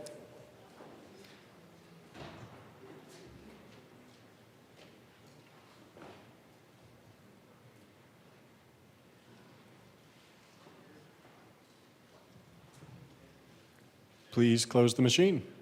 With 19 aye, 40 no, and 6 excused, the amendment is lost. Mr. Schiebel, please read the second Luck Amendment to the report of the Committee of the Whole. Representative Luck moved to amend the report of the Committee of the Whole to reverse the action taken by the committee, not adopting the following Luck Amendment L25 to Senate Bill 32 to show that said amendment passed, that Senate Bill 32 is amended passed. Representative Luck. Thank you, Mr. Speaker Pro Tem. I move the second Luck Amendment to the Committee of the Whole report and ask that it be displayed. One moment. Please tell us about your amendment. Thank you, Mr. Speaker Pro Tem. This amendment says that before a child can be given the HPV vaccination, a parent must consent to that particular vaccination. I ask for an aye vote. Representative Brown. Thank you, Mr. Speaker Pro Tem. We ask for a no vote. Seeing no further discussion, the question before us is the adoption of the second Luck Amendment to the report of the Committee of the Whole. Mr. Schiebel, please open the machine. Members, please proceed to vote.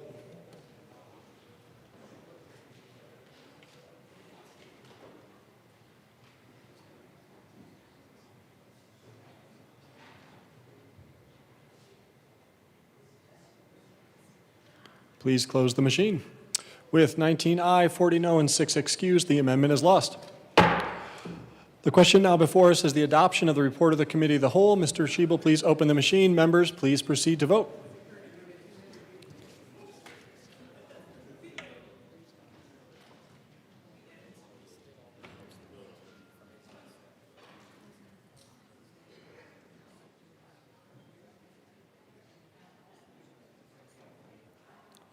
Please close the machine.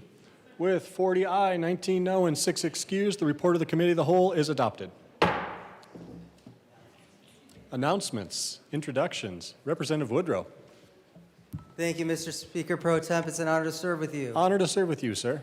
Colleagues, thank you so much for your support this morning. From my heart, I genuinely appreciate it. We're going to be doing Shabbos candles, wine, and challah in my office at, let's call it 2:05. See you then.